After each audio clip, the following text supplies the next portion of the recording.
Hello, this is a guy who likes fanfiction and is too lazy to read, so here is a Quincy's fairy tale in audio form. Check the description for the links to the author. Chapter 11, Go Home. This is home. So this is it, huh? Lil Tata Lampard found herself standing within the guild hall of fairy tale, the Quincy glancing about as she continued to suck on the lollipop firmly lodged in the side of her mouth. This is it? Bambietta asked, completely aghast at her friend's reaction. Come on, you got to admit this place is better than the last place you called home. Chicken fangs, what a concept. Lil Tato looked around further as Bambietta guided her through the downstairs, taking note of the controlled chaos that seemed to envelope and pervade the complex. It was so very different from the guild hall that the chicken fangs had possessed, thanks in part to Master Danvers' forced corruption, but the Quincy was beginning to wonder if she could ever hope to fit in here. It was loud and it was lively, a far cry from what she had experienced earlier in this world. It was also a far cry from a mutual experience she and Bambietta had shared. It's certainly not like the Van den Rijk, Lil Tato said rather calmly. Oh, I know, Bambietta said, pulling her friend in close. There's no place like home, but at least this should tide us over until we find a way back to His Majesty's side. Lil Tato said nothing, the Quincy closing her eyes for a moment. She trembled for a brief moment, her right hand clutching at her stomach.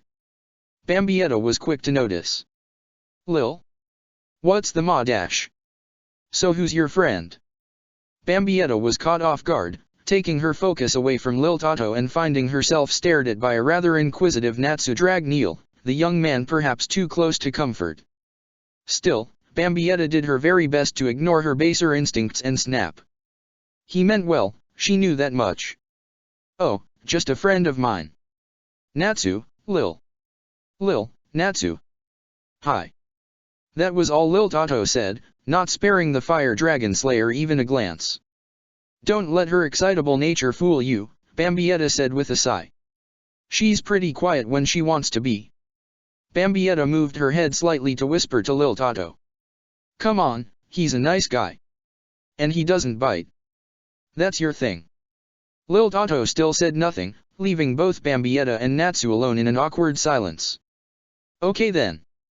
Bambietta admitted defeat, looking to Natsu.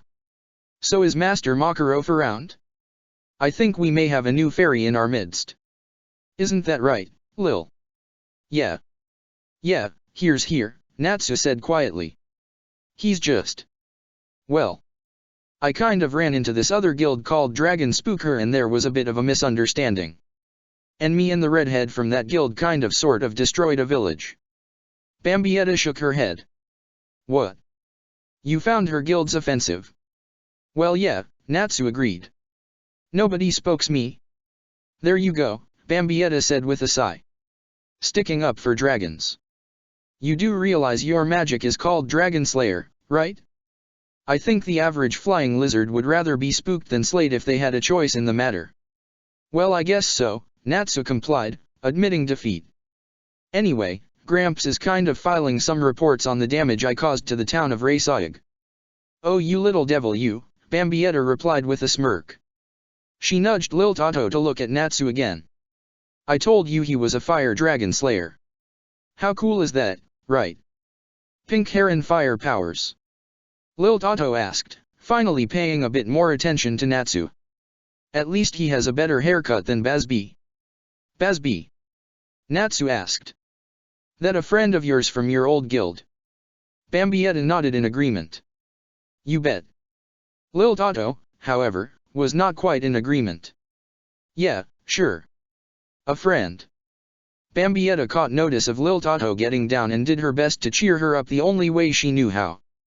She lowered her head towards the shorter Quincy's nearest ear. Maybe it's a coincidence, but it kind of makes me wonder if the Soul Reaper's head captain had pink hair before he got old and senile. Lil Tato tried to resist, but the sudden image of head captain Yamamoto of Squad 1 possessing a striking complexion of hair similar to either Natsu or Bazby was enough to make her smile. Her voice, however, remained in its deadpan state. You mean before he needed to compensate by always wanting to fire off that Kido cannon at every little thing? Natsu stared blankly as both of the Quincy began to giggle. He had no idea what they were laughing at, but he figured it would be rude to interrupt. Eventually the two young ladies calmed down, Bambietta leaning forward as if trying to resist the urge to slap her knee over the whole thing. "Oh, we needed that. So I heard you went out on a mission with Lucy and the others," Natsu chimed in. "Where'd they go?" "They all went home for some shut-eye the moment we hit town," Bambietta explained. "I guess fighting a guild master will do that to you." The fire dragon slayer simply went wide-eyed. "You fought a guild master?" "Yup," Bambietta said, raising a closed fist up from her elbow, as if trying to flex before Natsu. "Totally kicked her ass. Man, and I thought Master Makarov was meant for me wrecking a town with that flat-chested sorceress," Natsu replied, moving behind Bambietta and slapping her on the back. "Thanks for doing something even worse than I did." Bambietta grumbled, turning to glare at Natsu, but then Lil Tato began to speak.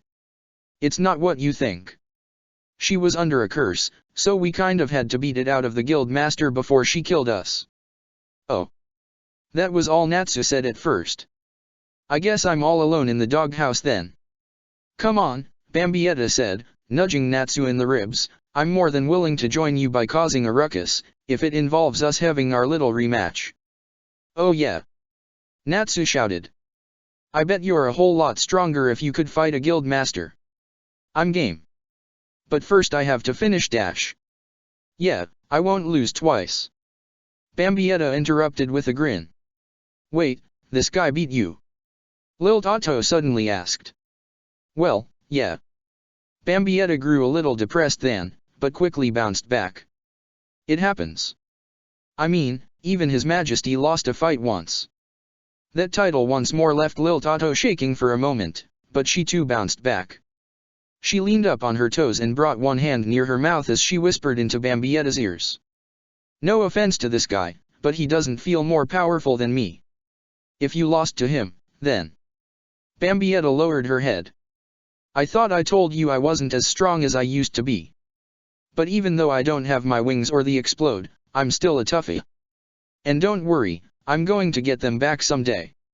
"No, that's not just it," Lil Tato said as she lowered herself back down on the solace of her feet. "Bambi, your spiritual pressure isn't what I remember. I think you might even be weaker than when you were a zombie." Bambietta's mind went blank then, the void quickly becoming consumed with darkness. The harsh reality of it all, she had understood it on a fundamental level, but to hear it from Lil Tato, that was when it finally was clear to her. "I've fallen so far because of her." Bambietta's fingers curled into her hands, forcing them to become shaking fists. Her teeth clenched then, her breathing becoming forced. Oh. Lil Tato had seen this many times in the past and she knew where it was going. It was a time like this that she knew she had to act fast. "Bambi, let's not think of Giselle, okay? Lollipops, unicorns, explosions, rainbows, and dash." Bambietta suddenly dropped to her knees, her anger giving way to another emotion altogether. She brought her hands up then, leaving her face to fall forward directly into her palms. Her voice was wavering then, her composure shattered. "God, damn it. Giselle." Lil Tato watched in surprise, the Quincy having never seen Bambietta in such a state. Questionable happiness, that was nothing new. Anger and hate, the same. However, she began to understand then the suffering that Bambietta had experienced. Words could not help, not in the slightest. That was precisely why she simply reached out with a tentative hand, hesitation fading as she gently touched Bambietta's quivering shoulder. Natsu, meanwhile, was left in complete shock. This too was not something he was quite prepared to deal with. Unlike Lil Tato, he had words.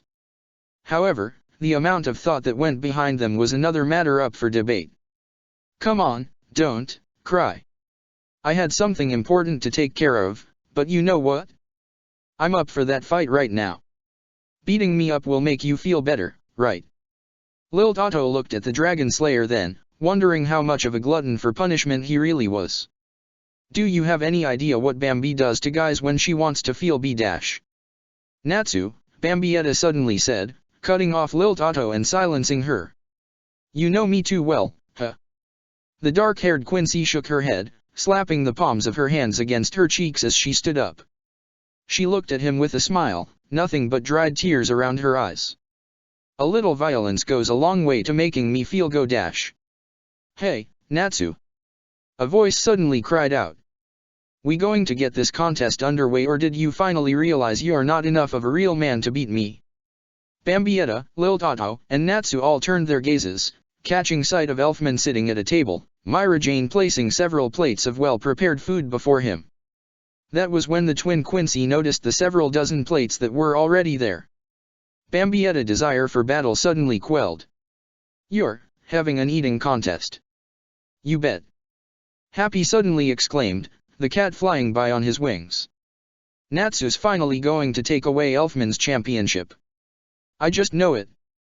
Lil Tato's eyes suddenly shifted, tracking Happy as he flew about. Did that cat just talk?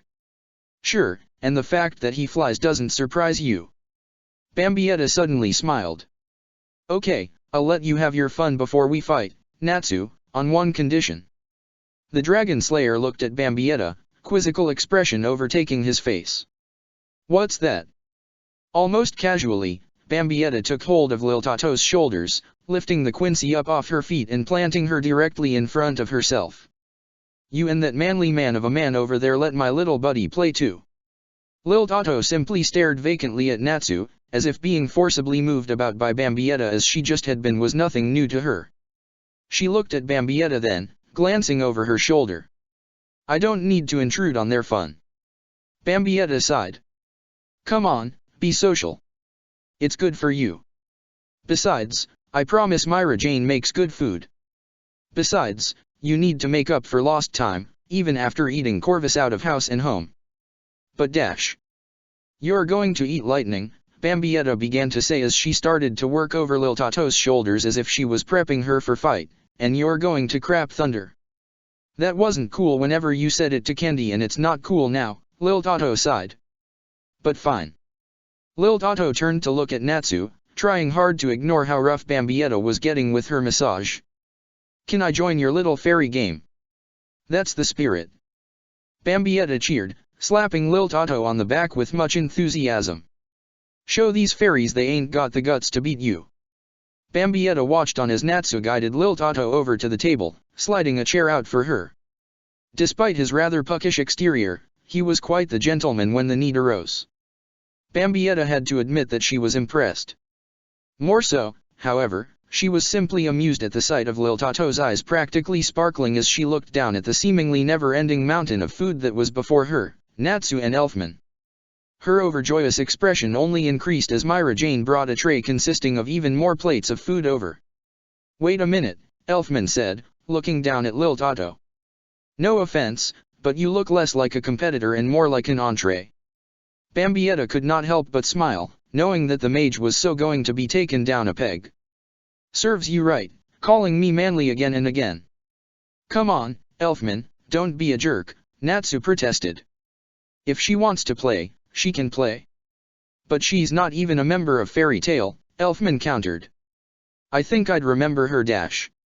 I'm going to be by the end of the day, Lil Tato interrupted. I hope. See, she's totally able to compete then, Natsu shouted as he sat down. So where to begin? Alright, Myra Jane began, signaling for the attention of both the contestants and the onlookers. I like to think we all know the rules. Normally we stick with 2 sides to all the food I've prepped, but since we've got a new contestant dash. Myra Jane paused for a moment, her eyes glancing about as an index finger pressed against her chin. A minute passed, but then her eyes brightened, as if a light bulb had gone off. Okay. You'll all be limited to the food before you at the start, but if you do manage to get through your portions before someone else does, you're free to gobble up their food as well. That way it's not just a matter of how much you can handle but how fast you can too. Come on, sis. Elfman suddenly shouted. You know a real man chews his food slow and steady so he doesn't end up choking. Bambietta's smirk only intensified, the Quincy noting that Lil Tato was quite undeterred by the sudden rules that had been laid down. If anything, despite Lil Tato's ambivalent expression, Bambietta could swear that the Quincy was quite content with the rules. The twinkle in her eyes had all but increased after all. What's the matter? Lil Tato asked, giving no hint to her true emotions. Are you a man, or is the course before me not the only chicken present? Bambietta sat herself down at a table then, propping her head up with one hand, the elbow resting on the counter. She watched on as Lil Tato and the others began to consume all there was before them, the biologically younger of the two Quincy clearly enjoying herself. Bambietta knew that Lil Tato was always one to keep her feelings in check, that none around were probably capable of noticing the shifts in her mood. She, however, was different. Bambietta had known Lil Tato far too long to remain oblivious to her hidden emotions. She was happy, that much was certain, and Bambietta knew she should feel the same way. She had forgiven Lil Tato despite her rage against the most personal of betrayals she had suffered. She had forgiven her due in part to the despair that her friend had subjected herself to. She had forgiven Lil Tato, yes, but she had not forgotten what had happened that fateful day in another world. I thought of you like my little sis, but when my chips were down you let that death-worshipping piece of garbage take me away from you. Bambietta watched the eating contest continue, the other watchers cheering on all three contestants. She, however, began to slump down against the table, all but burying her face up to its nose in her crossed arms. I wouldn't have let Giselle do the same to you, so why couldn't you help me? Bambietta closed her eyes for a minute, the truth that Lil Tato had spoken back at Ruby coming to her once more. She was scared, I get it. Scared of Giselle and scared of something else. And me? Sometimes I'm too ballsy for my own good, I guess. If I had possessed any sense I would have turned tall and run once Captain Doggy got his Bankai back. Or when he made it all the more demented. But no, I let my pride get in the way of my common sense and only began to run when it was too late. There's no damn point in fighting if you're going to get yourself killed, but I probably would have been better off if that Soul Reaper had killed me outright. Her memories of the events that had followed were still nothing more than a haze, but Bambietta could still see it, hear it, feel it, the anguish that Giselle had put her through. Bits and pieces, moments that would not grant her mercy and become lost in time, delighting instead in tormenting her any time she so much as closed her eyes. Yet even now, her eyes wide open, Bambietta's attention was drifting away towards those bitter fragments. She was beginning to lose herself then, time no longer something she could ascertain. Maybe that cursed guild master had a poi. Hey, Bambi, what's the matter? The Quincy suddenly felt a hand on her shoulder, the sense of touch jarring her back to the present. Bambietta glanced upwards and to her side then, taking note of Myra Jane looking down at her. Shouldn't you be, I don't know, officiating the little gobbler contest over there? We're in Fairy Tale, Myra Jane replied. Do you really think anyone outside of Makarov or Urza can keep anything under control around here? Point taken. Bambietta looked back to the eating contest, uninterested in pity or concern, even from someone as clearly kind-hearted as Myra Jane. Yet then was she greeted by the sight of Lil Tato falling behind of both Natsu and Elfman. That isn't right. She noticed.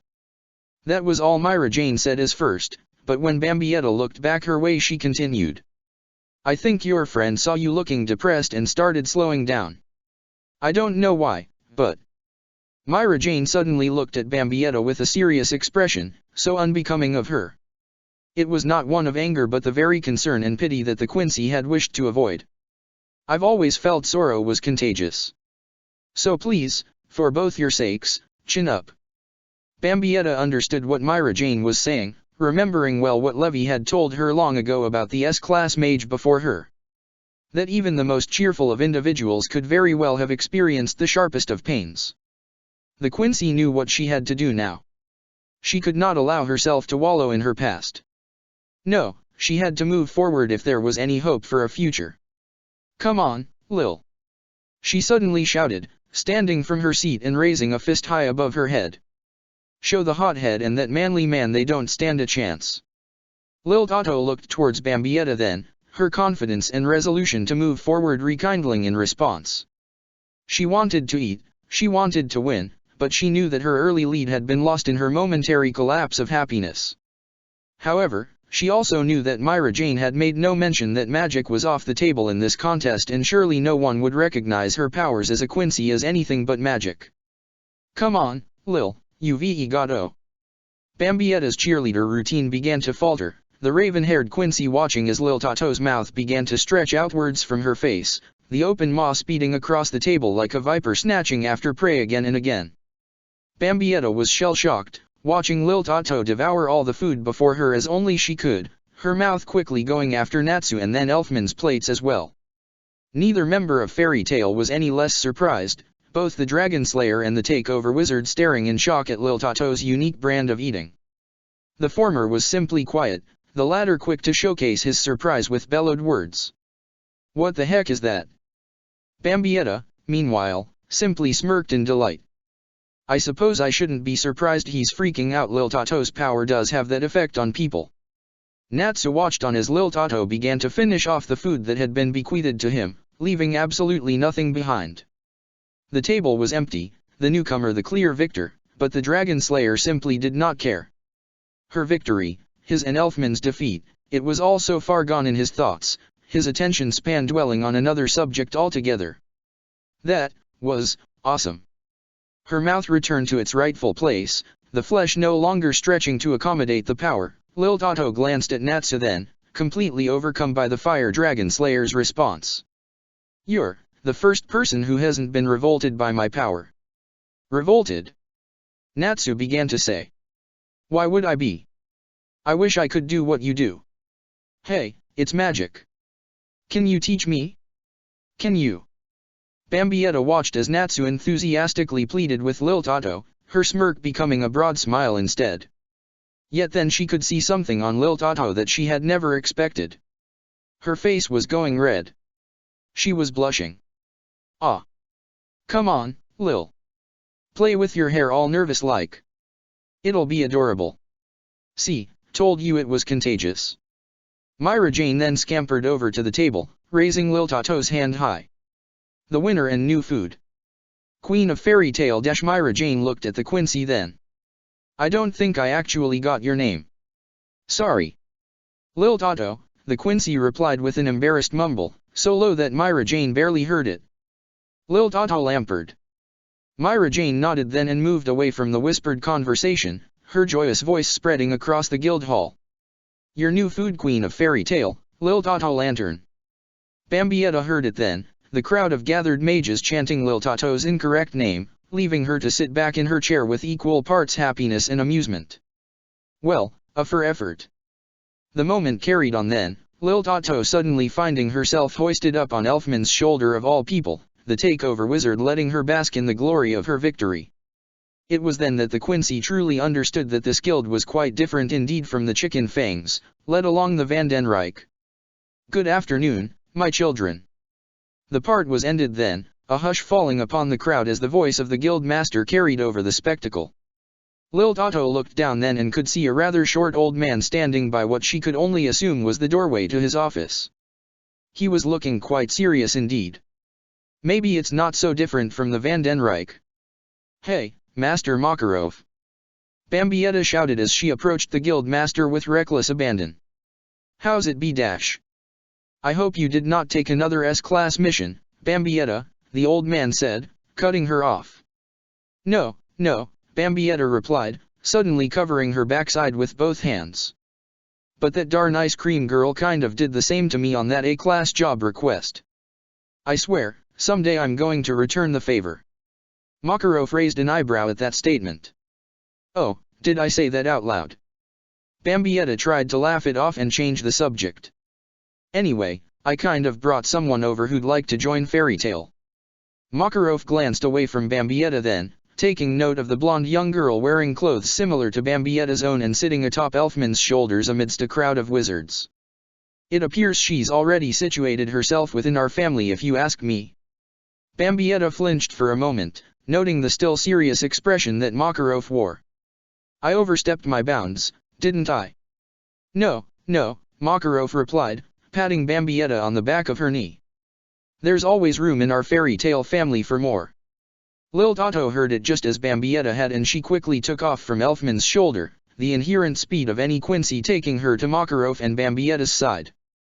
That left Elfman, Natsu, and the others glancing around in surprise.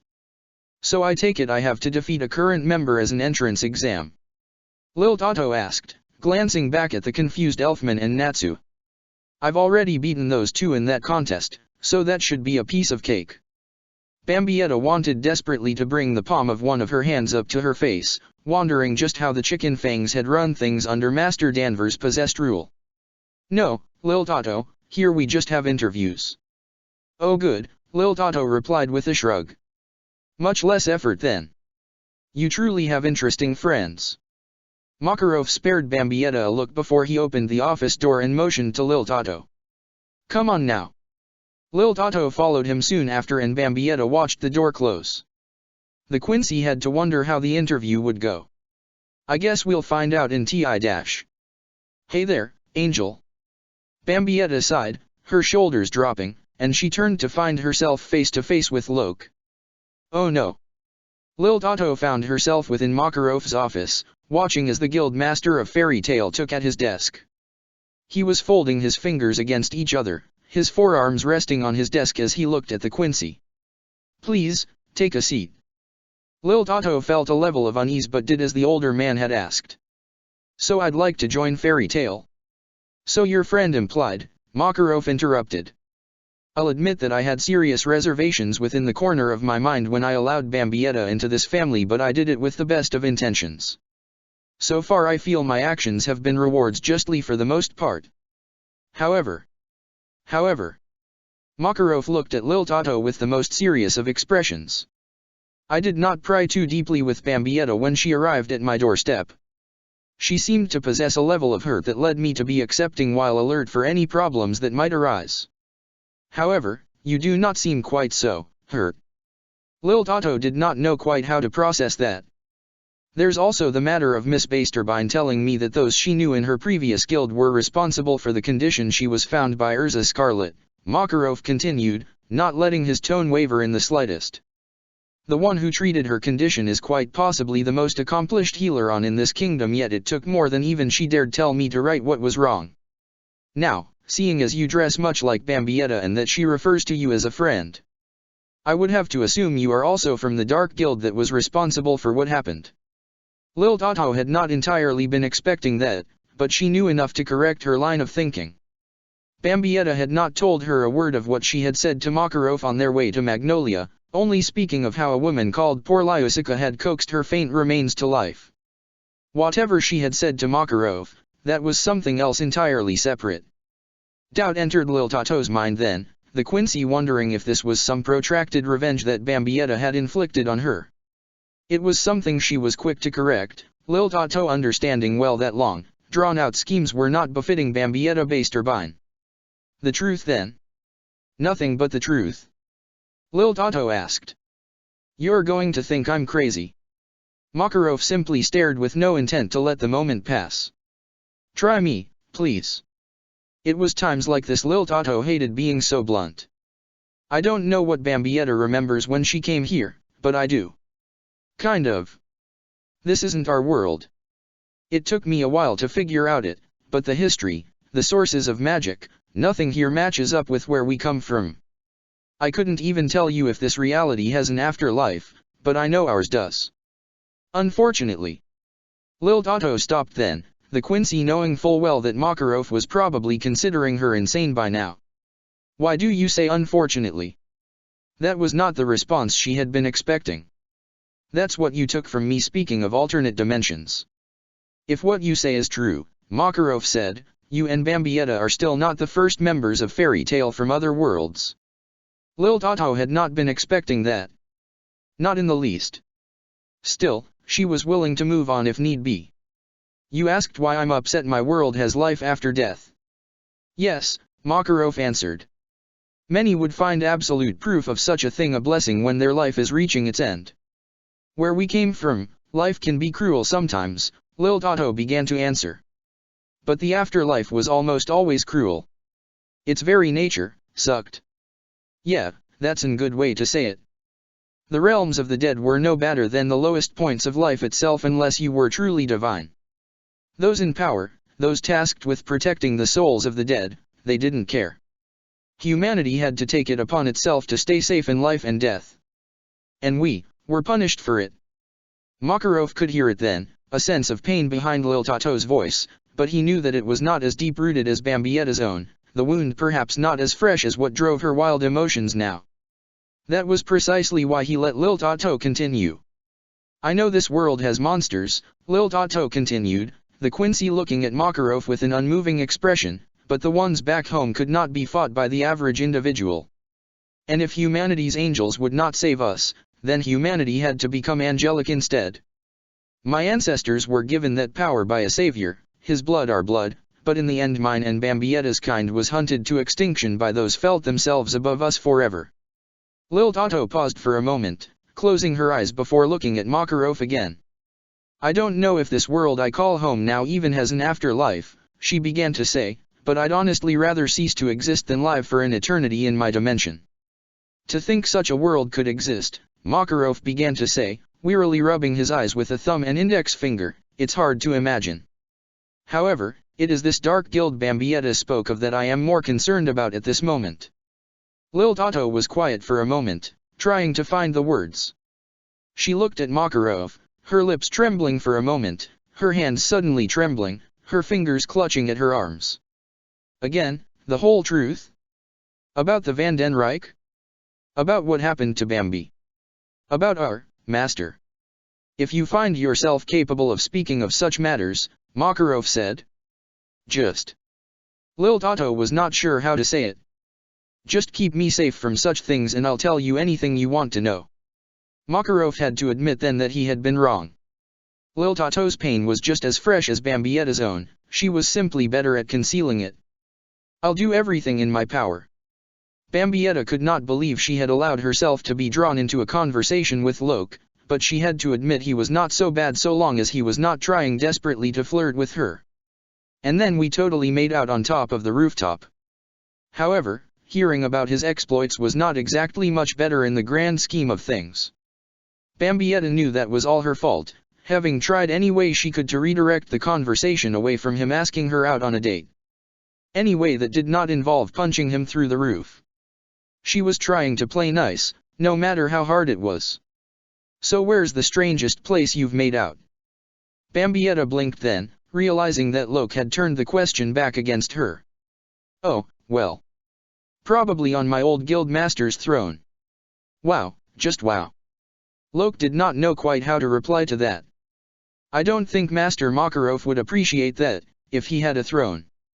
I'm guessing the guy must have been pretty good if it was worth taking that risk. Oh, she was, Bambietta said with a wink. Never thought she had it in her, but I've had a thing for pink hair ever since Quincy's Gone Wild came to a close. Wait, she? So you dash. Yeah, Bambietta replied with smirk. You and me got similar taste if you catch my drift. For her it was the greatest experimental night of her life. For me it was just another Tuesday, and eventually a Wednesday. Of course, Locke said with slight reservation. Well, I guess. We could be each other's wingman? Wingwoman. Bambietta had not been expecting that at all.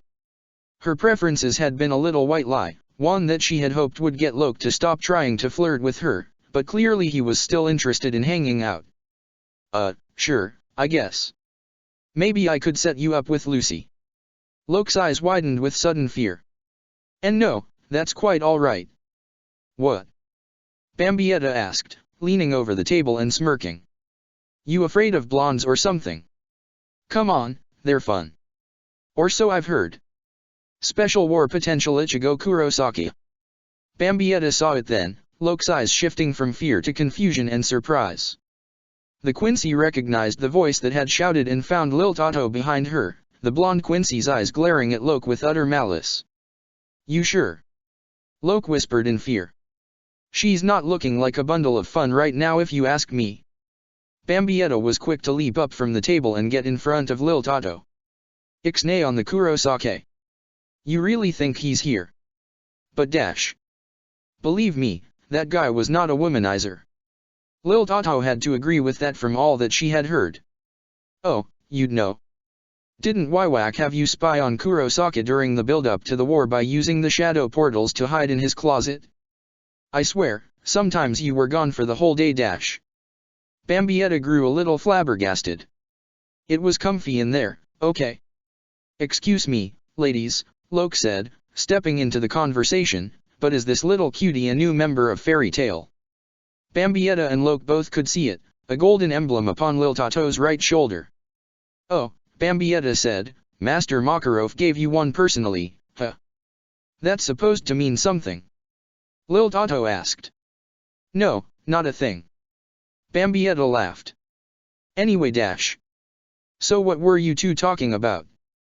Lil Tato asked, slipping between both fellow members of Fairy Tale and taking a seat. "Oh, just about being each other's wing, man, woman," Loke tried to say with a cool confidence, quickly stumbling on his words. "We can help each other that way if not another." "Bambi," Lil Tato said with a sigh. "It's just like with Pepe again, isn't it?" Bambietta waved in protest while standing behind Lil Tato's back. "What are you talking about?" Loke asked, tipping his shades down to look at Lil Tato with his eyes unobscured. "Just a white little lie," Lil Tato said. "Bambi here told our resident stalker back home she was only interested in the ladies to get him off her back." "You mean she's not?" "Oh, she plays both sides," Lil Tato replied. "You can't spell Bambietta without bi, you know." Bambietta grew truly flustered in response. "Lil Tato." "What?" the blonde asked, innocent as could be. "It's not like you've ever been shy about that fact." "Oh, I get it," Loke said, nodding in what accounted for despair when it came to his personality. "She was just trying to get me to go away. I know when I'm not wanted." Loke turned away and took one step, then another and another. Yet his pace began to slow down. Bambietta had a pretty good idea why. "You're waiting for me to feel all bad and tell you not to walk off, right?" Loke's shoulders tensed up for a moment, the young man glancing over his shoulder at Bambietta with a laid-back expression, one that had been formed on the spot. "You know me too well." Then he walked off entirely, mingling into the crowd of fairy tale wizards and quickly making a move on Myra Jane. Bambietta and Lil Tato watched in amusement then as Elfman suddenly got between Loke and his older sister. "I'm surprised you didn't invite him to your place," Lil Tato said, catching hold of Bambietta's attention. "Yeah, no," she replied. "I don't know if you realize this, but I don't imagine Master Makarov would be okay with me slicing the guy in two under a false pretext." Lil Tato sighed. "Not what I meant. Weren't you the one who was always going on saying stuff like, 'Oh, I'd so play in his strawberry fields forever,' when Waiwak announced that substitute Soul Reaper Ichigo Kurosaki was a war potential? Well, this guy is the next best thing." "Hey, I'll deal with my crush once we get home," Bambietta retorted. "If we get home. Okay, maybe the smooth-talking lookalike would be a good silver medal." "Yeah, home," Lil Tato muttered. "Why the hell would we ever want to go back there?" "To serve His Majesty of course," Bambietta said, sitting beside Lil Tato and leaning back against the table. "But I guess he's probably got the whole war wrapped up by now. Who gives a damn what he accomplishes?" Lil Tato said, glancing away from Bambietta. "What?"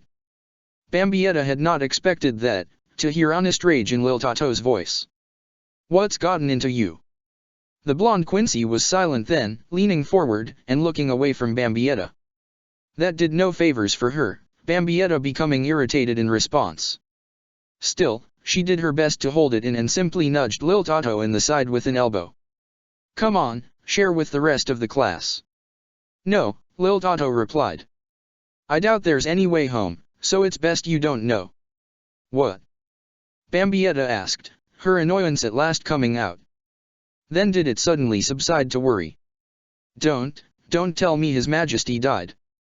Did Ichigo Kurosaki or someone from Squad Zero kill him? I hope so." Bambietta's face tensed up for a moment, the Quincy feeling as if a vein on one of her temples was threatening to burst. "That's treason, Lil."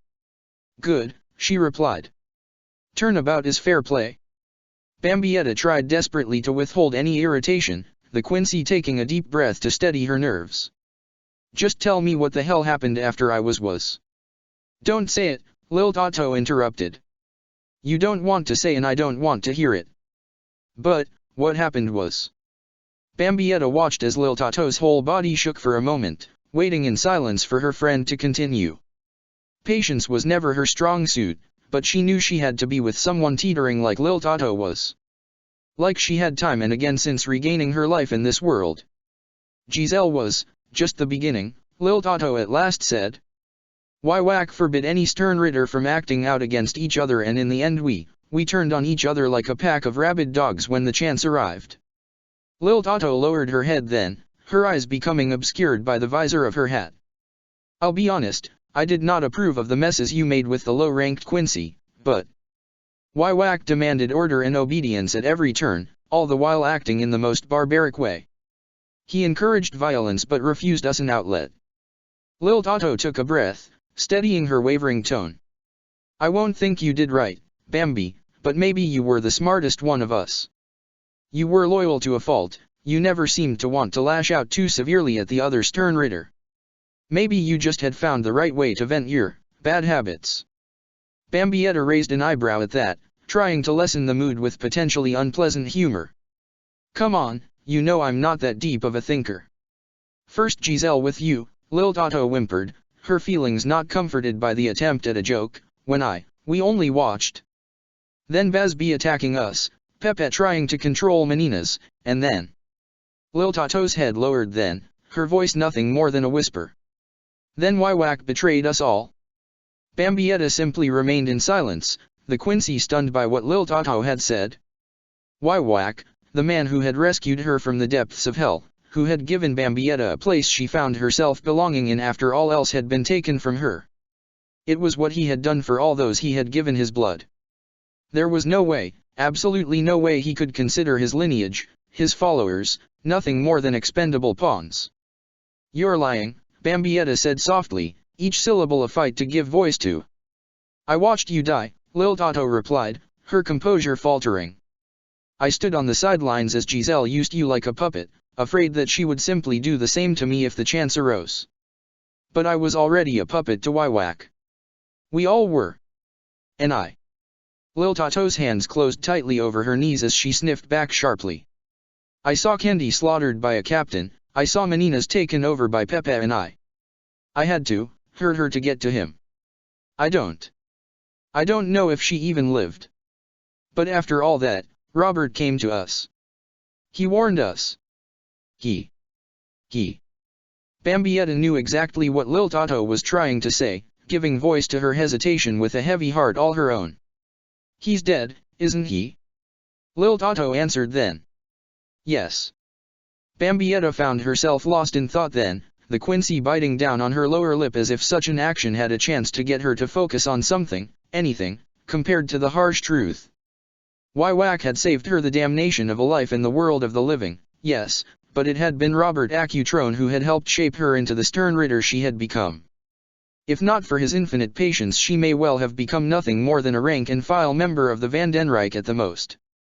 Now he was dead. No, that was not it. He was not dead now, he had been for some time. All the while she had been blissfully ignorant to what had transpired in the world she had left behind. Lil, Bambietta began to say, what exactly happened? I told you, Bambi, Lil Tato answered, the blonde wrapping her fingers around the opposing arms, shaking as she did so. Whack betrayed each and every one of us. He used the Auswallen on us. He used it on pure-blooded Quincy just so he could empower his elite guard. Some of us survived, but Robert, there was nothing left of him. Bambietta knew what she was about to say now was truly wrong, truly reprehensible, but there was a part of her that remembered being left for dead upon the broken battlements of the Soul Society. That part of her did not care. So no, you know exactly how it feels to be betrayed by one you trust. Lil Tato looked at Bambietta then, a slight hint of worry in her eyes. Bambi. I'm sorry, she replied, looking away from Lil Tato. But there's a part of me content that His Majesty did to Giselle what she did to me. Then, Lil Tato interjected, her voice trailing off for a moment, still saddened to hear Bambietta refer to Whack in such a subservient manner. You'll be happy to know what happened next. She and we joined Bazby and tried to help the Soul Reapers kill Whack. Idiots, Bambietta whispered. What were you thinking? He killed Giselle before my eyes, Lil Tato whispered. He barely moved and a part of her head just tore itself from the rest, leaving her bleeding out on the floor. There was a moment then, a brief few seconds where Bambietta allowed herself to wear a sadistic smile she knew had no place in fairy tale. Good. Lil Tato heard it, knowing full well what joy that must have brought to Bambietta. Yet she was unsure of what reaction her next words would provoke. They were on better terms now, yes, but there was a wall that had formed between them now, one Lil Tato was unsure she could comprehend or truly fathom. I was the last one standing. You, Candy, Mini, and Gigi. I was the last to join and, the last to die. Why whack, he tore out my insides like it was nothing. Lil Tato looked to Bambietta then, terrified she would glimpse that heartless smile once more. Lil. Bambietta suddenly pulled the blonde Quincy in close, her arms wrapping around her. There was nothing else she could say to what she had just heard. All she could do was hug her friend, the wall continuing to break down as it stood between their souls. Lil Tato did not know what to make of it then. She wanted to break down completely, but she knew that was unbecoming of her. She had tried for the better part of her unnaturally long life to keep everything in check, to be the calm one of her circle of friends. Yet now she could not. Her voice cracked completely then, memories of pain and suffering both physical and mental, coming alive within her soul. She moved into the hug, wrapping her own arms around Bambietta as well. Bambi, I. SHHH. That was all Bambietta said at first, using one hand to pull aside Lil Tato's hat, letting it fall to the counter. She simply moved her glove fingers through the blonde hair, trying to soothe the upset Quincy. This won't do, Lil. I'm supposed to be the overly emotional one. Still did Lil Tato not stop, her friend's words doing little to deter her sorrow. Bambietta glanced around then, taking some solace that no one around was looking at them. There was that moment then, one that left Bambietta wondering why she was even bothering to comfort one who had betrayed her trust. How she had looked down upon Bambietta in her moment of helplessness. No, that was wrong, Bambietta knew that. Lil Tato had been unable to look. That was the truth she could vaguely remember. Even now, feeling Lil Tato sobbing against her, Bambietta pushed aside any darker thoughts that clawed at her soul. Just let it out, Lil, she said softly, still stroking her hair. It's all good, you hear me? Nobody's going to hurt you here. Not me, not. Why whack? Nobody. Time moved forward then, Lil Tato eventually calming down. She pulled away from Bambietta gently, looking at her with a tired expression. Not with the emotionless mask she was prone to utilize, but one that was simply exhausted from the outburst she had just unleashed. There, Bambietta said, patting Lil Tato on the head and slipping her head back on in the process. No more tears, all right. You're a fairy tale girl now, so chin up.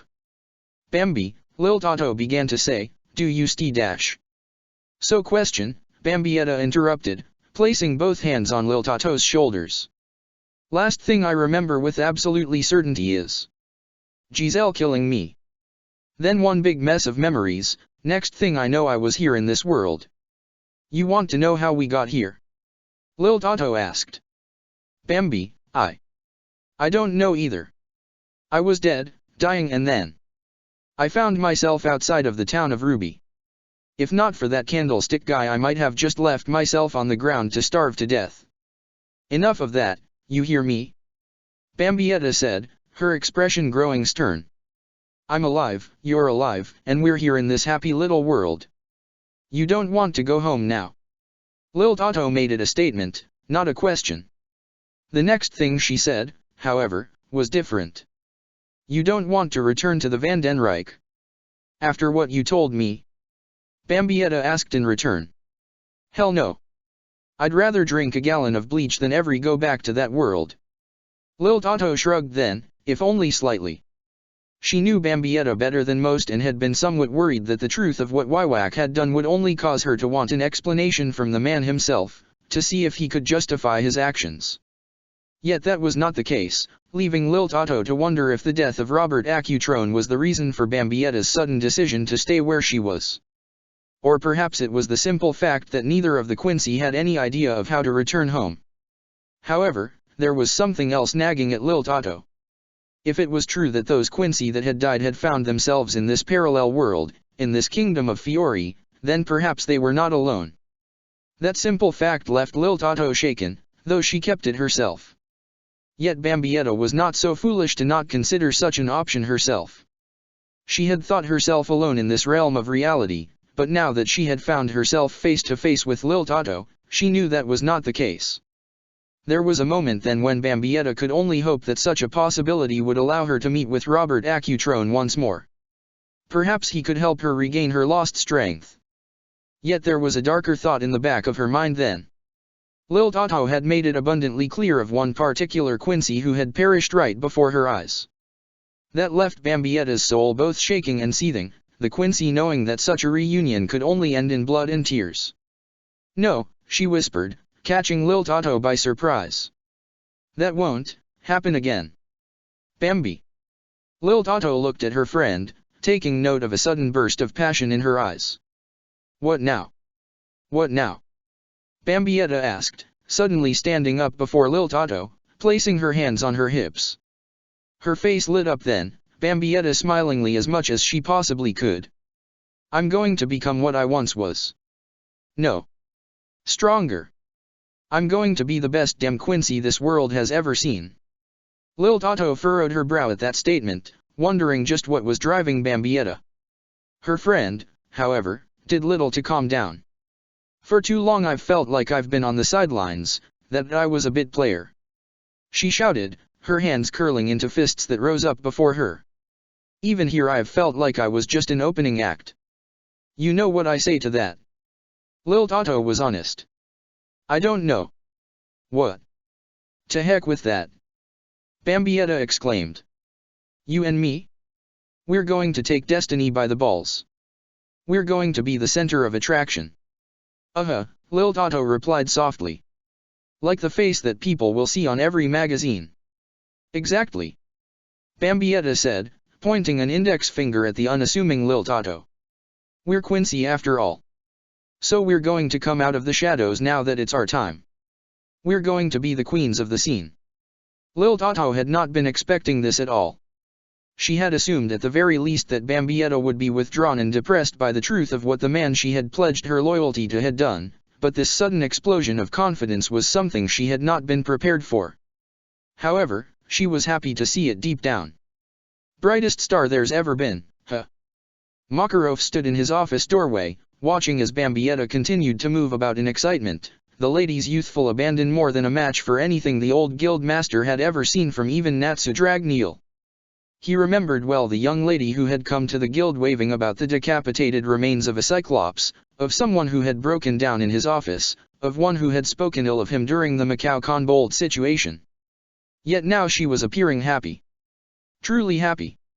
He had watched intently from the sidelines, his trepidation thanks to poor Lyusica's warnings always at the corners of his mind.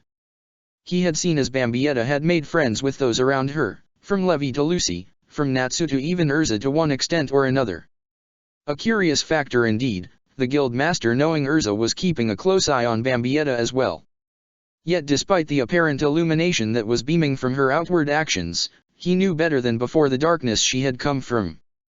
Lil Tato had told Makarov much in his office, the world she had come from a dark realm he dared not visit himself. Of a treacherous emperor who viewed his family as nothing more than expendable pawns worthy only of his manipulation. It turned Makarov's stomach to imagine a world where life and death were both something to be reviled, a world where those one who was meant to look out for were nothing more than tools to be discarded at a moment's notice. It was so very contrarian to the guild he had joined in his youth, the one that had fallen under his guidance as the years had rolled by. Still, Makarov could not help but smile slightly, watching as Levi and Lucy suddenly entered the guild hall, waving towards the energetic Bambietta and quiet Lil Tato.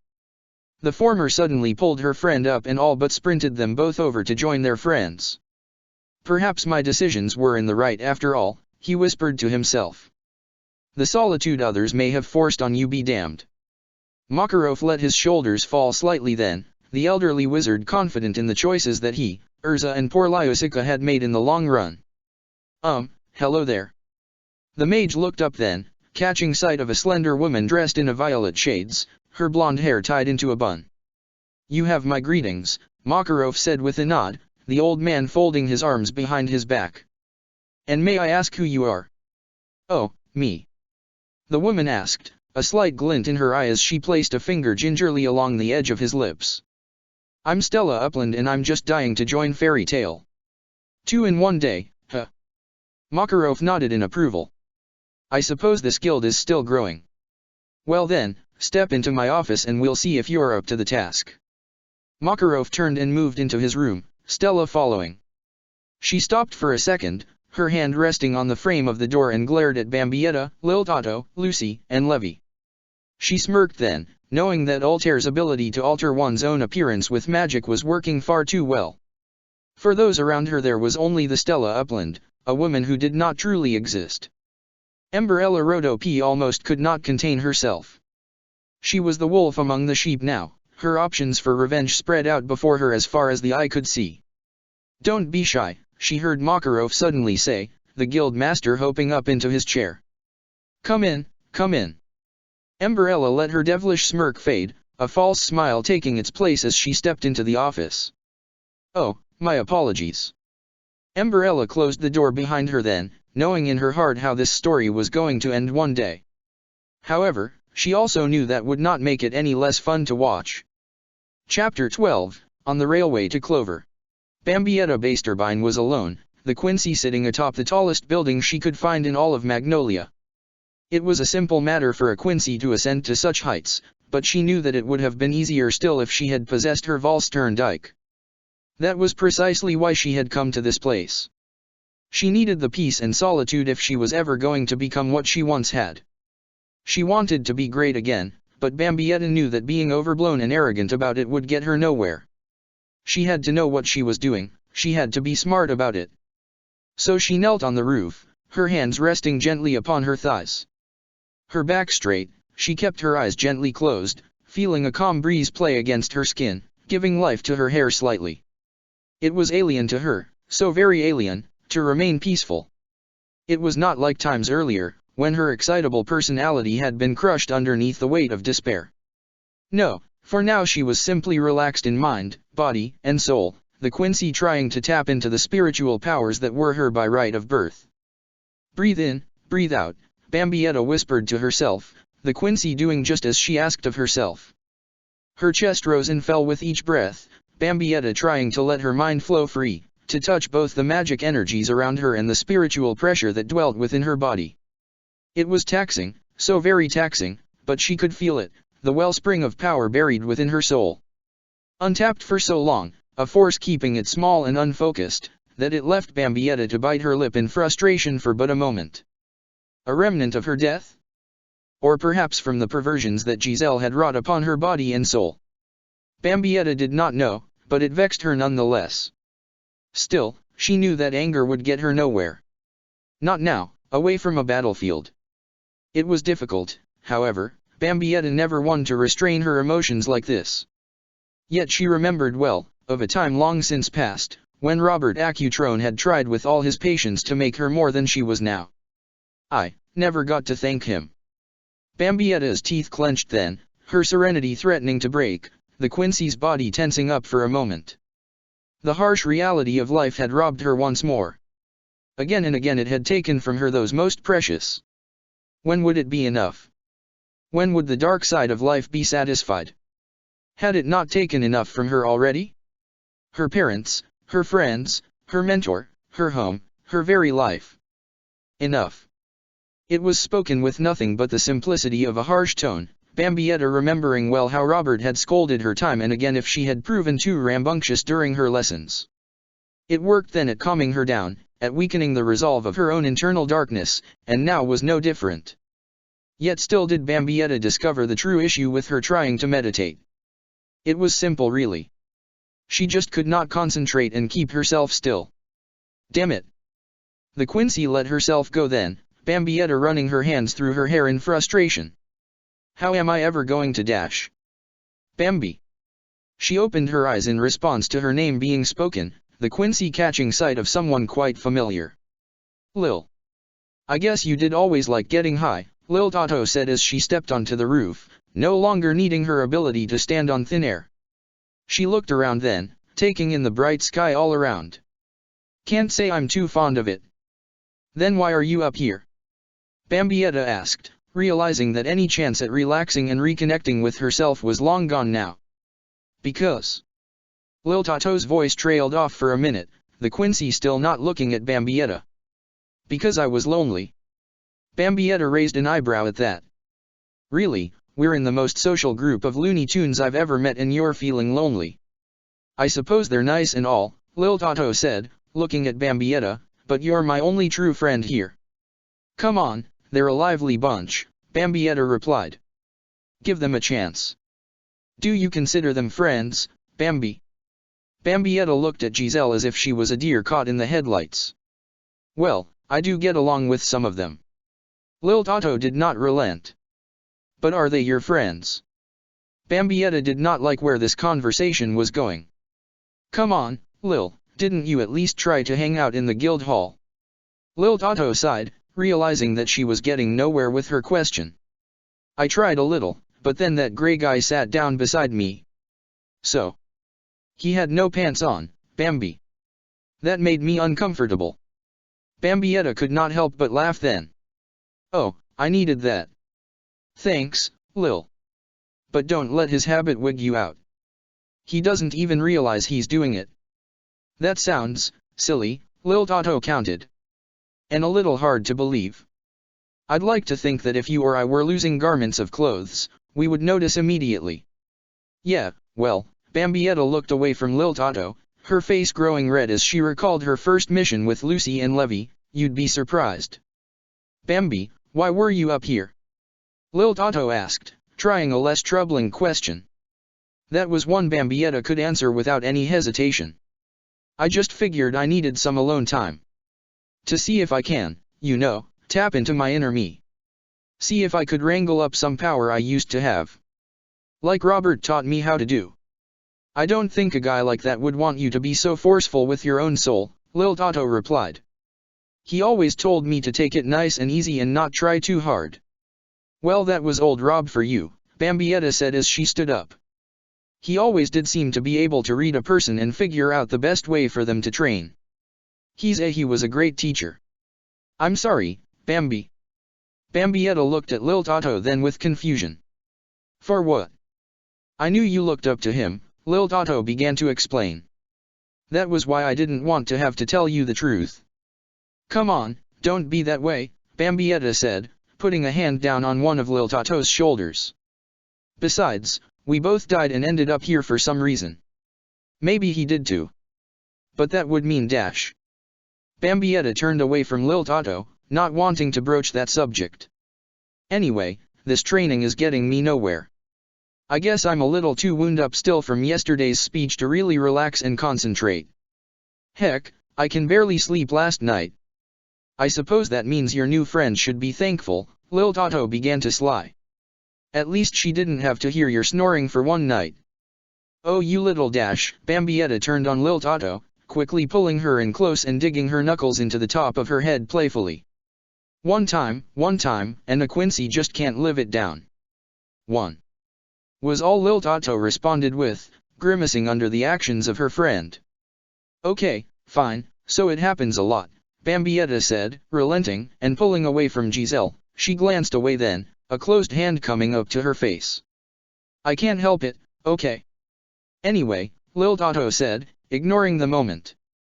You came up here to try and tap into your power, right?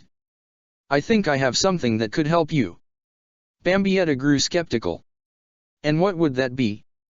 Well, I pulled together the jewel I made on my first couple of missions, Lil Tato began. Well, the jewel I could safely expend without worrying about my rent, and... Please don't hate me. Oh, don't be such a worrywart. Bambietta exclaimed. If I could get over your part in, you know, then what could you possibly do to tick me off now?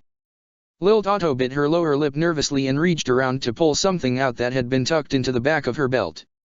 She stopped before bringing her hands around then, still cautious. You promise? Cross my heart and hope to dash. Bambietta paused for a moment and shook her head. I promise.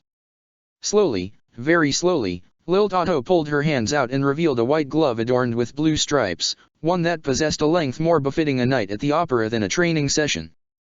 At least to the untrained eye. To Bambietta it was an object of strength, a matter of pride to some Quincy. To her however it was something else entirely. Nuh-uh. Bambietta all but shrieked as she began to back up. No way am I going to dash. Her words were cut off then, changing into a scream as Bambietta fell out of Lil Tato's sight, the Quincy having taken one step too many and moving off the roof. Lil Tato waited for a moment, the shout of surprise shifting to a simple curse word. Then Bambietta came back into view, the Quincy stomping on invisible, spiritual platforms. She was clearly flustered, both out of irritation and embarrassment at her failing to mind her surroundings. That was entirely why Lil Tato was worried, knowing Bambietta well. Her worst fears were about to be realized, a verbal scolding from Bambietta on the horizon. Yet it did not come. Bambietta instead took a moment to compose herself, a sad look in her eyes. I appreciate it, Lil Tato, but no. I won't wear it. But these can help boost your powers during training, Lil Tato countered. Didn't Robert have you use one? And didn't we make fun of the rank-and-file Quincy of the Vandenrijk for stooping to using such methods? Bambietta asked. Like daily. You and Candy did, yeah, Lil Tato replied. But Bambi dash. I know, the Quincy interrupted, staring at her right hand for a moment. I'm no better than they were. I'm a joke now. Bambi, don't say that. I just can't do it, Bambietta said, once more glancing at the Sonray glove with a hint of sorrow. Lil, I dash. Please, Lil Tato said, holding it out before her. Candy isn't here, so no one is going to make fun of you. Bambietta flinched slightly, slowly reaching out to take the glove away from Lil Tato. Her fingers trembled slightly as they drew close, Bambietta's hesitant nature on full display. Then, quite suddenly, she snatched it away and held it in her hands. She looked at it intently, Lil Tato catching sight of the sadness on Bambietta's face once more. Bambi, what's the matter? Oh look. Bambietta said, peering over Lil Tato, her eyes lighting up as she did so. It's my favorite teeny tiny bookworm. Lil Tato glanced away from Bambietta, unsure if her friend was either avoiding the subject or simply this easily distracted. She could see it then, Levy McGarden walking down the streets below with a purpose. Come on. Bambietta suddenly said as she pocketed the Sonray glove and grabbed Lil Tato by the hand. Let's go say hi. Wait a dash. Lil Tato never got the chance, Bambietta taking her away from the rooftop and down to the city streets in a flash, a step of Hiran Kyaku all it took. Minute. Lil Tato suddenly found herself and Bambietta directly in Levy's path, startling the mage. Hey, Levy. Bambietta shouted. What's the rush? A new book hot off the presses. Actually, yes, Levy said, going red in the face. I've had it on pre-order ever since I heard that a Slaya Mimas Polyglottos was getting a prequel published. Slaya what now? Bambietta looked at Levy in confusion. Oh well, I know the feeling of anticipation. You have no idea how long I've been looking forward to seeing The Force Awakens for way too long no dash. Bambietta's eyes suddenly went wide, one of them twitching. Quickly she grabbed Lil Tato around the shoulders, turned her around and began to whisper in one of her ears. Forget what I said. We still need to get home long enough to see that movie. But why whack dash? Forget his maj why whack, Bambi countered. A little thing like a traitorous god emperor isn't going to keep me from seeing that movie on the midnight premiere. I was there for everything from Star Wars to Revenge of the Sith on their opening days, so I'm not missing out on this one. Bambi dash. Wait a minute. Bambietta suddenly smirked. I just figured out how we could make a quick buck here. They don't know anything about half the stuff I nerded out over in the world of the living. We could totally make a living off plagiarizing that stuff here. That's deceptive, Bambi, Lil Tato replied. I like it, but I don't know how well that'll go over. This world might already have its own versions, since I'm pretty sure that To Slay a Mimas Polyglottos is just this world's version of To Kill a Mocking. Attention all Fairy Tale Guild members. Bambietta and Lil Tato suddenly froze up, the sound of an unfamiliar voice in their heads. Okay, I know I crazy and all, Bambietta began to say, but hearing voices in my head is totally new. And here I thought, inner Bambi, would sound less masculine. You are crazy, believe it, Lil Tato replied, but I'm not and I'm hearing it too. Oh, that's Warren, Levy offered up, moving behind the twin Quincy with a reassuring smile. Warren Rocco. He's a member of our guild who can use magic to communicate telepathically. Oh great, Lil Tato said. I'd grown used to shutting out people talking when I don't care, but this is going to take some effort. Warren's voice continued to play out among the three. Master Makarov requests that all fairy tale members still within Magnolia report to the guild hall for an important matter immediately. That can't be good, Levy said, lightly scratching her chin. I wonder what's going on. Warren's voice continued to buzz within the minds of all those who bore the emblem of fairy tale. Oh, I hope that Bambietta girl is still in town. She's so fine and easy on the eyes. And she's got the perfect rack. Not too big, not too small, those boobs are just right. Bambietta's mouth fell open in shock, then quickly changed. The Quincy began to shout in her head, unsure of whether or not this Warren could pick up her own thoughts in return. Warren could see Myra Jane, Makarov and several others within the guild hall looking at him with some concern, all of them having heard his blatant and unintentional confession. Oh crap, he projected from his mind. Did I think that out loud? I did, didn't I? Okay, now I hope she was out of town on a mission. Can we all just keep this our little SEC dash? Fuck. What the hell was that you just thought at me? Warren could hear Bambietta's thought projected into his skull, the mage falling to the floor under the duress of the screaming voice. All those around him, connected to the telepathy, suffered the same fate, their eyes going wide with shock and mental anguish. Oh crap, I'm sorry. Bambietta said out loud as she saw Lil Tato and Levy both holding their heads in pain. She suddenly wrapped her arms around the two young ladies, pulling them into a tight embrace. What the hell is up with that guy? He tends to do that a lot, Levy explained, surprised by the hug. You get used to those slips of the tongue, eventually. Lil Tato, meanwhile, found her height at a disadvantage, her face all but buried within Bambietta's chest. Just right, huh? She said, her voice muffled. I agree. Bambietta grew bright red, her cheeks going flush, and the Quincy quickly pulled away and quickly changed the subject. Anyway. I wonder what the big deal with the master is. Is there a strawberry cake shortage and Urza's coming back to town? Bambietta's eyes widened in fear and she turned to her Quincy friend. Lil, you didn't, eat every cake in the city or something. Why would that matter? Lil Tato asked. I did no such thing, but even if I did, this Urza woman could just eat another cake if she's hungry. Bambietta and Levy both froze on the spot, their expressions betraying their horror. Levy was the first to compose herself, looking at Bambietta. You didn't tell your friend about one of the sacred safety rules when it comes to fairy tale. Lil, Bambietta said, planting her hands firmly on her friend's shoulders, I'm only telling you this because I care. You should never, ever under any circumstances get between Urza Scarlet and a slice of strawberry cake. But I like strawberry cake too, Lil Tato complained.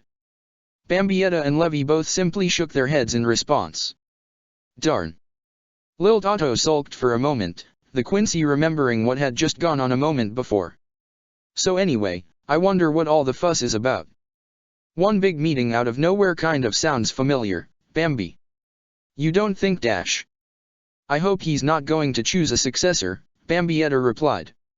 At least not if he picks that jerk-ass grandson of his. That bad? Lil Tato asked. The worst. Bambietta exclaimed. I can't stand that laxative guy. It's Laxus, Levy countered. I know, Bambietta offered in return. Please don't call him that in person, Levy all but pleaded. I don't think you understand little fun it would to end up in a brawl with an S-class mage. Been there, done that, Bambietta replied with a shrug. Not that it went as well as I had hoped. Anyway, about getting to this meeting, mind if I take the lead? Levy nodded. Well, I guess that's dash. Bambietta quickly took hold of both one of her hands as well as Lil Tato and took off with Hirenkyaku. Lucy had to admit she was nervous. She had not seen Master Makarov look so grave, not even when he had been discussing the Magic Council her first day in the guild hall. The elder guild master was looking rather solemn, standing atop a counter as he looked at those he considered his children.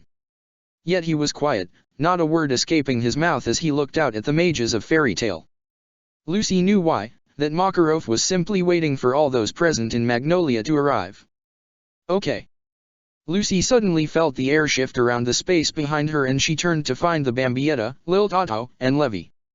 The two Quincy seemed calm and collected, while the solid script mage was staring wide-eyed in shock as if she had just stepped off an amusement park ride that she had been ill-prepared for. Levy, you all right? Oh, she's just fine. Bambietta answered Lucy instead, patting Levy on the back. She's just dash. Levy was quick to cover her mouth then, her eyes and cheeks bulging for a second. Okay, my bad. Bambietta said, the Quincy starting to reach up towards her hat. Sorry, hat, but I think even I know you and I need to pay the price for this blunder of mine. Lil Tato watched as Bambietta pulled her hat off and handed it to Levy, the wizard taking it and turning away to throw up completely. The blonde Quincy could only find herself thrown off by the action that her friend had committed. Sacrificing a hat like that, one of her oddly prized possessions, was something she would not have done back in the Vandenrijk. Lil Tato had to wonder then if Bambietta had even realized what she had just done. I see you have all come, Makarov Dreer said at last, allowing his voice to carry across the guild hall. I appreciate that, my children. The situation that is most grim. Oh God, Bambietta whispered. Magnolia is out of strawberry cake, isn't it? Myra Jane, Makarov said quite seriously, if you would please bring out the map. The silver-haired mage snapped her fingers, a spark of magic reacting towards the ceiling of the guild. Suddenly a large map began to descend, unfolding as it hung from the rafters. Huh, Bambietta said, taking in the map. So the world isn't called Fiori? It's just a kingdom of Earthland. Wait, Lil Tato began to reply with a whisper, you never looked at a map since you've gotten here? That was like the first thing I did after meeting people. Priorities, Lil, Bambietta responded, a drop of sweat descending down the side of her face. Priorities. I'm sure all of you are quite familiar with Clovertown, Master Makarov continued, pointing towards it on the map. I would hope so, since a group of our best saved it most recently from the schemes of the Dark Guild Eisenwald. Bambietta puffed out her chest, smirking as she nudged Lil Tato. That'd be yours truly. You were in a dark guild before joining Fairy Tale. Bambietta frowned for a moment, glancing at Lil Tato. No, I totally owned their lame Soul Reaper though. It was awesome. Lil Tato nudged Bambietta in return, pointing forward. The dark-haired Quincy followed her lead and could see Makarov looking at her. I appreciate what you did against Eisenwald, Miss Basterbine, Makarov said sternly, but I do believe you can tell your friend there what happened after I finish speaking. My bad, Bambietta said, the Quincy just a slightly bit nervous. Her hands began to unconsciously cover her backside, worried that another punishment similar to what she had experienced for going out on an unapproved S-class mission would follow. Now then, Makarov continued, yesterday a legion of monsters from Val Forest descended upon Clover and began to lay siege to the town. Both the Fiori Imperial Army and the Magic Council have deployed forces to fight off this invasion, but it will take at least a week from either Crocus or Era for either to arrive. Makarov took a deep breath. That is why they have contacted us, he said. The Magic Council has asked that all nearby guilds send wizards to Clover Town to hold the end the threat before it gets any worse. If that cannot be done, then we are to hold the line until the reinforcements arrive. Bambietta tentatively raised a hand then, the Quincy quickly chiding herself for acting like a child at school with a question. Yet when she saw Makarov nod in her direction she let that concern fade. So how many monsters are we looking at? The initial report's estimates totaled over 300, Makarov answered, his shoulders falling as he did so. All of them ranging from D class to B class. However, most troubling of all is the report I was giving that says an S-class monster appears to be leading this force. Lucy began to grow worried then, the celestial wizard having never encountered an S-class monster before. How many guilds are getting involved? Makarov sighed. You will not be pleased, he began to say, but the only guild as close to Clover Town as ours is. Phantom Lord. Bambietta heard it then, a rather substantial amount of groaning and muttering throughout the guild hall. What's the big deal? It's kind of messy, Levy said, covering her mouth as she leaned up on her toes to reach Bambietta's ear. They're the largest guild in Fiore, while Fairy Tale is the most popular. So there's little bit of a rivalry going on, I guess. Master Makarov doesn't seem all that concerned about it, Bambietta whispered back. Well, he is a guild master, Levy said, trying to keep her voice low and not draw too much attention. But some others dash. We don't need to work with this guys. Elfman suddenly shouted. Isn't Fairy Tale manly enough to save Clover Town by itself? And there we go, Levy sighed. This is precisely why we are most fortunate to have an outside party involved, Makarov replied, the guild master rubbing his eyes in frustration. An S-class wizard from Blue Pegasus happened to be nearby when the attack happened and has agreed to lead the coalition of Fairy Tale and Phantom Lord, so there will be no chance of infighting. Ah, but where's the fun in that?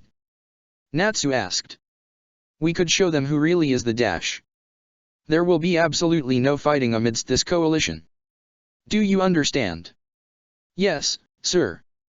Natsu squeaked, the Dragon Slayer quickly intimidated by Makarov. Bambietta could not help but giggle, stopping only when Liltato nudged her, trying to get her friend to pay attention to Makarov once more. I wished to send at least one S-class wizard to Clover Town, but unfortunately all of them are out on a mission at the moment. Makarov looked around the room, as if sorry for what he had to do next. Therefore I have handpicked several A-class wizards to fend off the invasion. I will call out your names and you can either step forward or turn this mission down. I will not hold it against any who desire to stay here. Bambietta listened intently then, watching as the likes of Natsu, Gray, and Elfman were called upon.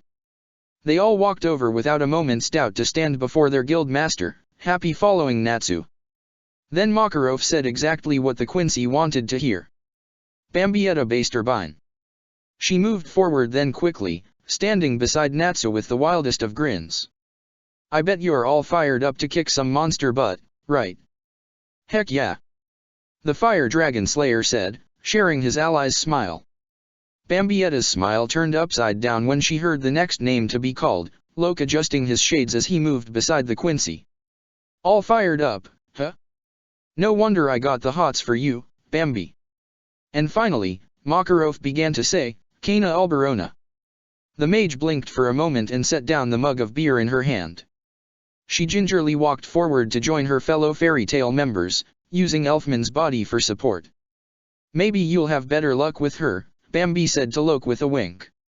Now then, Makarov continued, I know that I am asking a lot of you all, so you can choose any you wish to accompany you, so long as you are understanding if they refuse. Oh yeah. Natsu shouted, suddenly pointing towards a surprised Lucy. You want to come along? Me? The celestial wizard asked, slightly surprised. Now wait a minute, Loke interjected. I don't know if that's a good idea dash. Gray, Bambi, and me will protect you if you need it, Lucy. Natsu exclaimed. So there's nothing to worry about. And don't forget me. Happy shouted, the cat making certain to hop up and draw attention to himself. Like I need protecting, Lucy said as she moved forward, tapping the pouch full of her celestial keys. I'm a wizard too, you know. What about me? Stella Upland asked, the wizard moving up to front of the gathered crowd. Master Makarov, I can help with this. I'm sorry, Stella, the old man replied. But you are the newest member to our guild and do not have enough experience yet with more problematic missions. I would not be able to send you into a situation like this without serious reservations. Oh well. Stella moved back into the crowd, growing irritated. She knew she could handle this easily, having been the top member of the Chicken Fangs. If only she could tell Makarov that she was truly S-class, that she could go. Then she would close to several of those who had stolen from her the guild she had called home. A little work behind the scenes and she could have made certain that Bambietta or any of the others would find themselves dead at the hands of a monster. Or perhaps a little friendly fire if no one was looking. Bambietta completely ignored the moment that had just occurred, her senses moving elsewhere. Then she was gone, having suddenly took off with Hirenkyaku. Not a moment later she appeared in her space among the A-class, Lil Tato and Levi by her side, one of them looking a little sick again. "Can my little buddies 1 and 2 come along?" she asked, looking at Makarov's face for approval. "I suppose Levi can go if she wants," Makarov said with a calm tone, "but did I not just make it clear that I do not wish to send a new member of Fairy Tail into this guild?"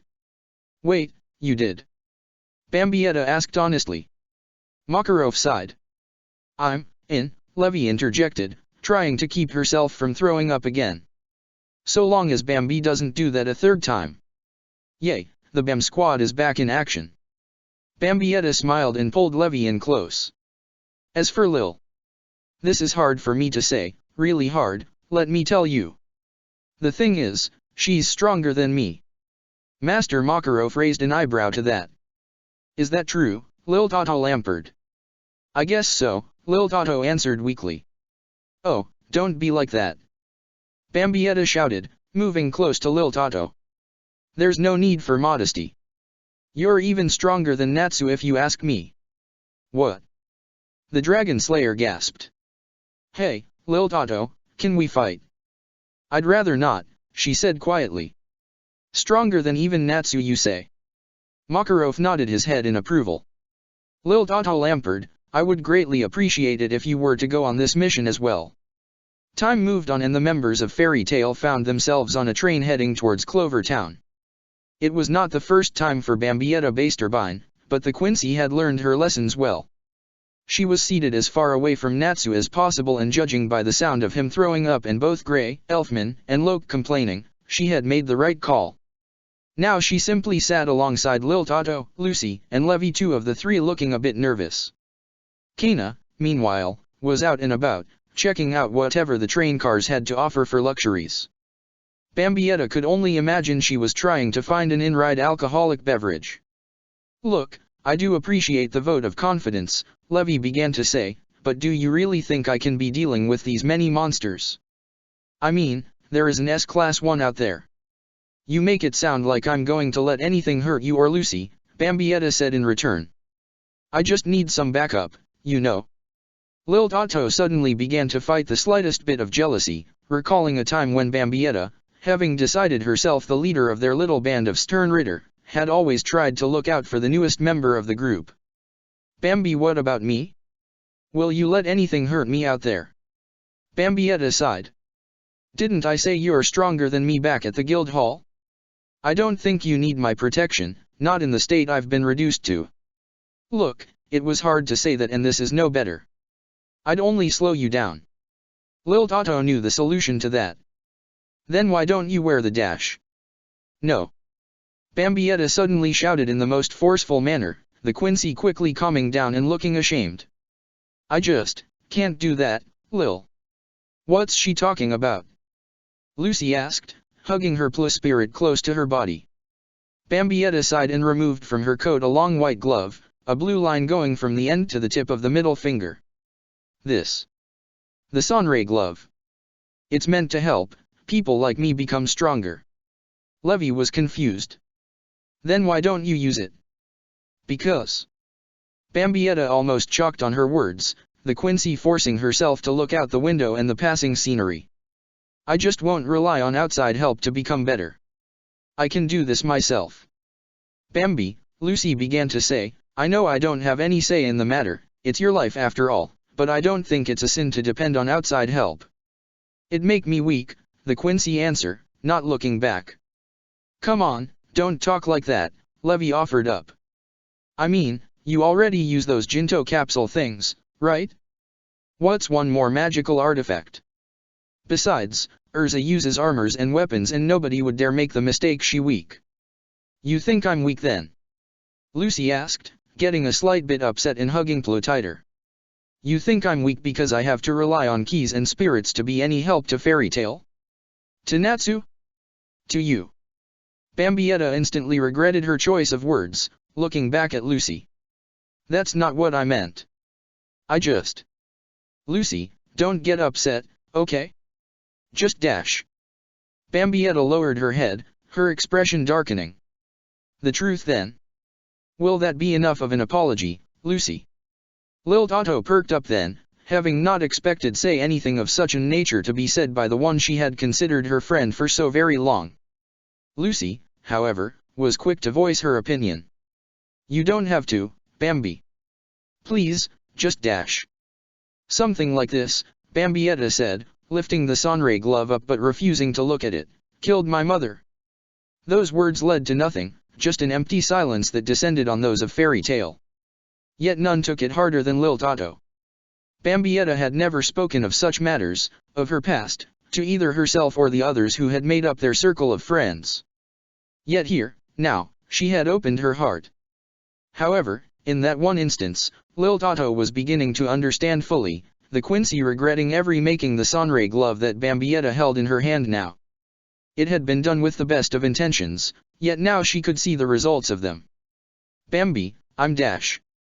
Don't, Bambietta interrupted. You didn't know. I never told you. That led to one question Lil Otto knew she should not ask, yet she could not help herself. Then why start now? Bambietta did not answer, though whether she even heard Lil Otto was up for debate. All she did was pull her arms into her chest, clutching at the glove. My mother, she wanted to protect what mattered the most to her and she used a glove like this to do it. But she dash. Bambietta's whole body went numb then, a lifeless look pervading her eyes. The Quincy slowly stood up and began to move out from between the seating without a word. Yet she stopped when she felt someone's hand gently touch her right wrist. Bambi? Lucy asked, looking up at her. I dash. I'm sorry, the Quincy interrupted. I just need to be alone for a little bit. Lucy let go then, returning to holding Plu tightly. Not a word was spoken amongst those of Fairy Tale then, Lil Otto especially quiet. She knew Bambietta then and now, yet she could not understand what was happening to her friend. She had to wonder if Bambietta herself even recognized or understood it. Bambietta found herself walking alone, away from the sounds of Natsu and the others, away from the company of Lucy and those she considered acquaintances. She did not know why it had happened, but she had unlocked a part of her soul that had remained buried for decade after decade. It made no sense to her, why she had allowed such incident to occur. She soon found herself at the windows of the train car, her eyes looking not at the passing scenery, but at the faint reflection cast in within the glass. Her eyes were lacking their usual sparkle, that much was true, but there was something else Bambietta could see.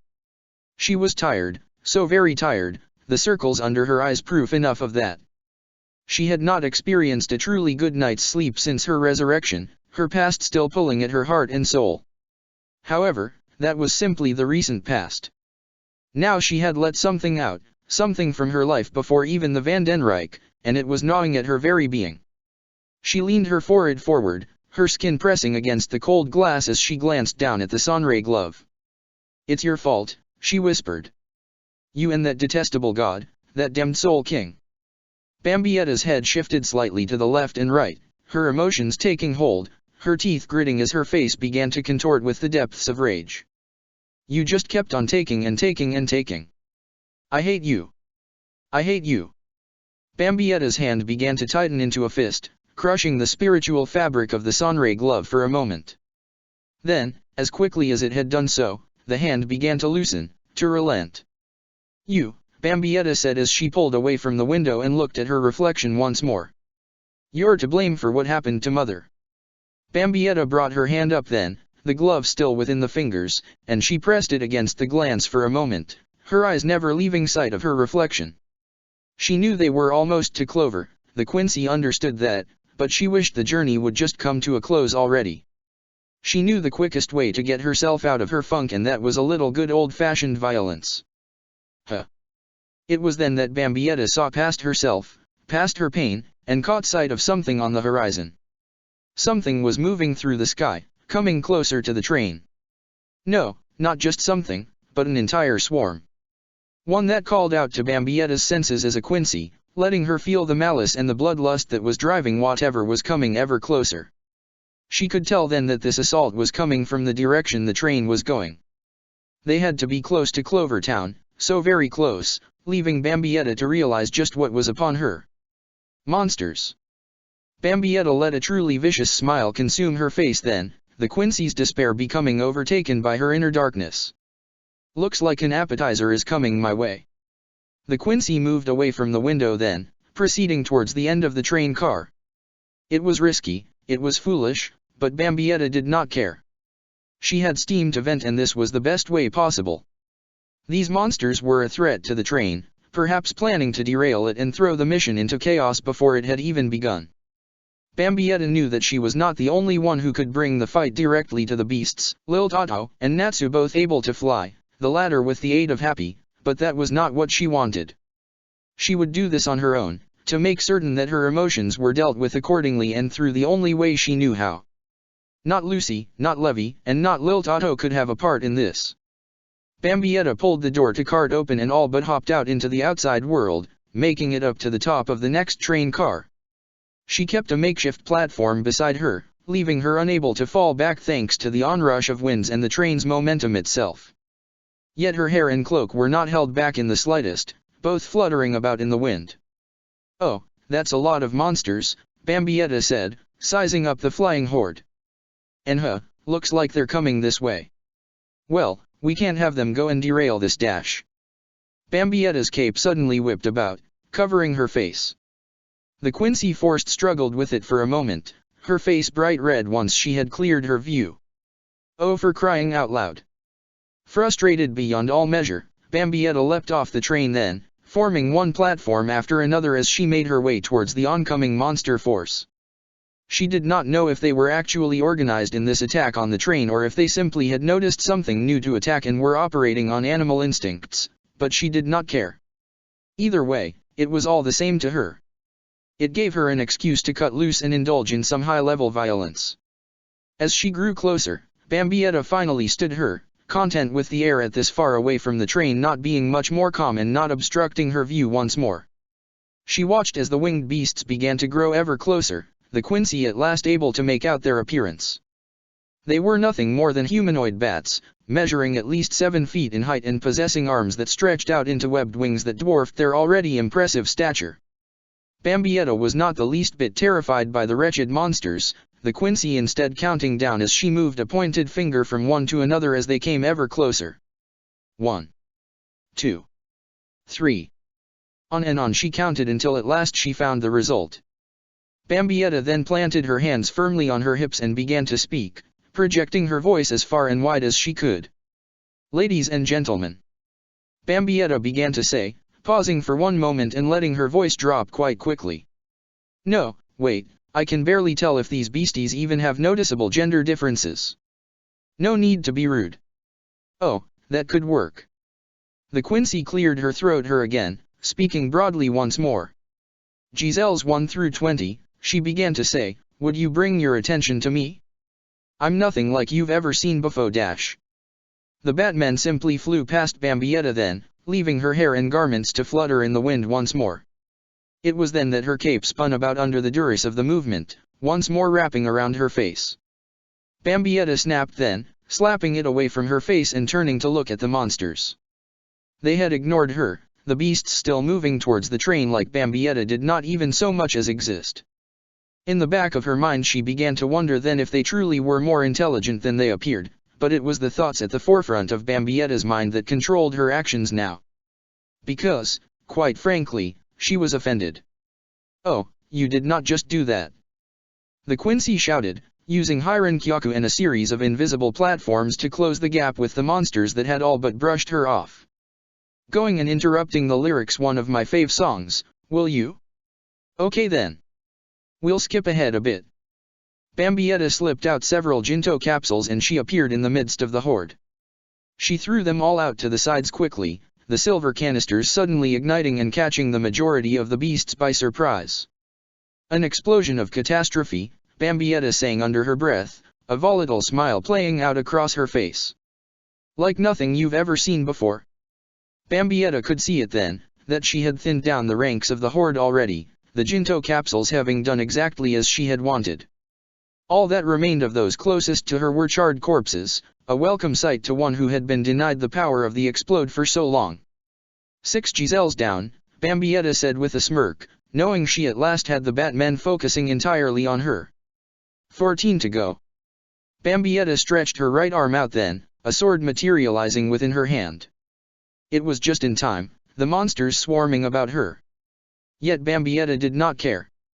She slipped out from their encircling attack, her blade efficiently tearing through flesh and leaving one bat-like head to fall through the sky, the rest of the body it had been attached to only moments earlier soon following its descent.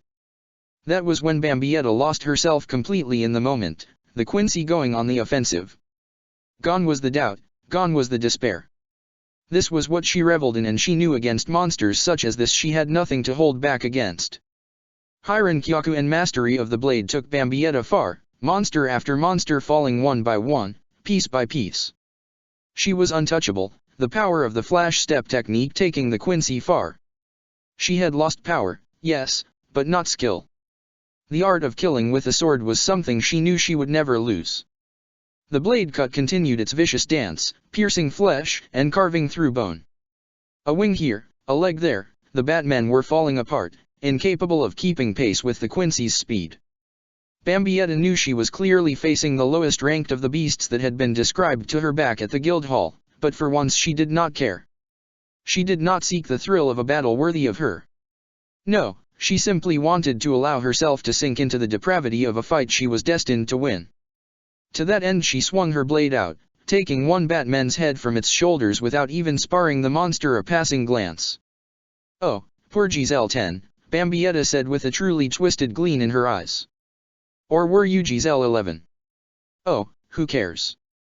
Bambietta continued her savage assault, felling monster after monster. Then, at last, did Bambietta stand alone in the air, bloody remains of her enemies falling down to the ground. Bambietta took one breath, then another and another. She could not help but smile, her soul recalling well how much she had enjoyed the clash of bone and sinew, the moment when spiritual metal made contact with flesh. "Bye-bye, Giselle's 1 through 20, the Quincy whispered. Her smile only grew wider then, Bambietta unable to hide her twisted sense of jubilation. "Man, I love therapy." The Quincy knew well the ground rules that Makarov had set into place her first day in the guild, that killing was prohibited unless faced with either monsters such as this or under the most trying of circumstances, your own life not the only one on the line. That was why the Quincy did not mind in the least what she had just done to vent her frustrations, to calm her own despair. If she could not do as she had in the past, if she could not take out her darker emotions on a simple man too lustful for his own good, then this would have to do. It was all right, was it not? Bambietta had heard it well from Lil Tato already.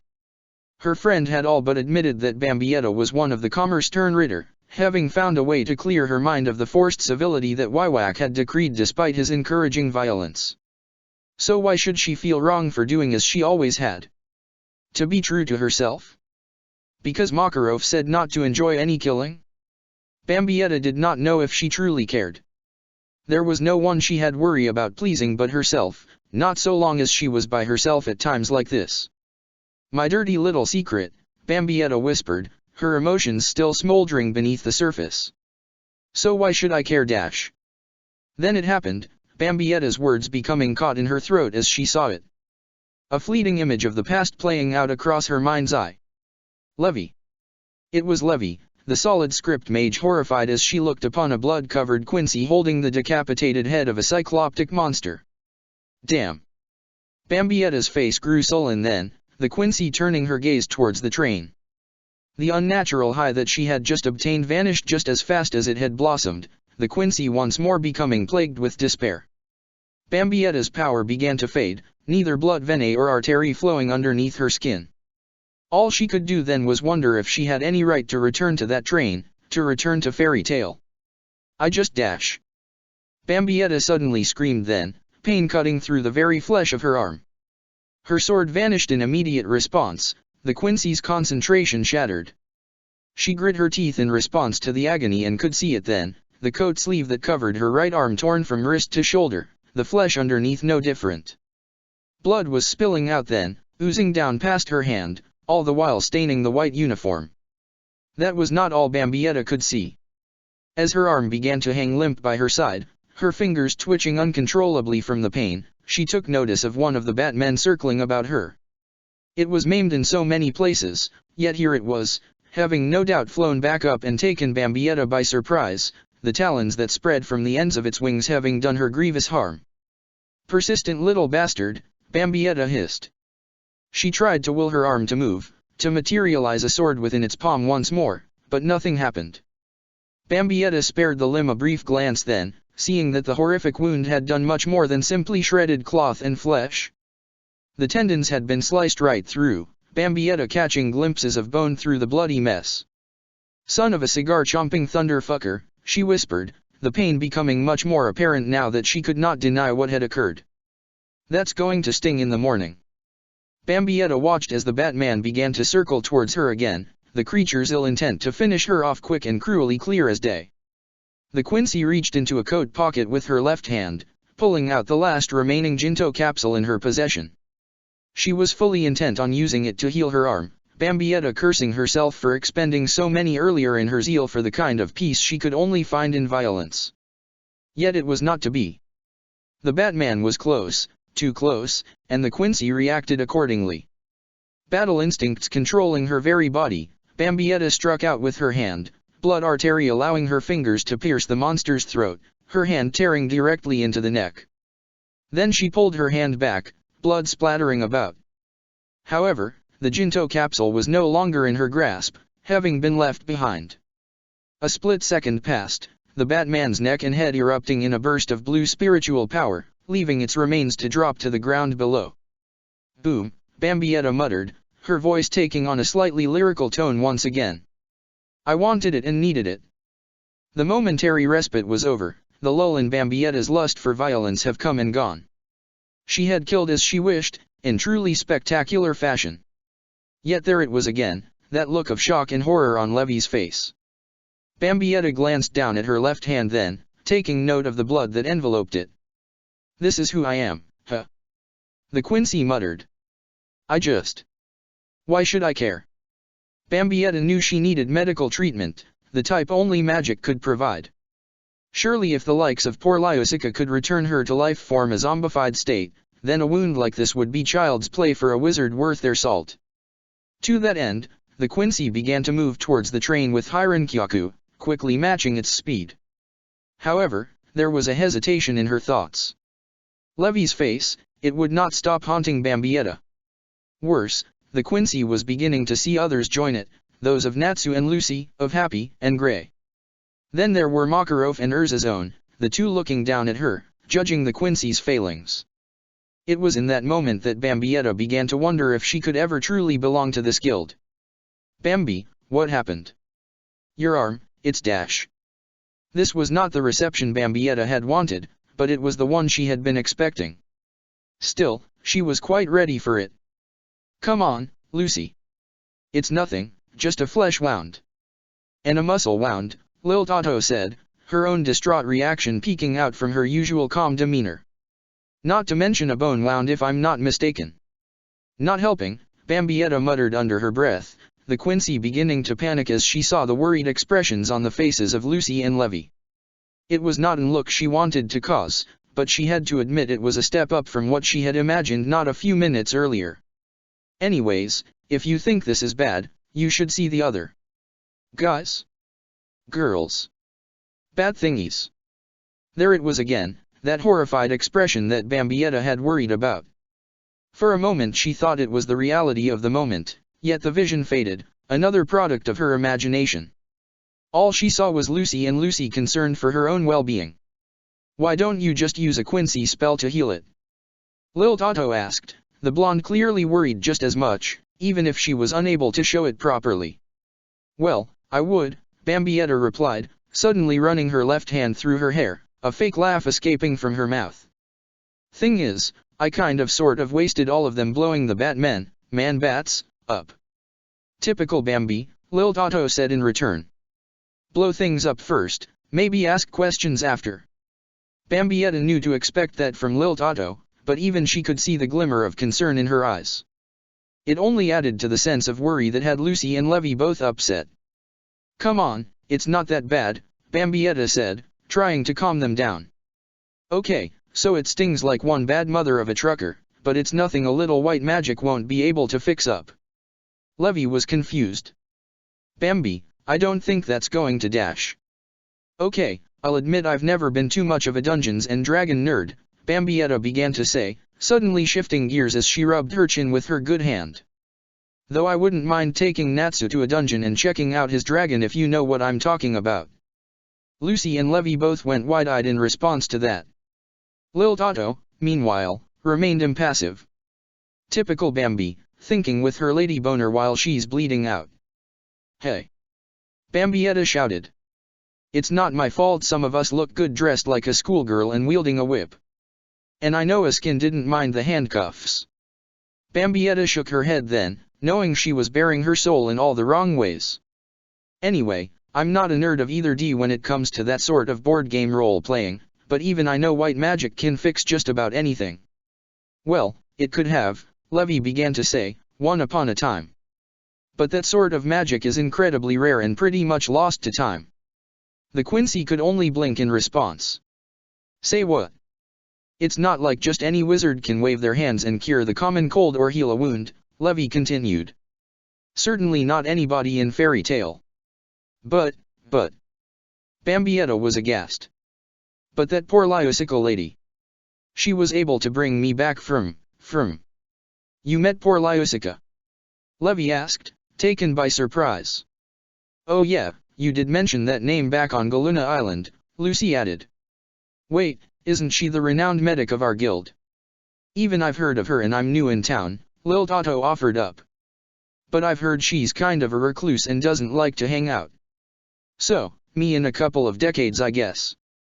Okay, so a healer, Bambietta said, still paying no mind to her pain.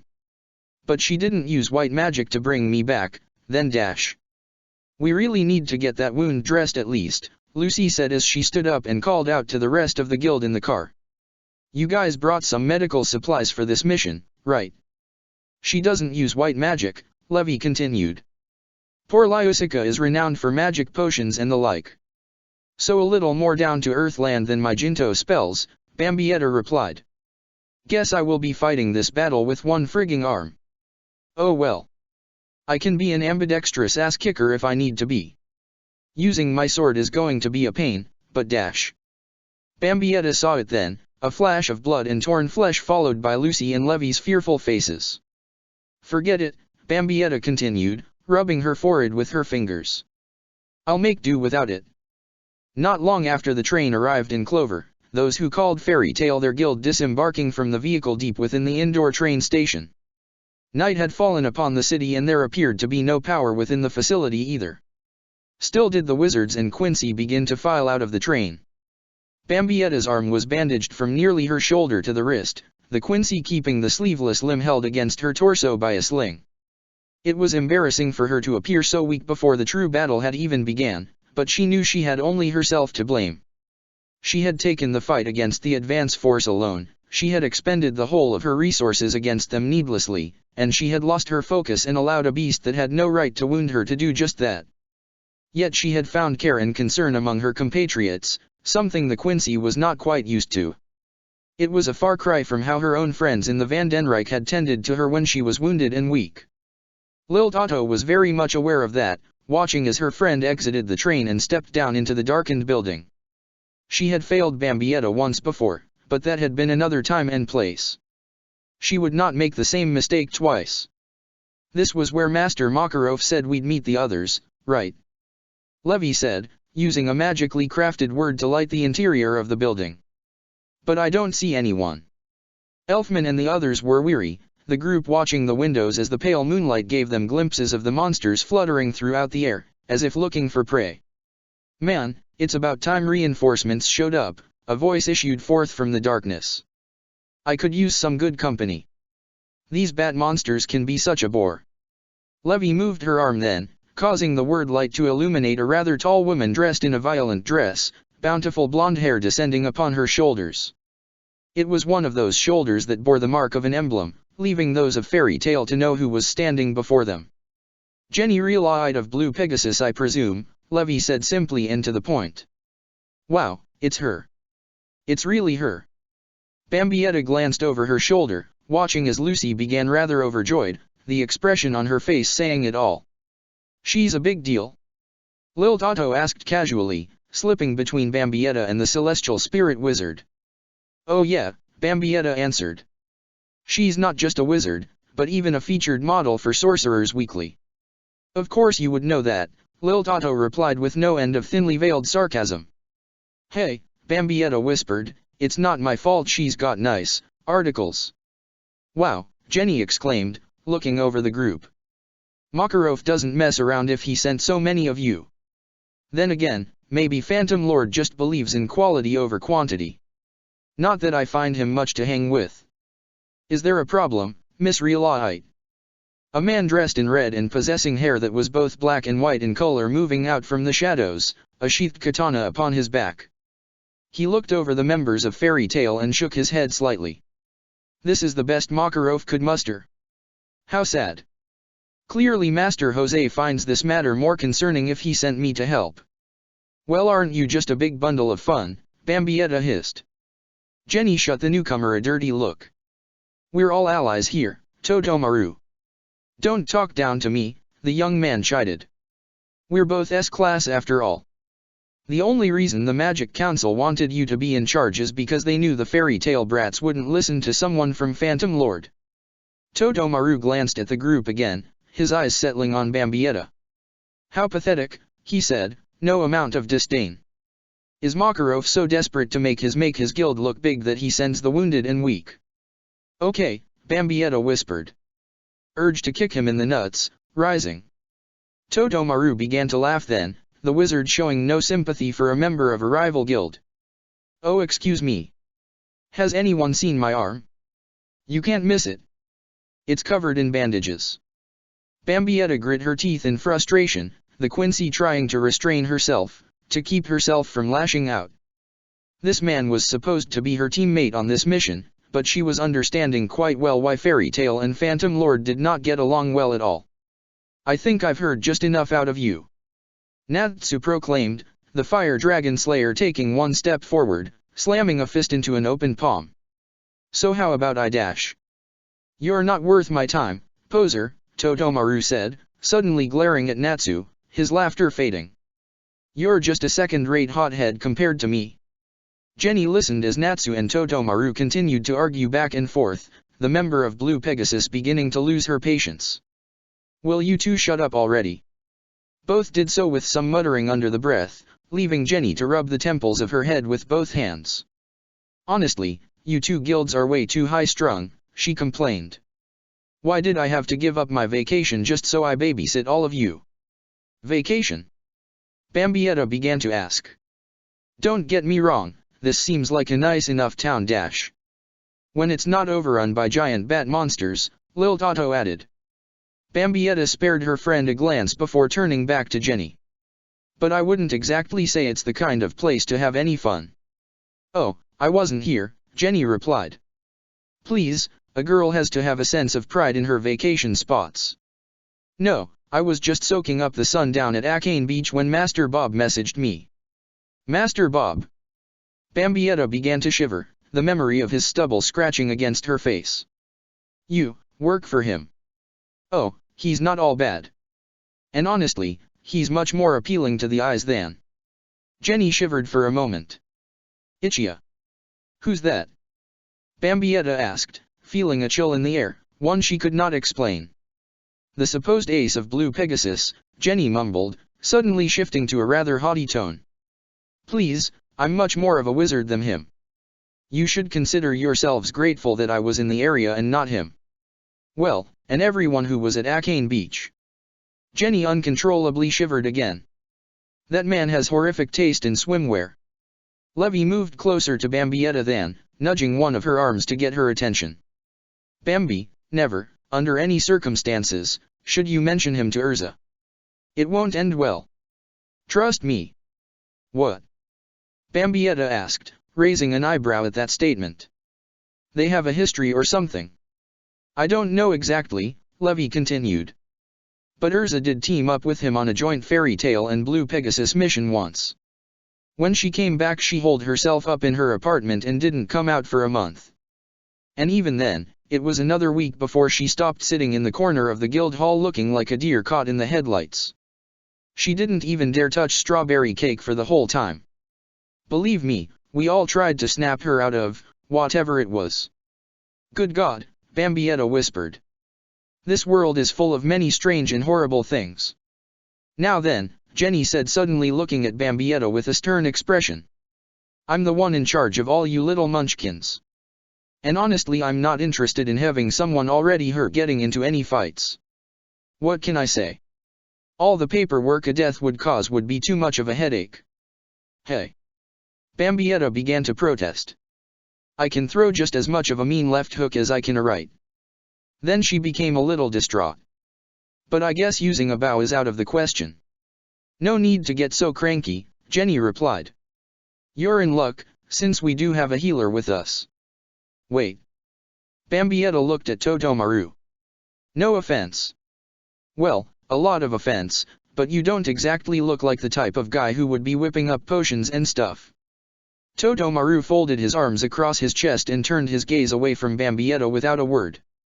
Bambietta could only scowl in return. Rude much. Oh, I was not speaking of him or potions, Jenny continued. Actually, fate has been rather kind to us, since another local guild sent a representative to help us. And best of all, she does know how to do healing magic, so your arm will be good as new in a jiffy. Though you'll have to excuse her. She is a little shy. I thought you said it was a lost magic, Bambietta muttered to Levi. It's supposed to be, the mage replied. At least, I thought it was. Bambietta, Levi, and the others watched then as Jenny turned her attentions to the side, motioning to an unseen figure in the dark. Come on, we're all friends here, the blue Pegasus mage said softly. And besides, someone is in need of your power. She's got a bit of a boo-boo. Bambietta could see it then, her eyes having adjusted to the dark. A lone figure began to sat up from a bench against the far wall. The individual came into the light then, standing before the mages. It was a girl, one who looked rather nervous, her body language nothing but constant fidgeting. She was unable to look any of the wizards or Quincy in the eyes, yet she did her best to introduce herself. Hi. I'm Wendy Marvel of the Kate Shelter Guild. It's nice to meet you all. Chapter 13, The Little Dragon Slayer. Bambietta Basterbine found herself sitting alone on a bench within the Clover train station, the Quincy slowly pulling her wounded right arm from its sling.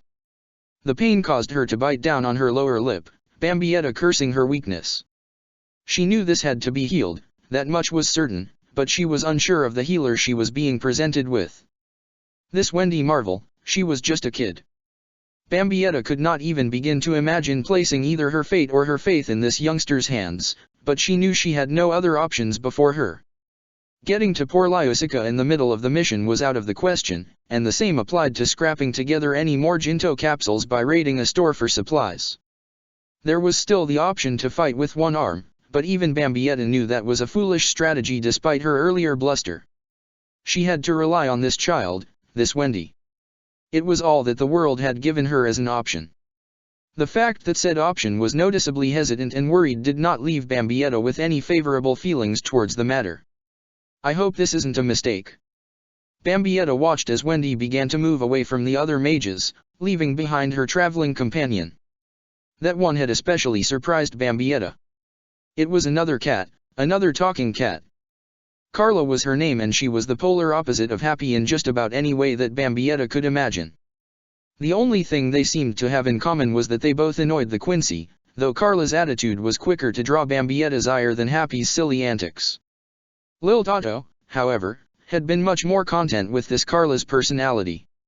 She had tried to hide it well, but Bambietta had noticed the glimmer in her friend's eyes, as if the other Quincy had found the uppity cat adorable or something. So, you, got hurt pretty bad, right? Wendy asked, the young mage coming towards Bambietta. I don't know if I can help, but I'll tr dash. The young girl suddenly tripped then, falling flat on her face. Bambietta could not even see what she had stumbled over, but the sight of the clumsy action only added to reservations to the hope of being healed. Hey, you okay? Bambietta was not unsure of what had just happened. She understood that well enough. She had used Hiran Kyaku to propel herself towards the fallen Wendy in an instant, crouching down before her. However, it was why it had just happened that she could not explain. "I'm fine," Wendy stammered as she stood back up and dusted herself off. I do that a lot. I guess. I'm sorry."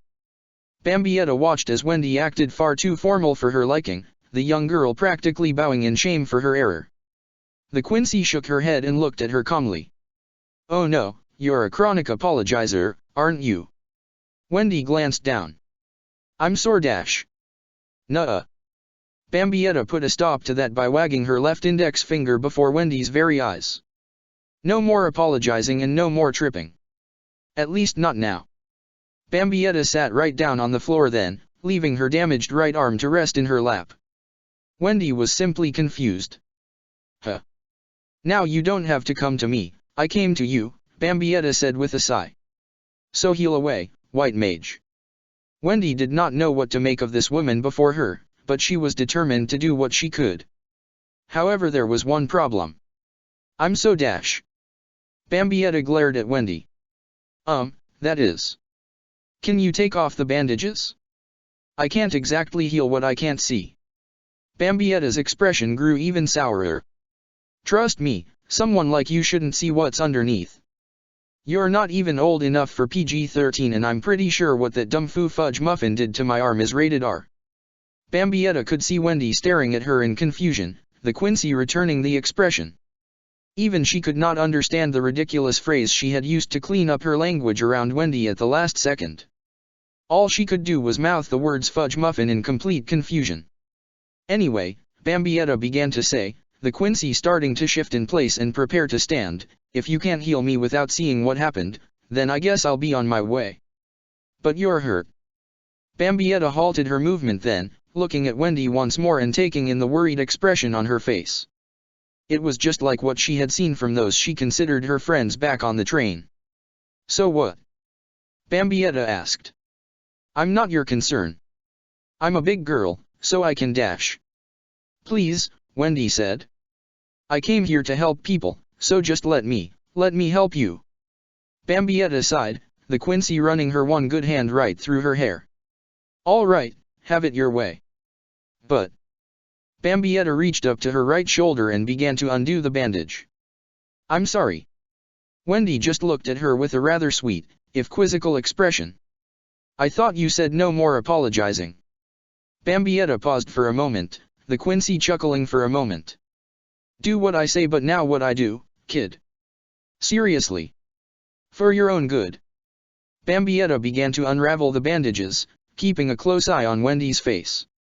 She had to admit, she was impressed by the young girl's unwavering determination to see this through. The Quincy could see the fear and hesitation in her eyes, the optics wavering, but Wendy was keeping as calm as she could. Bambietta had to admire that, but she knew the composure was going to slip soon enough. Soon enough that was the case. As blood and torn flesh came into view, Wendy began to breathe more rapidly, the young wizard bringing both hands up to cover her face. Bambietta paused then.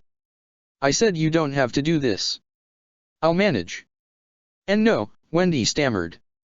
"I can. I have to do this. If I don't, then I came here for nothing." She was brave, Bambietta had to admit that. It was something she could respect, a person who could be brave in the face of horror. Still, there was a part of Bambietta that did not want to put someone so pure through this, but she knew she had to. Slowly she unwound the bandages, exposing her damaged arm to the open air. The Quincy grit her teeth then, a newfound rush of pain searing across the limb. "It's so terrible," Wendy whispered. "Who could do something so mean?"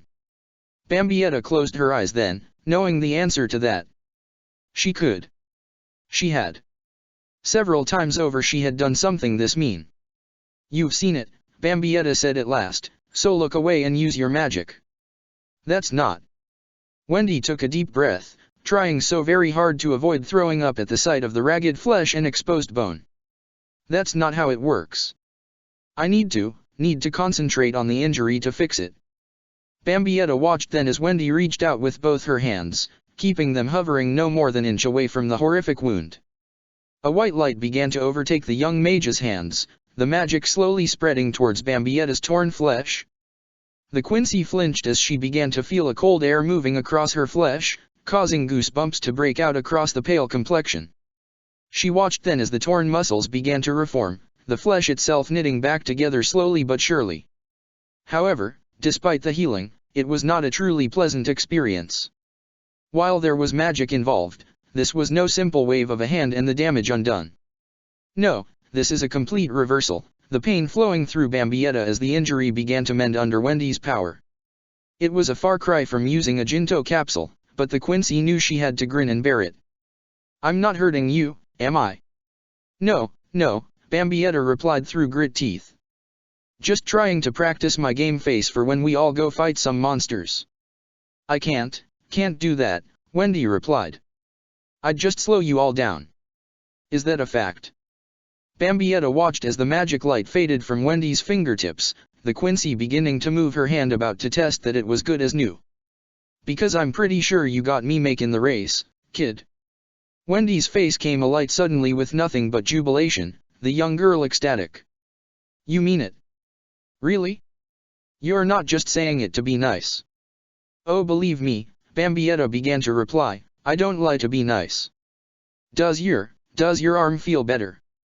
"Oh yeah, good as new." Bambietta brought it up by her side, flexing her fingers to and fro to make that point clear. Then, still remaining seated on the floor, she reached out and patted Wendy on the head, ruffling her hair. "Thanks, kid." "It was not a dash." "No, it was something," Bambietta said. "Thank you for putting up with looking at my arm. When I was your age I wouldn't dream of looking at a wound like that." Bambietta paused for a moment, realizing that she had just lied. She had seen wounds much worse at Wendy's age, the majority of them having been created by her with reckless abandon. Bambietta remembered those images quite well, having committed them to memory long ago. "Just try to forget what you saw," she continued. "Okay." Bambietta began to stand then, the Quincy patting her bottom to rid her skirt of any dust or dirt it had picked up from the floor. She was about to move then, to rejoin the members of Fairy Tale, Blue Pegasus, and Phantom Lord, but she was stopped by a tiny voice. "I don't think I should." Bambietta looked down at Wendy then, taking note of a rather set expression on her face. "I don't think I should," the young girl repeated, "because I'm just going to keep seeing stuff like that on this mission, right?" Wendy's nose twitched for a moment, the girl sniffing back as best she could, a tear escaping from her right eye despite her best efforts. "I came here because I had to help people, but I don't know if I can do it." Bambietta began to grow nervous, the Quincy knowing full well she was ill-prepared to handle or placate an upset child. Bambietta began to wave her hands before her, a nervous expression overtaking her face. "Hey, kid, there's no reason to cry and stuff. Come on, I'm a total dummy. Nobody is going to get as hurt as bad as me, so you don't have anything to worry about." "No, seriously. I fell down a flight of stairs once and became a bloody mess." "Silly, clumsy Bambi, that's me." Wendy began to calm down a little bit, looking at the Quincy. "Your name is Bambi?" There was a slight giggle then, one that broke Bambietta's stammering and left her right eye and its brow twitching. "Yeah, is that a problem?" "No," Wendy replied. "I just thought it was a nice name, that's all. It's really cute." "Uh-huh," Bambietta replied, folding her arms across her chest. "Cute, right? Well, just for your information, my whole name is Bambietta Basterbine." "That's a pretty name," Wendy said with a smile. "Okay then," Bambietta said as she began to walk back to the others.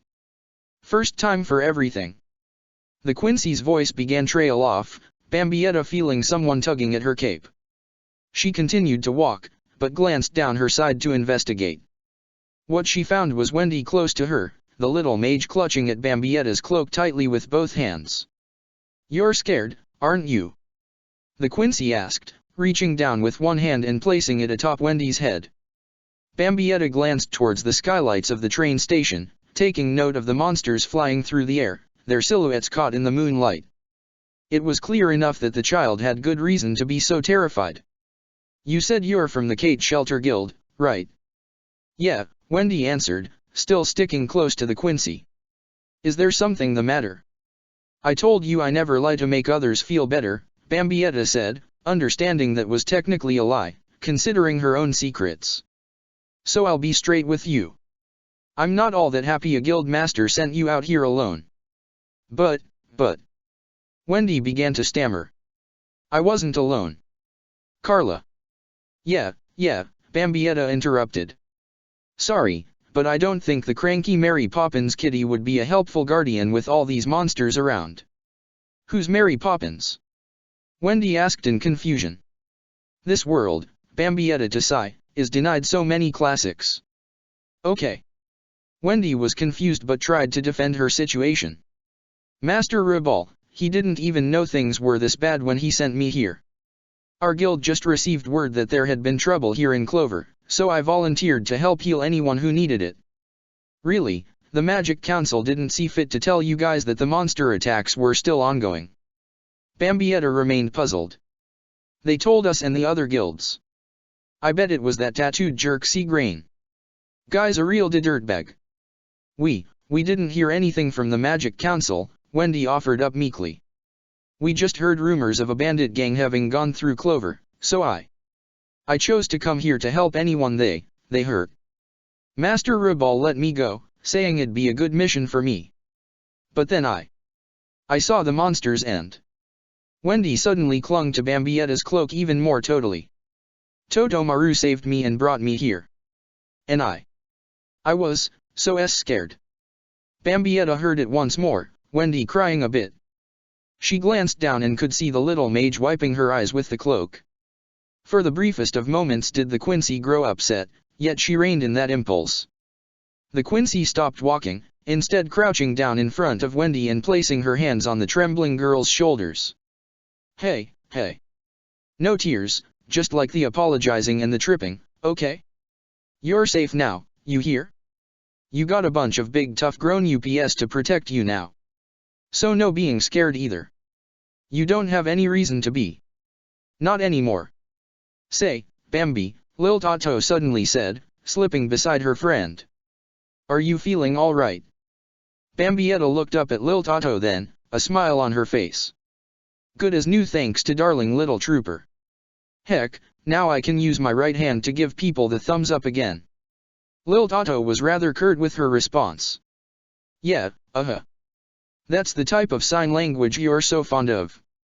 Don't mind her, Bambietta said, looking back at Wendy as she stood up.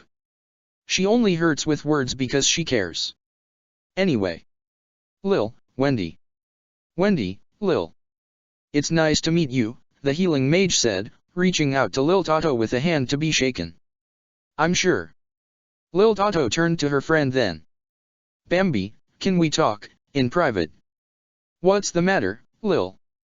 Bambietta turned only to find her friend already walking to a corner of the main room.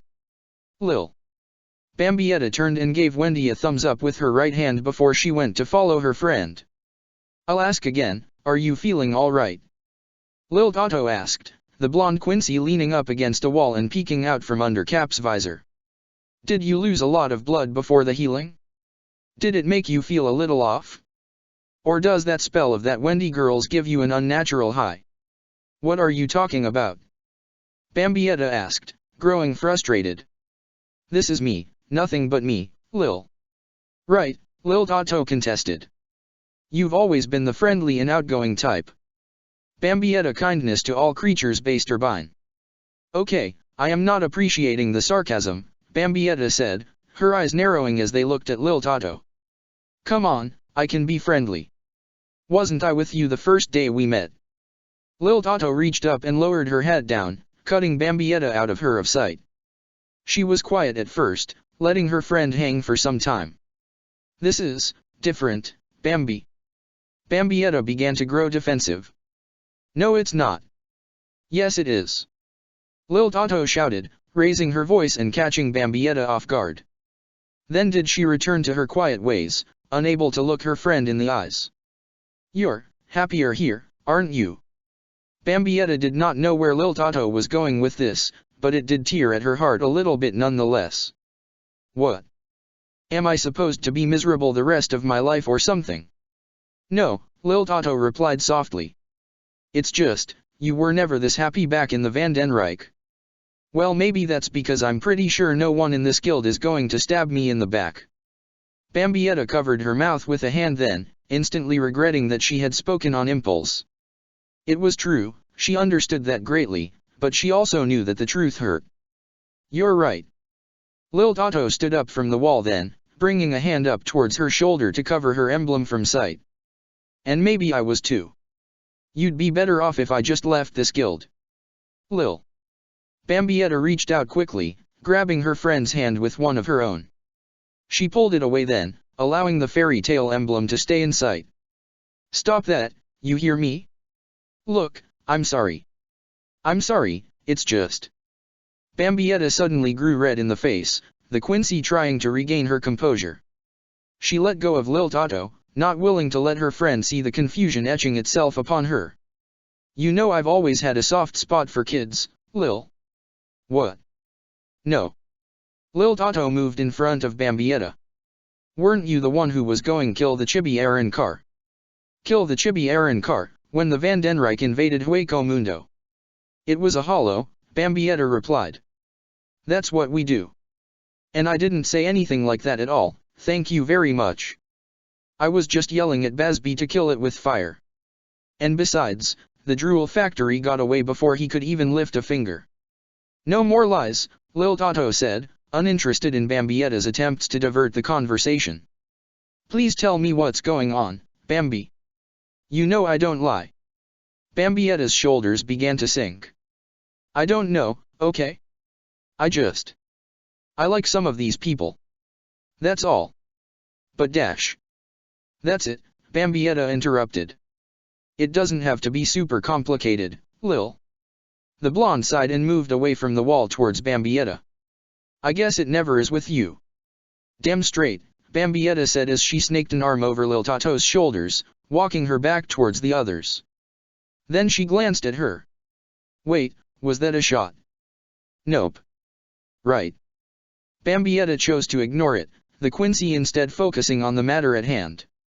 She slipped a hand across Lil Tato's shoulders and began to guide her back to the coalition of wizards.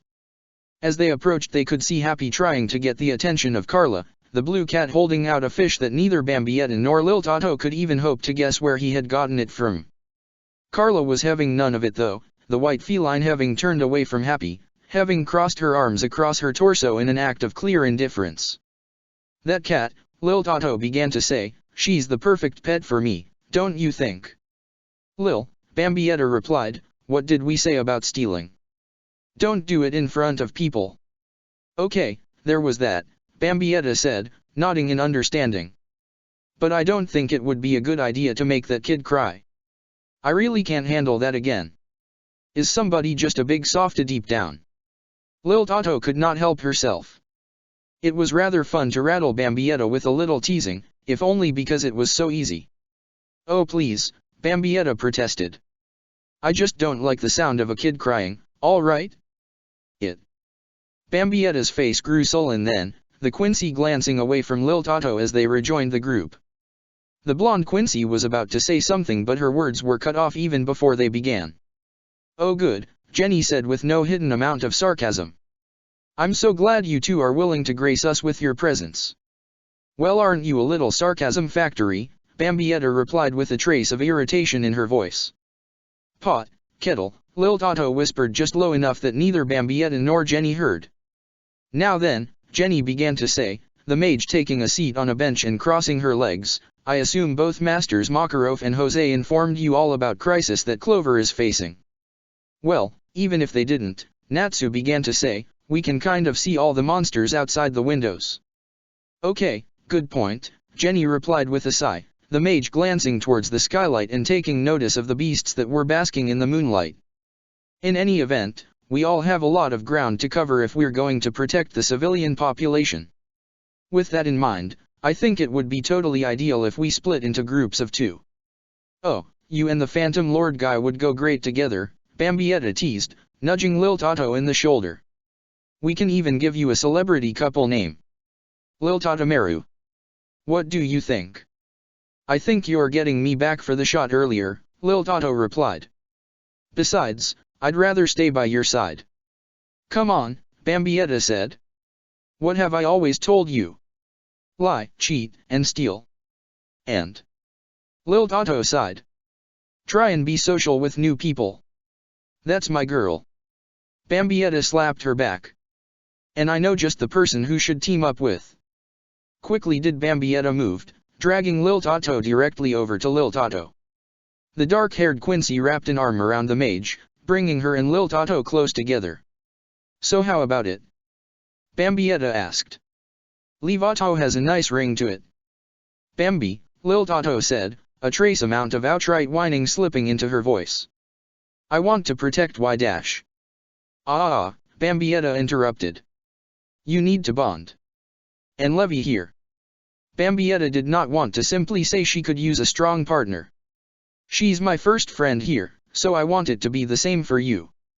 Levy looked at Lil Toto, giving her an honest smile. So you and me, huh? That works for me. Bambietta slipped away from the two, giving them both a sly look. Now I don't want to regret this. So no sharing any embarrassing stories about me, you both got it. Jenny watched in irritation, the blue Pegasus mage tapping a finger against an arm folded across her chest. Well now, isn't this just nice? Shouldn't the one in charge of this mission assign the teams? Bambietta glanced at Jenny, the Quincy realizing that she was technically meant to defer authority to this woman. It was something she could do, having not been a part of the upper echelon of the Vandenrijk, but she had always been one to overstep her bounds and land atop the toes of the gods. To his credit, Wywak allowed that to go only so far. Bambietta had always known her limits around the god in the flesh she considered him. However, this Jenny individual was no such thing. Oh, go right ahead, Bambietta replied to the blue Pegasus mage. Wow us with your team-making abilities. Jenny glared at Bambietta, the wizard growing more and more irritated with this whole task she had been assigned. This was supposed to be her vacation, but now she was left to see the task of protecting Clover to the end. She did not mind protecting those who needed help, not at all. It was having to command the ragtag group before her that was growing wearing. To keep both Fairy Tale and Phantom Lord's sole representative from imploding to dealing with a neophyte from Kate's shelter, that was bad enough. Now she had to put up with an attitude? Okay, so Levy and Lil Toto was it? Jenny said. You two are a team. Simple as that. As for the rest of you. Bambietta began to inch her way towards Lucy, trying to give Jenny a hint. She was more than willing to team up with her roommate. Lucy Heartfilia of Fairy Tale, Jenny said, pointing at the celestial spirit mage, you shall back up Totomaru of Phantom Lord and scout out and eliminate any monsters on the west side of town. Bambietta's shoulders sunk as she watched Lucy walk off looking a little sad, the mage moving closer to the Phantom Lord mage. Jenny noticed that and let herself smirk a little. She had noticed Bambietta's obvious tactic and had reacted accordingly. Not only was this a little dig against the woman who annoyed her, she had also found a fairy tale mage that she knew Totomaru would not get into direct conflict with. Bambietta remained undeterred, sliding herself over until she was by Natsu's side. Natsu Dragneel, Jenny continued, I want you and Elfman Strauss to be the heavy-hitting group of our team stationed at the mayor's building. If any monsters so much as make a move towards it, I want you to take them out. Bambietta's soul clenched up as she watched Natsu enthusiastically run over to Elfman, happy following behind the Dragon Slayer. The Quincy looked around then, taking in the sight of those who were left. She moved closer to Kana then. Jenny knew precisely what Bambietta was up to, wondering if the woman had any idea she was giving herself away far too easily. Kana Alberona, I want you and Grey Fullbuster to patrol the southern sector of the city. Bambietta grew dejected then, her hopeful aspirations plummeting. The Quincy looked to her dwindling pool of options then, noting Loke lowering his sunglasses and giving her a wink. Bambietta nervously smiled in response.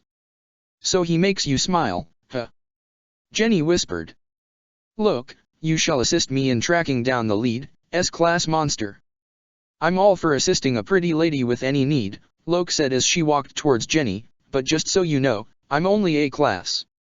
Oh, You're S-class in the looks department, Jenny replied with a teasing wink. But don't worry, I'll handle the heavy lifting if we find the big, bad S-class beastie. Hey!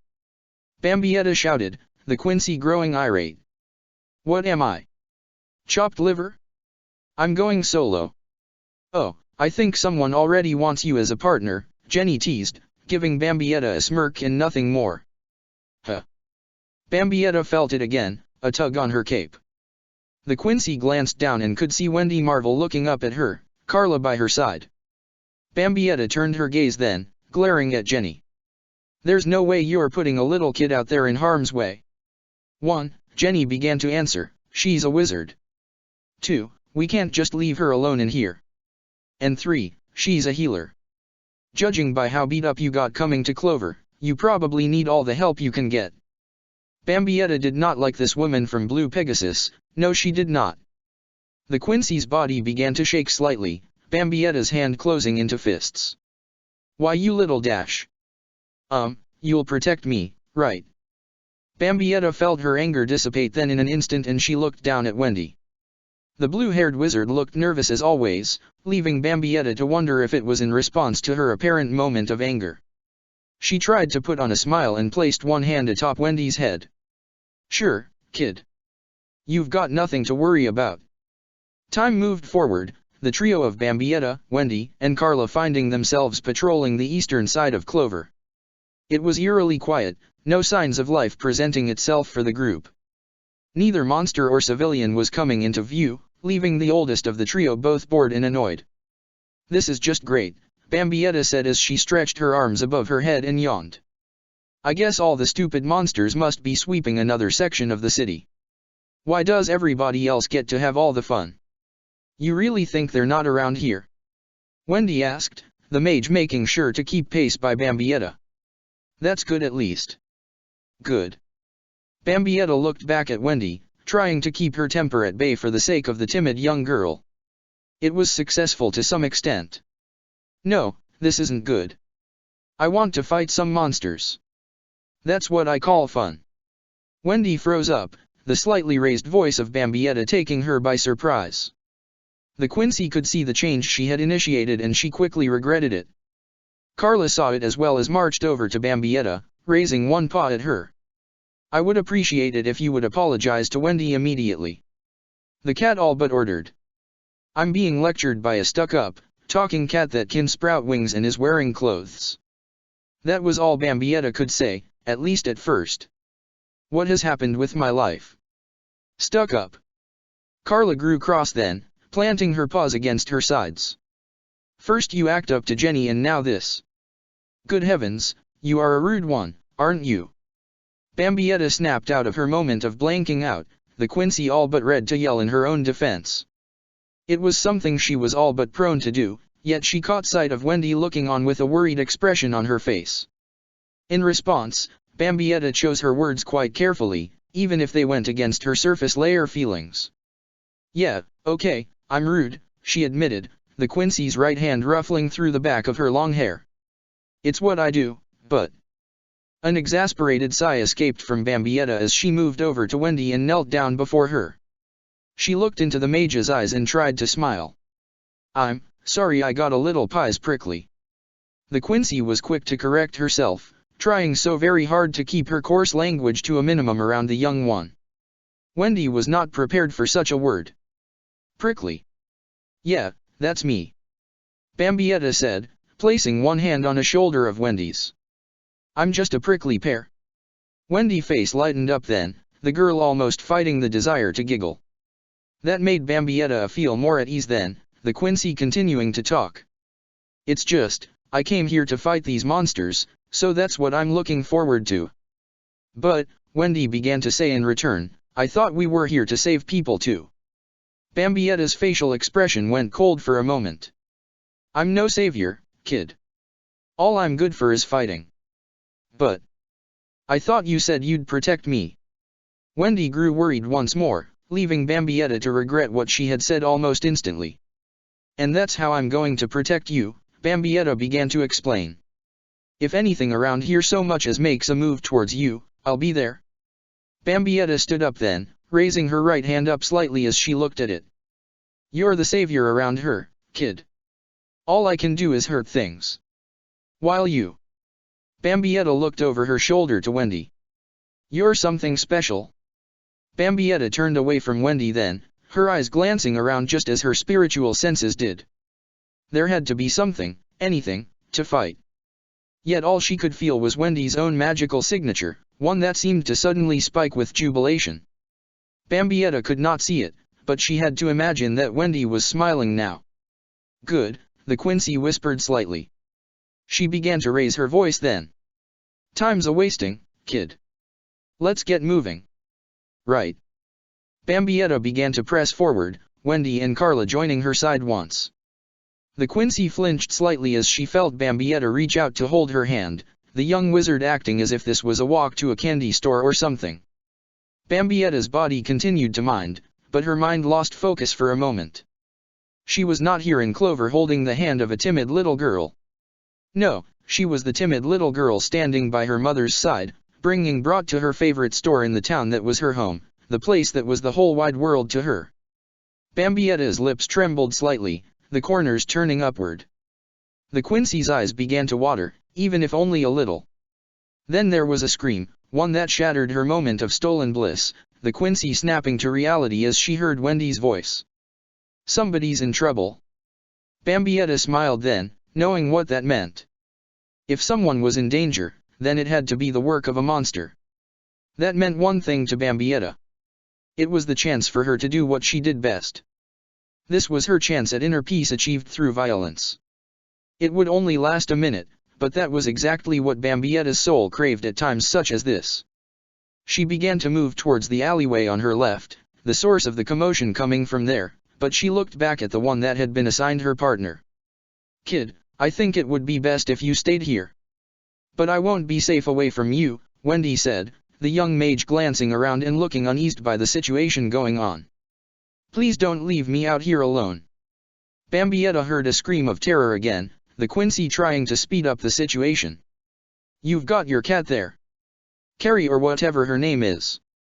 "Carla." Bambietta nodded as the white cat shouted at her. "Yeah. Okay. That." There was a scream again and Bambietta turned away, intent on putting this monster down. Oh, and saving a life while she was at it.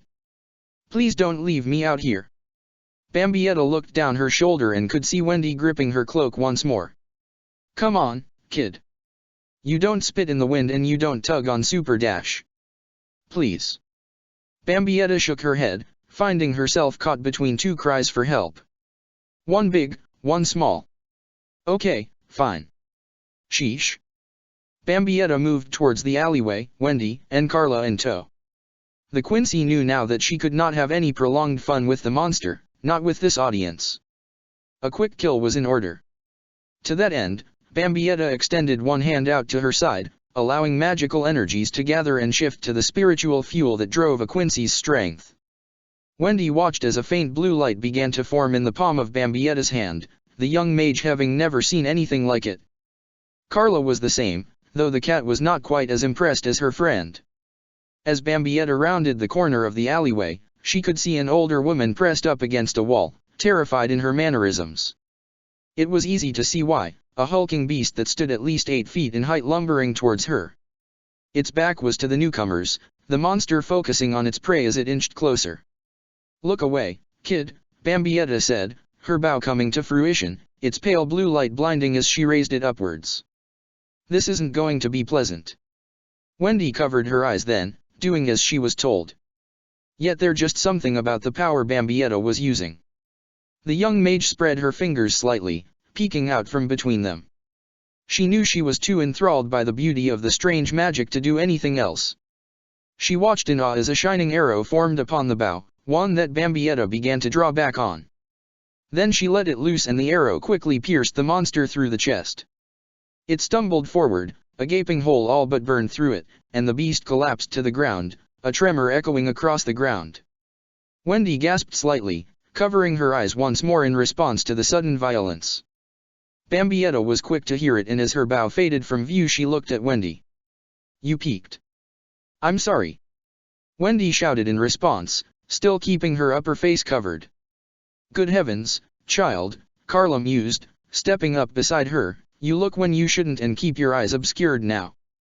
Bambietta crouched down by Wendy, reaching out and gently pulling the hands away from her eyes.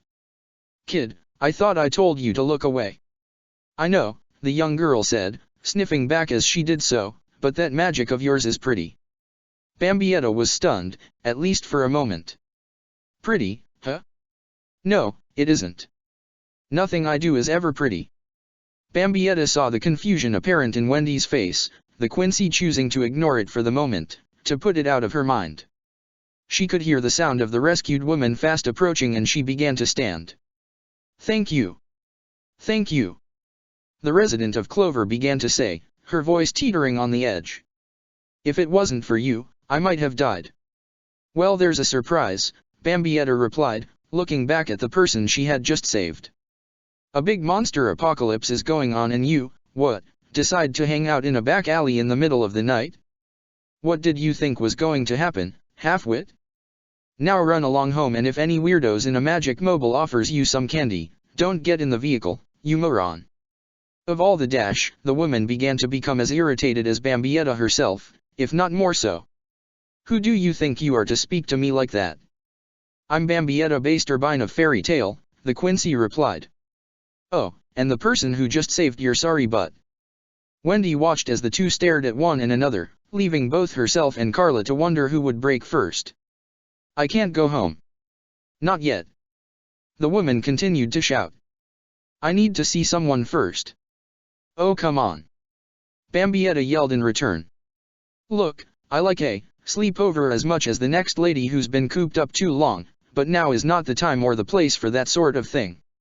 No, you dash. The woman started to calm down, raising a hand to her face as if she was getting unsteady on her feet.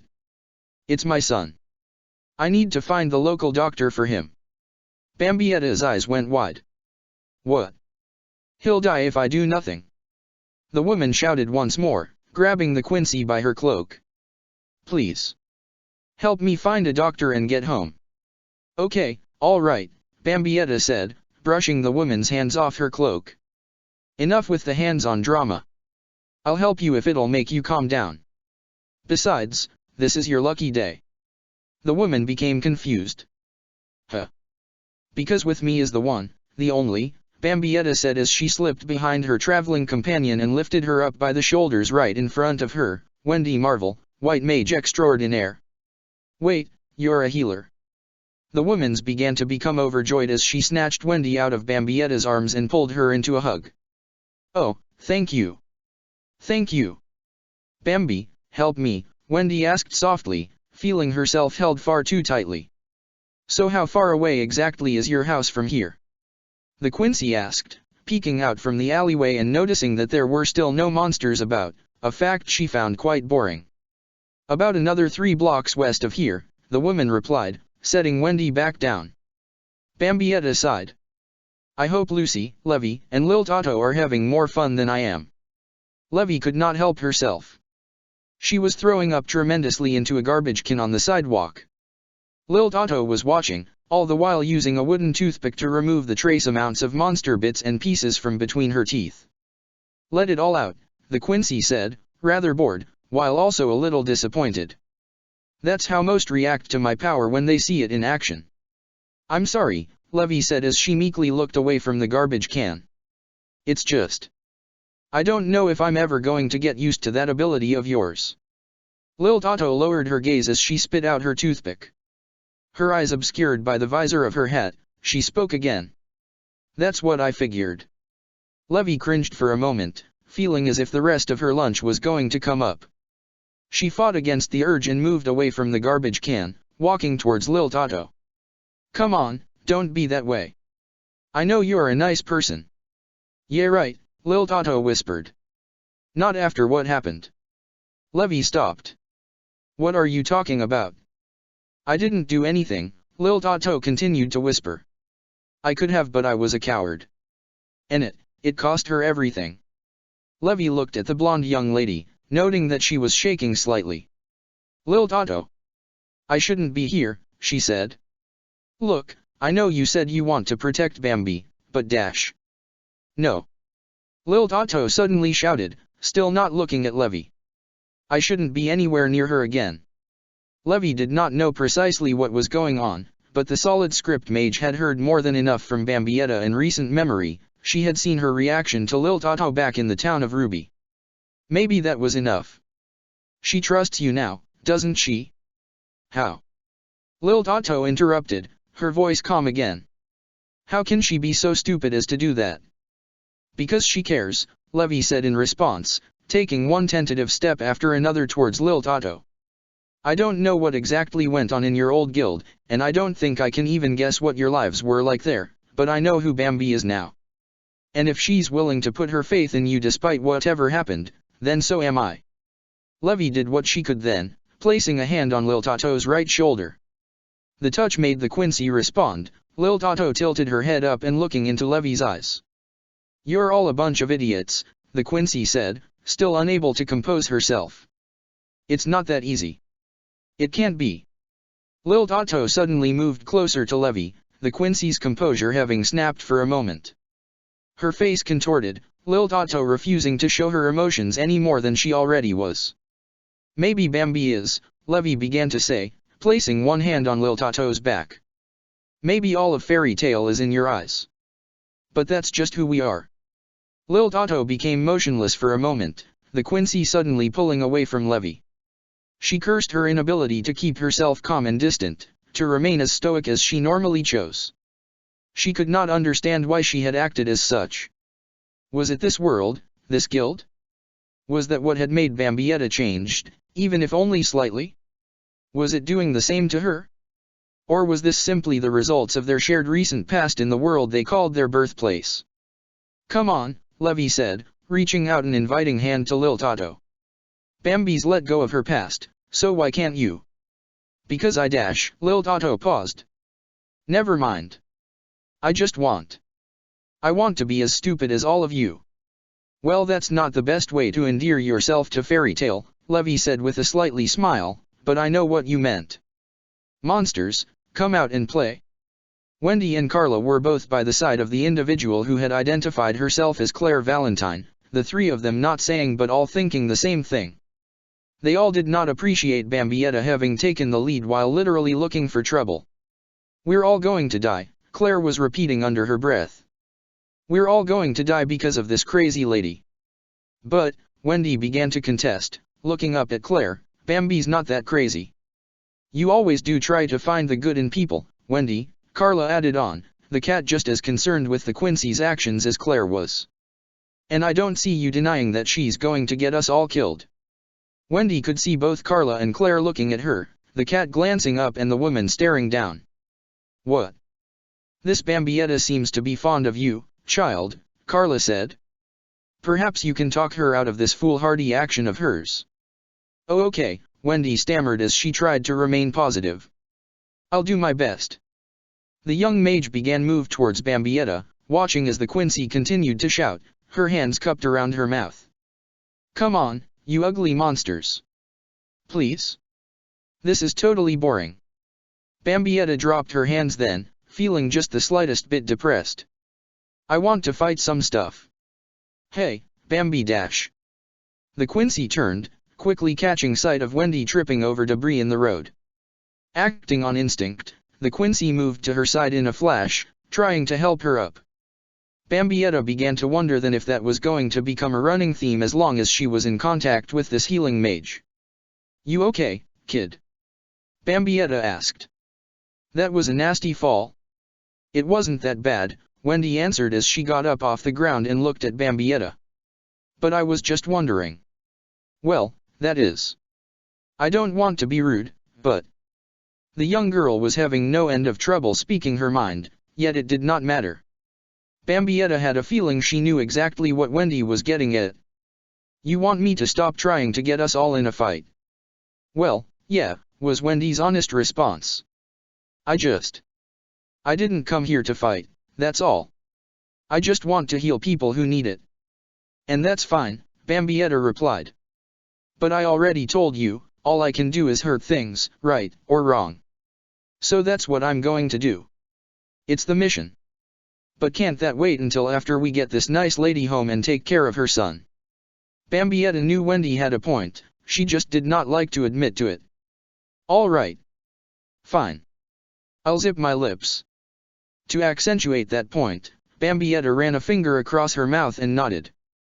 Wendy giggled slightly, then shook her own head. No, please don't. The young mage began to glance away, her hands coming together as one foot nervously twisted on the ground. I'm still really scared about everything, so talking with you might keep my mind off things. Don't talk. No wait, totally talk. Just to me. Bambietta smiled slightly. You drive a hard bargain, kid. Bambietta stood up then, placing one hand atop Wendy's head as she watched Claire and Carla approach. Only then did she start walking again. So what kind of magic do you have? Wendy asked, looking up at Bambietta with bright eyes. It's nothing special, the Quincy replied. Just some run-of-the-mill dash. That bow of yours was so pretty. Wendy suddenly exclaimed, bunching up her hands tightly as she continued to stare up at Bambietta. Can you make other weapons like that? There it was again. That word.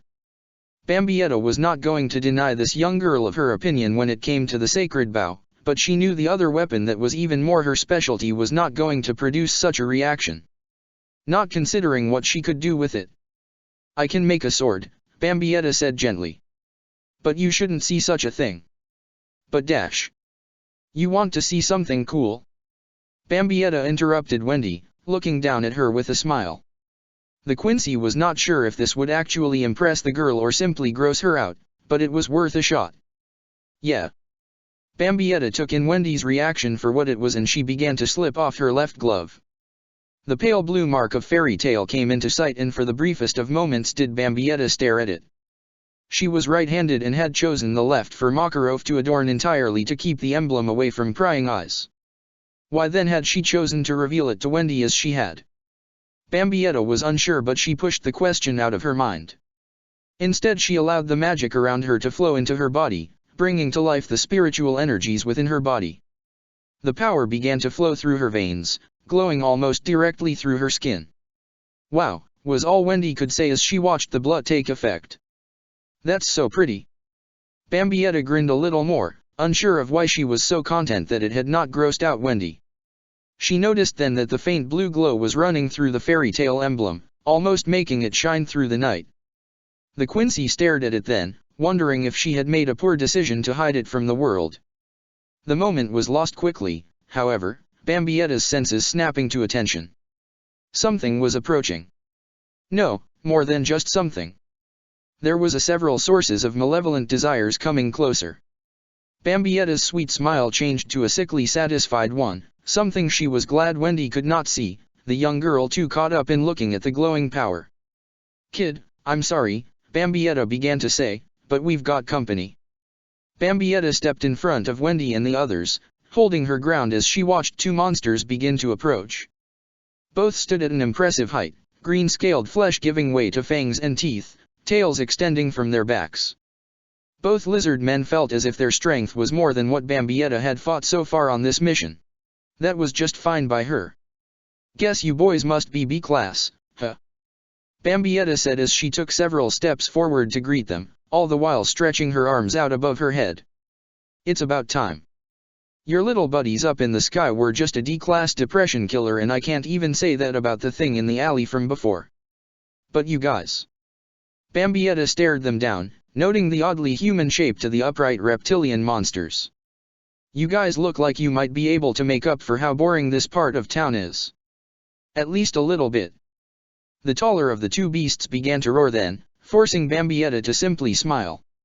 Is that a threat? She asked almost in a teasing tone. There was another roar in response, now from both monsters working in unison. Bambietta's eyes lit up in delight. Oh, it is a threat. The duo of monsters ran towards Bambietta then, the Quincy more than willing to meet them halfway. She kept her body wrapped in blood venet, knowing that the defensive ability was a must. She had slipped up once already this day, allowing damage that had no business being done to tear her arm asunder. She would not allow such an indignity to happen to herself again. Yet, in the back of her mind, there was another reason. She did not want Wendy to have to see such a wound again up close again. Bambietta forced that thought aside as she lashed out with a punch, smashing her knuckles against one of the lizard beast's faces. It did little damage however, only making the monster flinch a little bit. That bothered Bambietta, but it bothered her more. She dwelled on the worry in her mind. It was not that. No, it could not be. She simply wanted to prolong the fight, and she knew that blood artery would end it too fast even without the use of her sword. The sword that she did not want to use in front of Wendy's impressionable eyes. Bambietta cursed within her own thoughts, the only place she was free to do so with Wendy around. Her own state of confusion was simply irritated. She lashed out with her other hand in response, another fist striking the monster before her. The sight of the beast falling back a slightly step back thanks to the blow brought some clarity to the Quincy's soul. Violence had a habit of doing that for Bambietta after all. She lost herself in the moment, just as she always did. Claws tore at her flesh, unable to pierce it. Tails swung out, batting her aside. Yet still she pressed on, her body a living weapon so long as blood venet kept it safe. This was a war of attrition, one she was determined to win eventually. Yet as she was beginning to notice, it was going absolutely nowhere fast. The monsters could not hurt her, and she could do next to nothing the way she had handicapped herself. She continued to bob and weave, taking ineffective attacks as she landed more of the same. All the while she kept thinking to herself to press her sword into action, but there was Wendy. There was Wendy, Lucy, Levy, and all the others she had met in this world.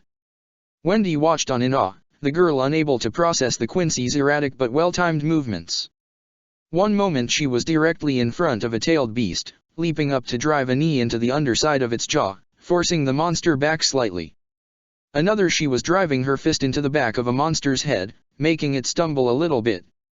On and on it went, Wendy lost in the moment. The mage did not enjoy violence in the least, hoping that Bambietta would end this situation sooner rather than later. Please be okay. Then it happened, a clawed hand wrapping around Bambietta's face, a monster catching her by surprise. It slammed the back of her head to the ground, the Quincy audibly gasping in pain. Wendy gasped as well, hers a product of shock and worry. She took a deep breath, her instincts as a mage taking over. Her cheeks puffed out slightly before she suddenly shouted and exhaled all at once. Sky Dragon's roar. Bambietta heard it well enough despite her situation, the Quincy watching as the monster that had pinned her to the ground suddenly being struck by an onrush of concentrated air, the swirling vortex throwing the beast away. The Quincy sat up and stared at the lizard man, watching as it slammed into the side of a building. Then she looked at Wendy, seeing the young wizard looking at her with pleading eyes that showed nothing but her worried nature. Bambi, are you dash? Bambietta was quick to interrupt. Key Wendy, you're a dragon slayer. I was taught by a dragon, yeah, Wendy answered meekly. But slayer, that's a word I don't dash. Child, look out. Carla suddenly panicked, the cat noticing the last remaining lizard man lunging for Wendy as if it had determined her the main threat now. No you don't. Bambietta made it up to her feet quick, tackling the monster as it was in mid-stride. She pushed it away from Wendy and gave her a quick look, knowing what she had to do. Sorry, Wendy, but what comes next is adults only. A quick burst of Hiran Kyaku took Bambietta and her captive prey into a back alley, away from prying eyes. Bambietta threw the monster against the far wall and let blood artery take course through her veins, her sword materializing in her right hand. For a moment she saw it again, the frightened and horrified faces of those she knew. Of Levy and Lucy. Of Wendy. Biting her lower lip, Bambietta let the blade in her possession slice through scales and flesh, of muscle and bone, leaving the creature's head to slip away from its body. Bambietta watched the corpse slump and fall to the ground, red liquid dripping from her short sword. She let the weapon fade then, the remaining blood splattering to the ground with nothing left to cling to. Bambietta's eyes were cold and impassive, the Quincy wondering why she had gone to such trouble to keep Wendy free of seeing such horrors. What the hell is up with me? Shaking her head, the Quincy checked herself over, glad to see that no blood had made it onto her clothes.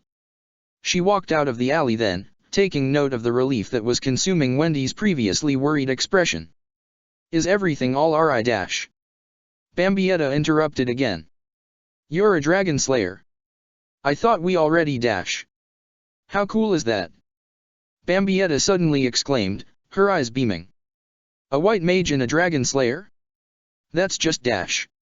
Bambietta shook her head, trying to compose herself as she approached Wendy. You wouldn't happen to know a dragon named Igneal, would you? No, I don't, Wendy answered. I'm sorry. And there you go with the apologizing for every little thing again. Bambietta sighed. Maybe I could learn a thing from you. Are you looking for a dragon? Wendy asked innocently enough. Well, Bambietta began to answer, I'd be totally lying if I said I didn't want to see one up close and personal, but it's not me who's really looking for one. Just a guy I know. You already saw him. Pink hair, cheese grating ABS. Oh, and his best friend is a blue. Bambietta's voice trailed off as she glanced at the uptight Carla before looking back at Wendy. Do all dragon slayers having flying, talking cats? I don't know, Wendy began to say. I'm SOR dash. She stopped herself then, covering her mouth with both hands. So what about it, Carrie? Are you cute little kitties the representation of their powers? The Zanpakuto to her soul reaper. Bambietta paused for a minute. Not that I've ever heard about a Zanpakuto spirit physically hanging out with a soul reaper. Goodness gracious, it's Carla, the cat replied. And I have no idea what you are talking about. That's all well and good. Claire suddenly said, trying to remind her rescuers that she was still in need. But what about my son? Oh right, Bambietta replied. That. Yeah, sorry. Beating things up can be so distracting. It was not the most polite thing to say, and Bambietta was quick to note the sudden glimmer in Wendy's eyes, something that seemed to give indication that she was becoming upset at the choice of words and attitude used. Bambietta sighed, closing her eyes for a moment. Then she opened them as wide as possible, a big smile on her face as she began to speak as boldly as she could, her hands firmly planted on her hips. Worry not, ma'am. We'll be getting you home and taking care of your son in a jiffy. Wendy smiled in response to that, the extreme tone Bambietta having spoken in completely lost on her. It was, however, noticed by both Carla and Claire. The cat was simply dropped her whiskered face into both her front paws while the older woman was shaking her head as she began to walk away and towards her home. Bambietta did not care. She had made Wendy jump from a bad mood to a positive one, and that was enough for her. Even if she could not understand why that put herself at ease, the Quincy still had seen it through. So what dragon trained you? Bambietta asked as she, Wendy and Carla moved to catch up with Claire. Her name was Grandini, Wendy explained. And I miss her. Bambietta looked down at the young girl and could see her getting visibly upset again. The Quincy knew this was going to be a problem, but this time it was not something she could fix easily as she was not the root cause.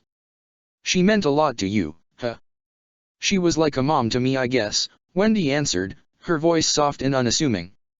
But then she disappeared. It hurt, but if it weren't for Grandini, I wouldn't be who I am now. Bambietta had to wonder now. Both Natsu and Wendy had spoken of their dragon parents vanishing. It was odd, but she had other things to concern herself with. She needed to find something to find common ground with and maybe cheer up the girl. I can relate, Wendy. If it weren't for a cranky old lady, I wouldn't be who I am today.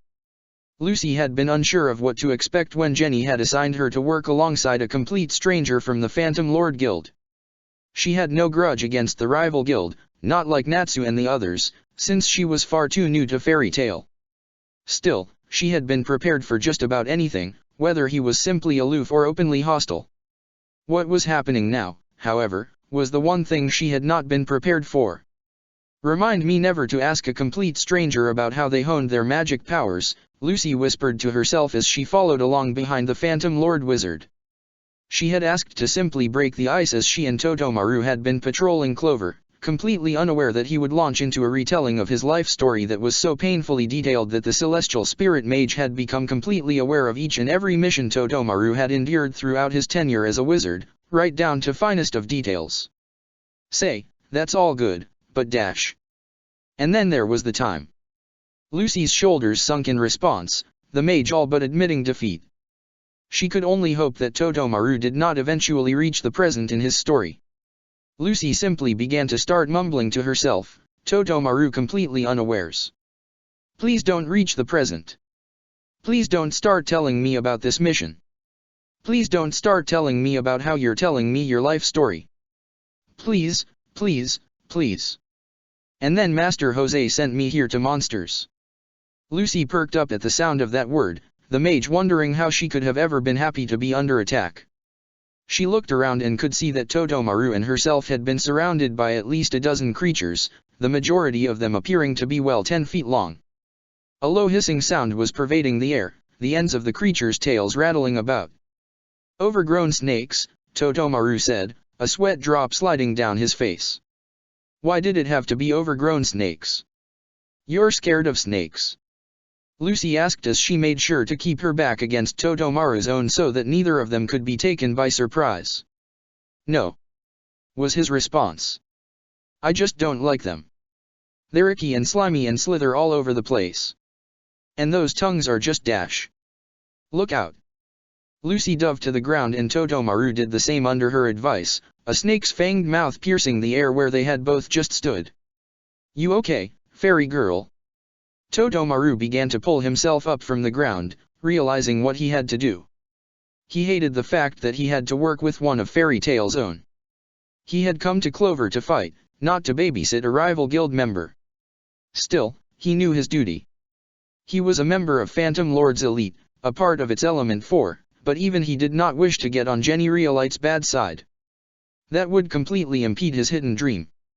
He was going to ask her out on a date one of these days, he swore it. Open the gate of the Golden Bull. Taurus. Totomaru watched on as veritable monster appeared from a golden lake, the humanoid bull wielding a massive axe. Taurus put it to good use, batting aside several snakes with ease.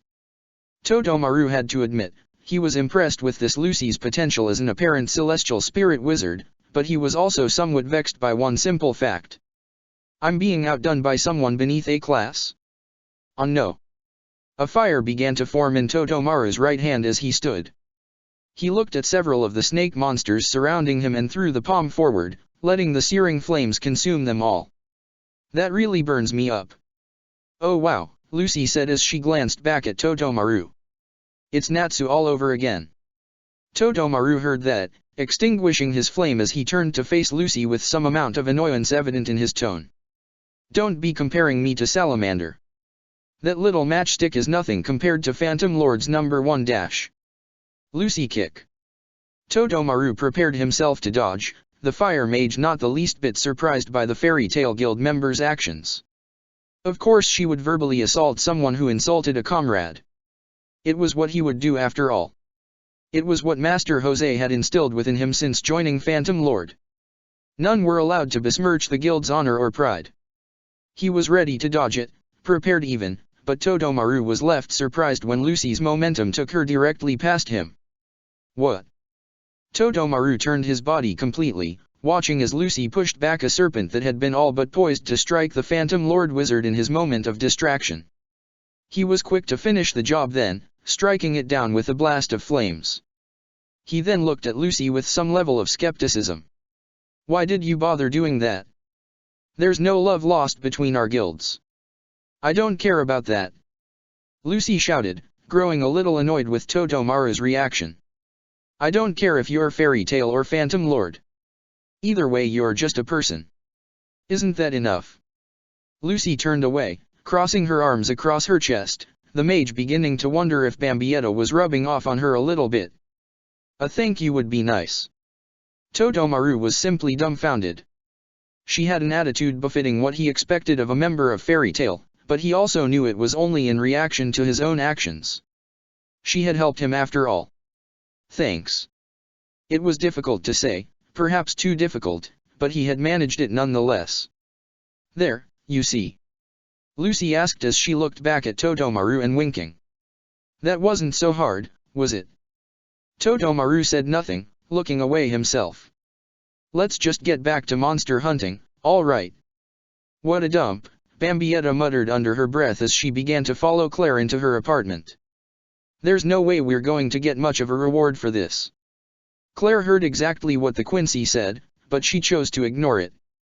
Arguing with the ill-tempered individual who had helped her get home to save her son would accomplish nothing. Chris? Chris, where are you? Bambietta and Wendy moved about the cramped apartment, looking around as well as Claire continued to shout. Soon enough Wendy screamed, catching Bambietta off guard. What's the matter? He's. Bambietta moved closer to Wendy, following the frightened wizard's eyes. Soon enough she saw a young boy lying face down on the floor, faint amounts of blood around his head, a gash running across it. Damn! Bambietta could not help herself, not even in front of Wendy. She moved fast, picking the unmoving boy up and placing him down on the couch so that he was facing up. She could see it, his face and chest completely still. He was not breathing. Bambietta moved her hand down and pressed its index and middle fingers down on one of the Chris's wrists. She could feel it then, his pulse eerily slow but steady. He's alive at least. But he's not breathing. Bambietta looked down at Wendy, receiving a look of worry from the girl. I can't. I don't know how to do that. But, White Mage. Bambietta looked at Claire then. Come on, some CPR is kind of dash. My son. My son. My beautiful baby boy. Okay, she's on the hysterical version of Cloud 9. Bambietta looked down at the unmoving Chris, knowing what she would have to do.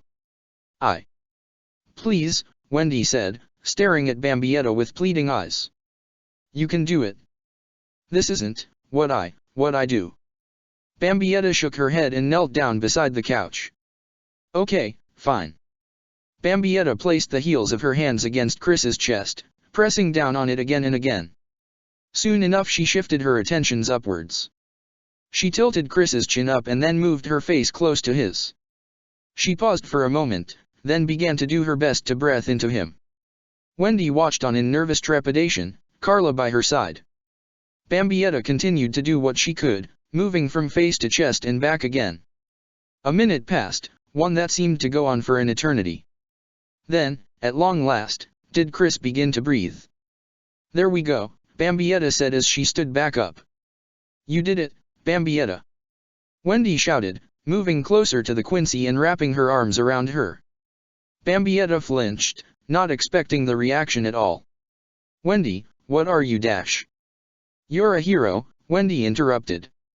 No, Bambietta replied, I'm not. You are. Now go on. Heal away. Wendy pulled away from Bambietta, looking up at her. But I need to know what's wrong first. Bambietta stared at Claire with hard eyes. You heard her. So what's wrong with him? Chris, my son. He. What is wrong with him? Bambietta repeated, glaring at the stressed-out Claire, all the while raising her voice. Wendy can't help if dash. He was attacked by one of the monsters earlier and it infected his blood. It tore up his stomach. It's why I couldn't dare to take him outside to the doctor. Bambietta reached down and pulled Chris's shirt up, revealing a dark purple skin tone that pervading his chest and stomach.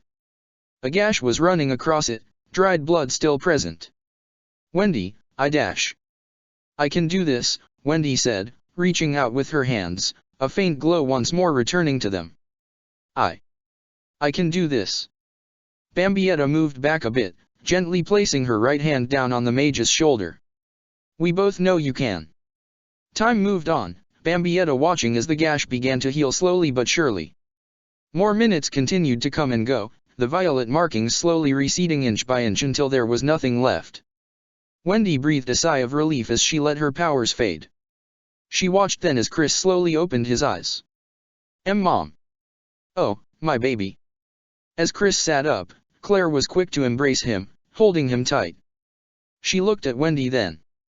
How can I ever repay you? Bambietta could not help herself, the Quincy smiling slightly at that question. There's no need, Wendy said politely and with an honest smile. I'm just glad we could help is all. Bambietta frowned. Nonsense. Claire sat up then, moving into her kitchen. You deserve something for your efforts. Bambietta smiled again. It faded just as fast as the first, however, when she saw Claire return with 2 wrapped ice cream sandwiches. "That's it." It became a frown then as Claire handed them to Wendy. "2 just for you, my little angel." "What about Bambi?" Wendy asked. "She's kind of a meanie," Claire said simply. "And grouchy." "But I'm an angel too," Bambietta whispered under her breath. "I even had wings once." Bambietta sulked then, the Quincy barely even listening as Claire bid her, Wendy and Carla farewell, the trio leaving the apartment and finding themselves back on the streets. All Bambietta could wonder was if it paid to be nicer to people even if she did not know them. "Here." Bambietta heard the sound of Wendy's voice, the Quincy glancing down and taking notice of the young girl offering her one of the packaged ice cream sandwiches, all the while Wendy eating the other one. "Wendy, you don't have to dash." "Yeah, I do," the young dragon slayer interrupted. "You helped her son too." Bambietta smiled and took the offering, unwrapping it and taking a bite. She reached down and ruffled the hair atop Wendy's head as she did so. "You're a good kid, Wendy." Carla watched on silently, the cat admitting she was happy to see Wendy making a friend outside of the Kate Shelter Guild. It had been a long time coming. Wendy leaned her head to the side, resting it against Bambietta's side as they continued to patrol. It was quiet, the two simply enjoying their reward in peace. She could not help but like that. Bambi dash. Oh. Monsters. Yay. Bambietta quickly goggled down the rest of the ice cream sandwich, licking her glove fingers as she began to run forward, her skin blazing with the power of blood venom. Wendy was left in her dust, the Sky Dragon Slayer staring on blankly as Bambietta quickly began to engage a dozen low-level monsters in combat. "She is a crazy one," Carla said as she approached Wendy. "Even compared to Fairy Tail's rather questionable reputation." "Yeah," was all the Dragon Slayer could say at first. "But she seems really nice." Wendy and Carla watched as Bambietta smashed a monster's face into the side of the building, repeating the motion several times over. "You were saying?" Carla asked. "She seems really nice," Wendy repeated. "Just, deep down." Chapter 14, Battle of Cloverfield. Where am I? Bambietta Basterbine found herself in nothing but darkness, her senses assaulted by the sheer nothingness around her. There was nothing but an endless void, her voice the only thing she could hear. It did not last long, but the Quincy began to wish it had. The darkness around her began to fade, leaving Bambietta to find herself bathed in the light cast off by flame. She looked around then, her eyes soaking in the sight of everything that was around her. No. It was familiar, all too familiar. From the house caught in flames, to the cobblestone road before it that was torn asunder. Bambietta knew exactly what she was seeing, where she was. Fioritura. Bambietta knew precisely where she was now, a place she had not that had torn at her heart for decade after decade. Slowly but surely she had put it out of her mind for longer stretches of time, but it was never far from her thoughts even then.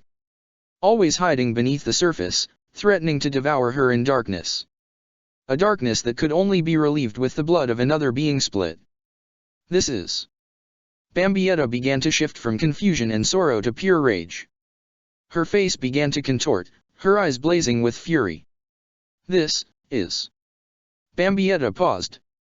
She had known precisely what she was going to say but only a part of it came out. What the is this? Bambietta clenched her hands then, wondering what was wrong with her voice. Then she began to notice something else changing. The ground was getting closer. She looked around in a panic then, realizing what was happening. She was getting smaller. No, that was not it. She was not shrinking. She was losing years of her life, reverting to a time long since past. A body reshaping, clothing morphing, and soon Bambietta found herself standing in her past, trapped in a body she had long since outgrew. She was 6 years old, a time of her life she had spent the better part of her overly long existence trying to forget. That, however, was never possible. Stop it, Bambietta whimpered to no one in particular but herself. Just, please. The Quincy dropped to her knees, her hands covering her face, tears beginning to pool in their palms. Bambietta knew precisely what was happening and it was something she could not withstand. Please. Don't do this to me. Everything will be alright, my darling daughter. I promise you that much. Bambietta turned her head up then, wavering eyes peeking out from between her fingers. It was just as she remembered, her mother's back facing her, the woman looking down at her with a comforting expression. It was a smile that was something only Libe Basterbine could create as far as Bambietta was concerned. She also knew it was nothing more than a lie. No, it's not going to be alright. Bambietta cried out to her mother, crawling towards her. She could see it clearly, a monster slowly approaching, the ground shaking with each and every footstep. Hush, Libe said gently. I will protect you, Bambietta. No matter what. But you can't beat that monster. Libe was calm despite her daughter's outburst. It doesn't matter if I can't win, I'm going to see this task through to completion. So wait for me, my beloved daughter. But father. Bambietta began to stammer, completely losing herself in the memory. He says the whole point of fighting is that you don't want to die. That you'll be killed if you lose. If you throw your life away in battle, where's the point in winning? Your father is such a... Libe stopped herself then, moving to a different subject. You'll live to see another morning, my daughter. That's enough for me regardless of whatever else happens. Bambietta watched on as her mother slowly began to pull up the sleeve of her white robe, a gloved hand coming into view. It was white as snow, the same as the robe, yet a blue cross adorned it from wrist to elbow. Bambietta had not known what it was back then, but now she knew so much better. It was the Sonray glove, the instrument of empowerment for Quincy who were lacked the strength for more advanced training regiments. It was to take them there. Bambietta knew it better now, that her father had forced her mother to wear that glove each and every day since long before Bambietta had been born into the world. She was strong for a Quincy but it had never been good enough for him. He had always pushed both Libe and Bambietta to the break and beyond, wanting the most of his family whether they were able-bodied or not. It was that parenting, that upbringing that had brought Bambietta to this moment from so long ago. She had sought to please her unforgiving father, to earn his favor and prove her worth all at the same time. It was why she had stolen from his sacred vault the tools of the Quincy, why she had used the hollow bait to bring to her home something worthy of slaying. Yet what had arrived was no simple hollow, not even a mere Minos. No, what had been drawn by both the bait and the concentrated spiritual pressure of the Quincy was an Aegis. It was simply beyond Bambietta's ability to destroy, the same applying to her mother. Mama, don't. There was no response, Libe looking directly ahead at the approaching Aegis. She reached towards her gloved hand with her left. A spark of power burst forth then, the glove dissipating. Bambietta watched in abject horror as a pale blue wing burst forth from her mother's back and everything faded to white. Time seemed to alter, the woman trapped in her younger self knowing that her perception was completely undone. When the light faded she found herself alone in the grassy knoll, the Aegis nowhere to be found. All that was left was an unmoving corpse, Libe Basterbine no more. Bambietta looked down at her mother, reliving this moment once more. It never changed, never improved, and the Quincy began to shed tears. However, that was when a change from the reality of the past began to assert itself upon the moment. Bambietta saw her younger self come into view, as if the younger girl was walking away. Bambietta stood behind her childlike memory, once more aged to her proper moment in life. She looked down at herself, hearing the familiar crying that she had succumbed to that day. Mama, please don't go. Mama. The present Bambietta grit her teeth, very nearly drawing blood from her mouth as she caught the sight of it with the sudden act.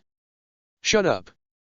The younger Bambietta either did not react or listen, continuing to sob uncontrollably as she approached her dead mother. I said shut up.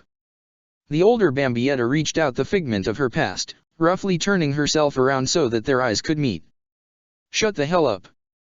The younger girl began to shake uncontrollably, tears dropping from her face to the ground.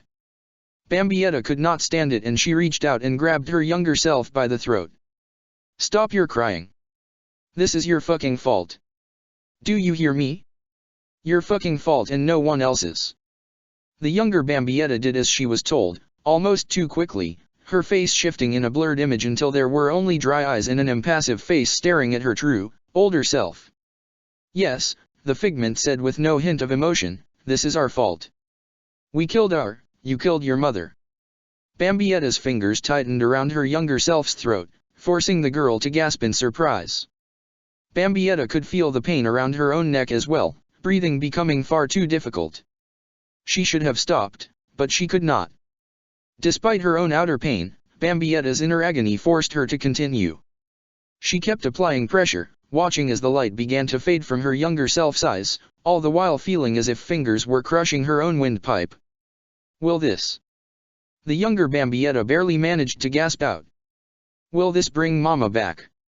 No, Bambietta whispered in response, her tone of voice wavering. Nothing can wash away the greatest sin of all. The sound of bone cracking reverberating throughout the space around both Bambiettas. The smallest of the two slumped away from the hands of the other, collapsing to the ground. The older one, the truer one, simply began to cry. Slowly at first, her mouth beginning to open as if she needed to scream. Bambietta awoke with a start then, the Quincy realizing where she truly was. Alone on a makeshift bed, one that had been provided by the grateful authority figures of the town of Clover. Yet Bambietta paid it no real mind, her thoughts still lost in the nightmare she had just escaped. Her hands pulled up to her chest, one hand clutching the other, and Bambietta spoke not as the older woman she was now but the lost little child whose innocence had been stolen away by the results of her own foolish actions. Mom. There was quiet then, just as there no doubt had been before. Yet Bambietta could feel something, a hand atop the head as she lay on her side. The Quincy forced her eyes open again, allowing them the chance to focus on what was around her. There she was, Wendy leaning up against the wall, Carla by her side. Both were sleeping, though Bambietta could not understand how they could manage away from their own bedding. Why was this little dragon slayer so inclined to stay by her side? More importantly to Bambietta was the curiosity that Wendy's hand was resting atop the Quincy's long dark hair. Bambietta was glad then that she had not awoke with a scream, one born from her nightmare, knowing that it would have disturbed Wendy greatly. Wendy and her cat, Bambietta had to remind herself. Bambietta saw it then, Wendy shivering slightly. The same seemed to apply to Carla as well. Bambietta sighed in response, reaching up with her hand to gently remove Wendy's hand from her head. The Quincy sat up at first, slowly standing next. Come on, this won't do. Bambietta slowly lifted Wendy up, slipping the young girl underneath the covers that Bambietta had abandoned. She then made sure to do the same for Carla, careful not to awaken the cat. She did not want to get lectured by Carla's rather prim and proper self after all. Ah, that's nice. Bambietta turned at the sound of a familiar voice, watching as Natsu began to approach. It's not even your turn to stand guard, Natsu, Bambietta replied, yawning slightly. What are you doing up? Same to you, Natsu proclaimed, trying to keep his voice low. I just don't trust that Phantom Lord guy enough to let him do it alone. Geez, Bambietta said, running her fingers through her hair. He's a dick, but I don't think you have to worry about him pulling any shit. But he's Phantom Lord, Natsu retorted. And here I thought you and Gray just didn't along because of the whole fire and ice thing, Bambietta replied with a smirk, but I guess fire and fire don't make a good mix either. Yeah, what's that supposed to mean? Bambietta said nothing, simply slipping past Natsu, the moonlight peering through the skylights of Clover Station, their only real source of light. You're paranoid in all the wrong ways, Bambietta said as she walked by. It's not the betrayal that you think you see coming that you should worry about. It never fucking is. Bambietta stopped and looked back at Natsu, taking note of the simple fact that the young man was wearing a confused expression. Huh. That was a stupid thing for me to say, Bambietta continued. Fairy tales not like that. Natsu was still confused. Bambi, what's dash? There was a yawn then, one that left Bambietta and Natsu both to turn and see Wendy sitting up, the young girl smacking her lips as she rubbed her eyes. She looked around then, realizing that she was no longer sitting up against the wall. Huh, how did I get here? Bambietta laughed slightly, the Quincy moving towards Wendy and kneeling in front of her. She reached out and placed a hand atop the Dragon Slayer's head. It's too cold for you to be sleeping without some blankets, you goof. I mean, really, you have your own bed. I know, Wendy said, glancing away. It's just. I feel safer around you. Bambietta's expression soured for a moment. She knew what her inner self wanted to say, to let Wendy know that she should not feel anything of the sort, but she could not follow through with it. First time for everything, I guess, Bambietta said instead. You keep doing that to me. Huh. Wendy looked at Bambietta with some confusion. This whole thing now and before you said my name was pretty, Bambietta explained. Nobody's ever said that, before. Bambietta tried to keep a smiling face despite herself, the Quincy recalling one who had spoken highly of her name upon their first meeting. It did not matter, however. Anything that person had to say, be it positive or negative, meant absolutely nothing to Bambietta. Not now or ever again. Bambietta shook her head. Never mind, I'm sorry. Wendy suddenly shouted. I didn't mean to make you cry. The Dragon Slayer had been louder than she had intended to be, her sudden outburst leaving the likes of Levi, Lucy, and Lil Otto to stir. The group began to awaken slowly but surely, the lot of them stirring at their own paces. Bambietta, meanwhile, was simply confused. Hey. People are trying to sleep, she whispered. And what are you talking about? I don't cry. But Let me repeat that again, Bambietta interrupted. I don't cry. A small hand reached out, Wendy gently touching Bambietta's face. But you did. Bambietta reached up with one hand, the Quincy taking hold of Wendy's own to move it away from her face. As she did so, Bambietta's fingertips brushed against her own skin, feeling the dried remains of a tear upon her cheek. Wendy continued to grow upset. I'm sore. Bambietta shook her head, closing her eyes for a moment. It wasn't you.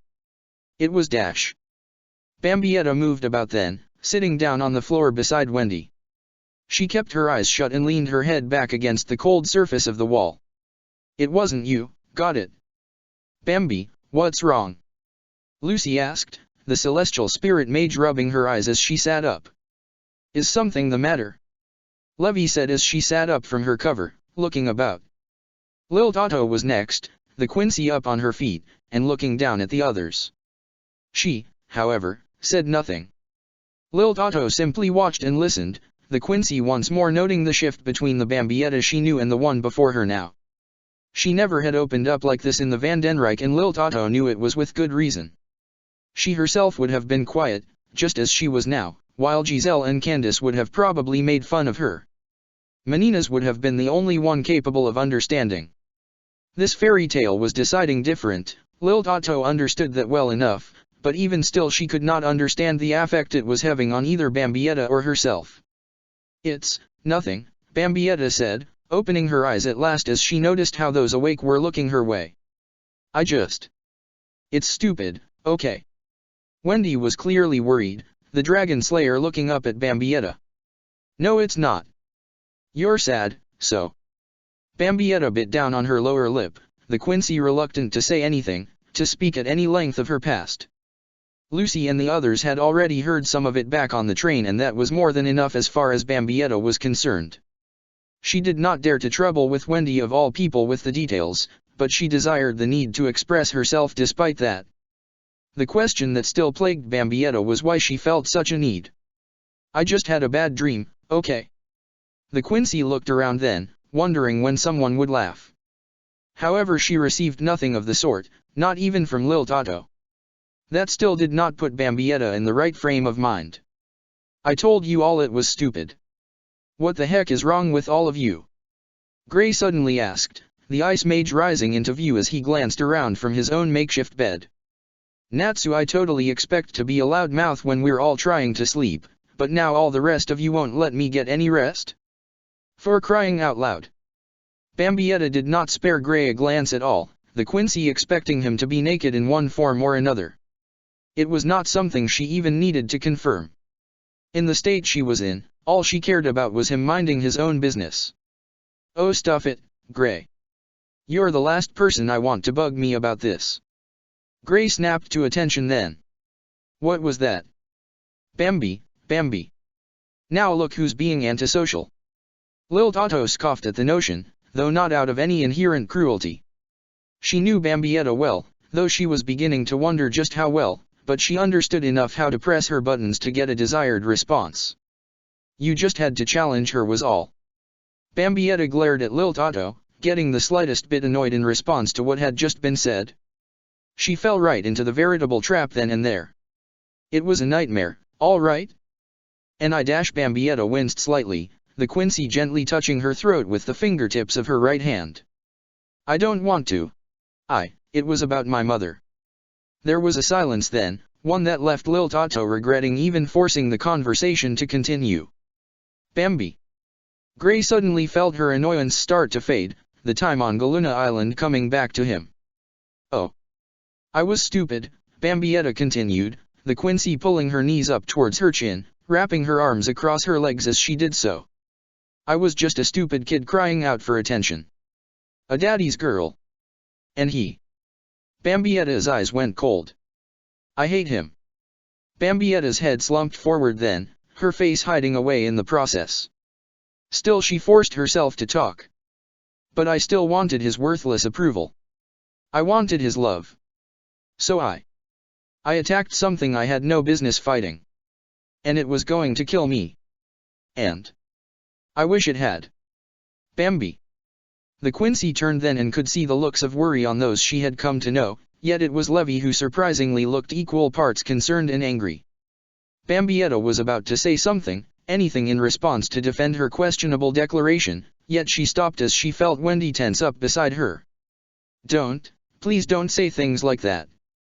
Bambietta could hear just how freaked out Wendy was through her voice, the Quincy regretting her choice in words even if her belief in them had not faltered.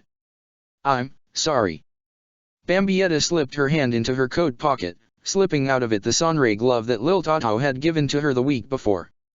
My mother was never good enough for my father. He was always saying how he was born better and she needed to become something greater to please him. So he forced her to wear something like this to become stronger. But she was so frail. And Bambietta paused for a moment, knowing that almost none of what she was saying probably made any sense to Wendy.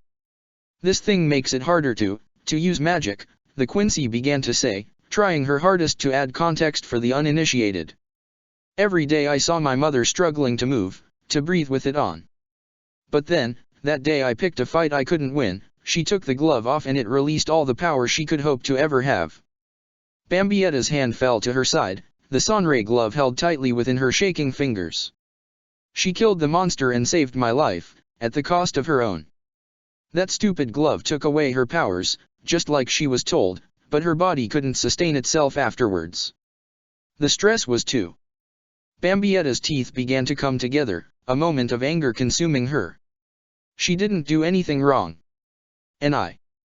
The moment passed quickly, the Quincy resting her forehead against her knees once more. At first I blamed the monster, then my father. But as the sleepless nights went on I knew I was to blame too. Me and an unforgivable God. Lil Tato listened well, the Quincy quickly beginning to regret ever crafting a Sonra glove for Bambietta. Now more than ever she realized it had been an inconsiderate mistake. Nonetheless did she quickly correct herself. There was no way for Lil Tato to have ever known the truth. Bambietta had been many things since they had first met. She was loud, she was brash, she was always desiring to be the center of attention. One thing she had never been, however, was a person capable of opening herself up to those she considered her friends. Now things were different. Bambi, I'm sorry.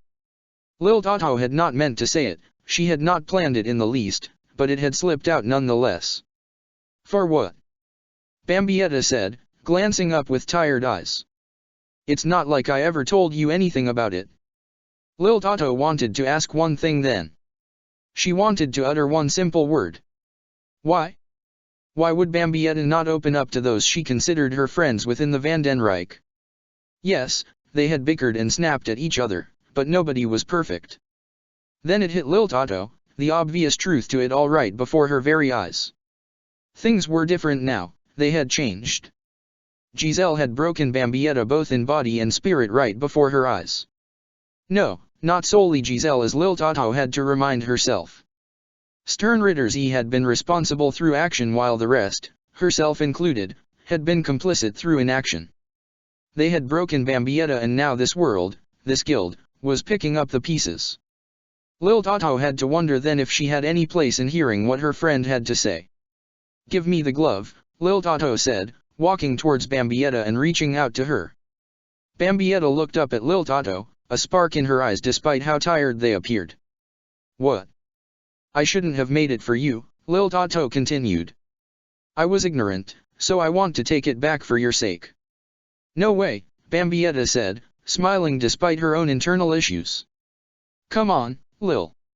You know me better than that. What's mine is mine." "But you're not even going to wear it," Lil Tato contested. "I can't," Bambietta said, looking at the glove in her hand. She glanced up at Lil Tato, wiping a hand across her face as she smiled once again. "But, it's the thought that counts." Bambietta slipped the Sonray glove back into the coat pocket whence it came, leaning back against the far wall. She knew that all eyes were on her, and that was normally something she did not mind in the least. Now, however, was not one of those times. "Look, my sob story is dash. It wasn't your fault." "Huh?" Bambietta looked at Natsu, the Quincy having not expected to be interrupted by the likes of him. "It wasn't your fault," Natsu repeated. "Aren't parents supposed to keep their kids safe?" Bambietta sighed. "You're so darn simplistic.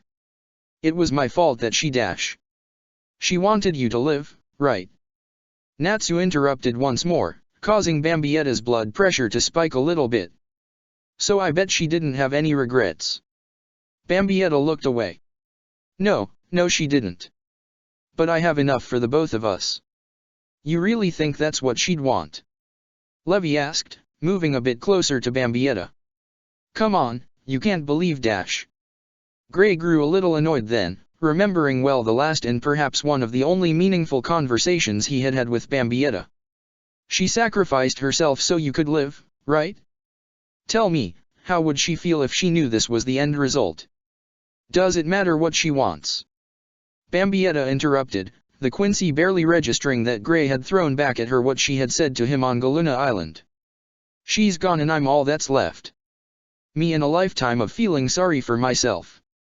Lil Tato continued to watch, the Quincy catching herself from saying something stupid.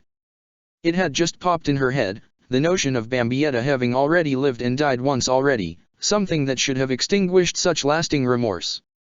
No doubt it was something she would have said back in their home world without any hesitation. That alone was proof enough of what was so very wrong of their old friendship. Comparing it to the reactions of those around both herself and Bambietta, those of Fairy Tale, was only driving the point home further to Lil Tato. "Bambi," Lucy said. "I understand how you feel, even if only a little, but dash. I miss my mother too," Wendy said softly as she leaned up against Bambietta's arm. "And it still hurts that I don't know what happened to her, but I know Grandini wouldn't want me to be sad forever." Bambietta sighed. She knew what the others were saying was right, but just because they were correct that didn't mean their views were accurate for her. Not yet. It was too soon. Yet Bambietta knew that was foolish on her part as she looked down at Wendy, the little dragon slayer's eyes possessing a warmth and optimism that seemed to recapitulate the nature of this world the Quincy was in now. If Wendy could find peace of heart and move on in the relative blink of an eye, then why could she herself do the same in her unnaturally long existence? Was it because this earthland was so different on a fundamental level? Was it because it was not ruled by unjust gods? No, Bambietta knew the answer well enough. She was a flawed, broken individual whose worst traits were approved of and nurtured by both a father and a savior. Bambietta was nothing if not always looking for competition, be it in battle or daily life, and it was the precise cover she needed to keep her standing amongst those around her as high as she felt it could be. She had opened up too far and too fast, and she was hoping to take control of the situation. "Well now," Bambietta said as she reached out with one hand and ruffled the hair atop Wendy's head, "I can't just go and let a little girl get one over on me, can I?" Bambietta did her best to smile. It took a moment, her smile fading, the Quincy unable to force it. Yet then, quite suddenly, did it spring to life of its own accord. Completely out of her control, Bambietta found herself honestly content. No more regrets, okay. Wendy looked up at Bambietta and smiled in return. The Quincy was more than happy with the situation, having regretted opening herself up the way she had. Whether or not those around her were kind or not, she was not thrilled with having subjected herself to pity of any sort. It was better perhaps than the ridicule she would have expected within the Van den Rijk, but no less welcome. Hey, I hate to break up the fairy tale love fest you've all got going on, but we've got trouble. What now? Gray asked, looking at the panicked expression evident on Totomaru's face. Monsters! He shouted in return. It's like, they're all converging on this place. Bambietta's smile shifted from one of happiness to another born out of a much darker emotion. Sweet. Stress relief has come at last. Bambietta stood up then, moving closer to the windows as Natsu began to rouse the remaining sleeping members of Fairy Tale. Yet as Bambietta approached the window her smile turned upside down. That's too much stress relief. Approaching the train station was row after row of reptilian monsters, all of them lined up and walking as if in tandem. It was odd to Bambietta, to see such brutal beasts seemingly in full control of themselves. The unending amount before her was still more unnerving however. So it's true, Jenny said as she moved close to Bambietta. There really is a superior force behind this. What are you talking about? Bambietta asked, eyeing the blonde. The monsters, Jenny continued. They've appeared far too coordinated in their attacks the last few days. And their tactics have gone far beyond any simple animal pack mentality. If you ask me, something or someone is controlling them. So, magic, Bambietta replied. You think someone is controlling the S-class monster too? Or it is the S-class monster, Jenny replied. It's been known to happen, but never to this extreme. Levy began to move towards the window and stand beside both the Quincy and the blue Pegasus wizard. So you're saying we just have to maybe find this S-class monster and they'll lose all motivation to fight? Search and destroy, Bambietta remarked. That's mine kind of dash. The Quincy never got to finish her declaration, a symphony of explosive fury suddenly enveloping the outside of the train station.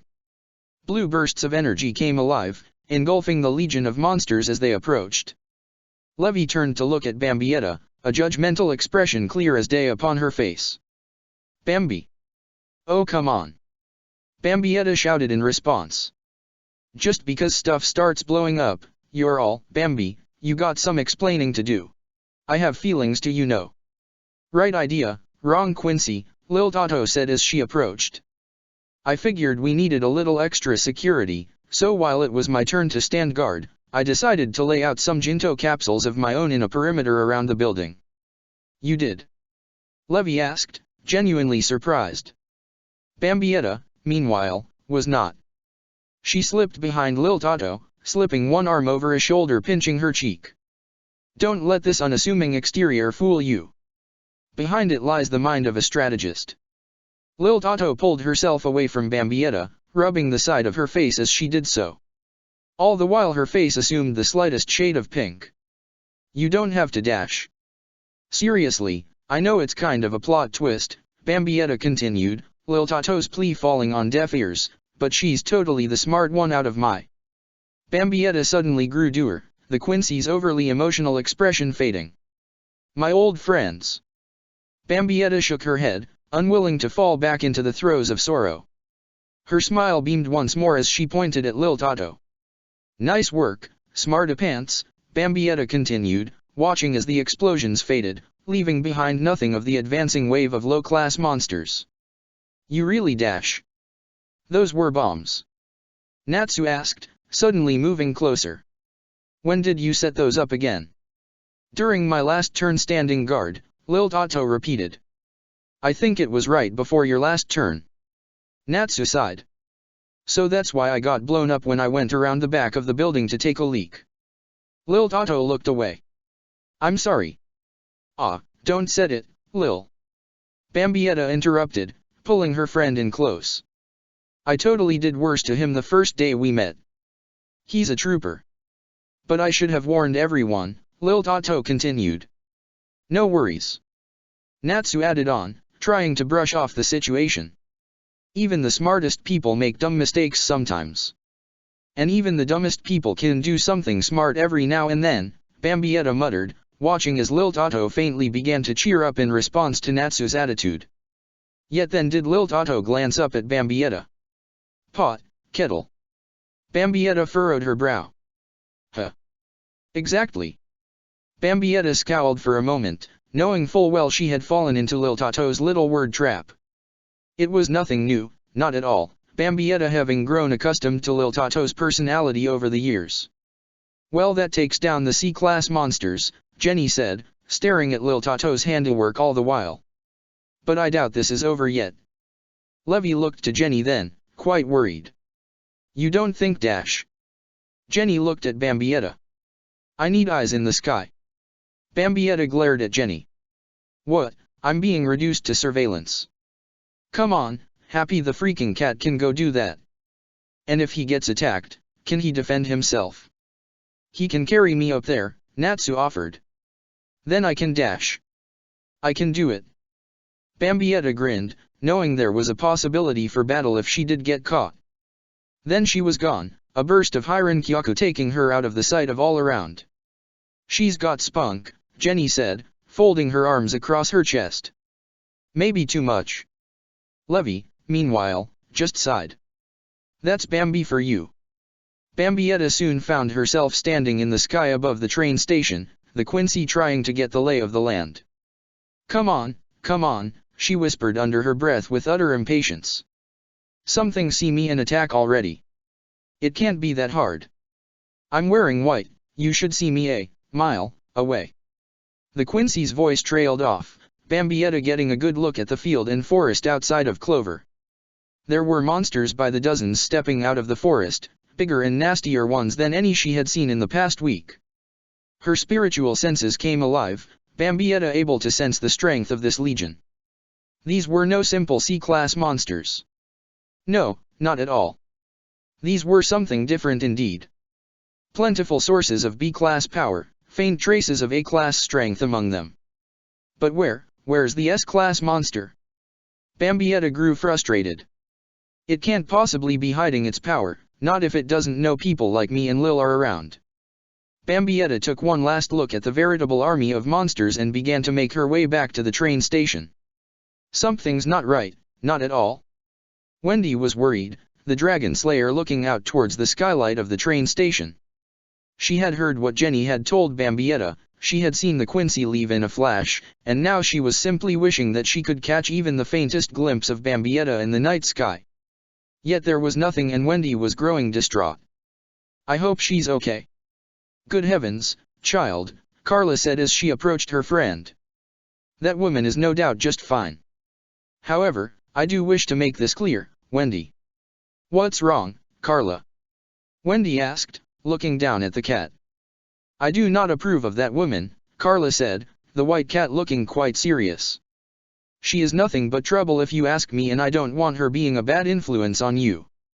Bambietta appeared within the train station with one quick step of Hiran-kyaku, the Quincy managing to catch the last part of what Carla had to say. The cat was not wrong, Bambietta understood that well enough, yet she was far from happy to hear it vocalized by another. Still, she did her best to ignore it. Well, good news, the Quincy began to say. Lil totally wrecked the first wave for sure. And the bad news? Lil Tato asked, nonchalant as ever. There's a whole lot more monsters pouring out from the forest, Bambietta continued.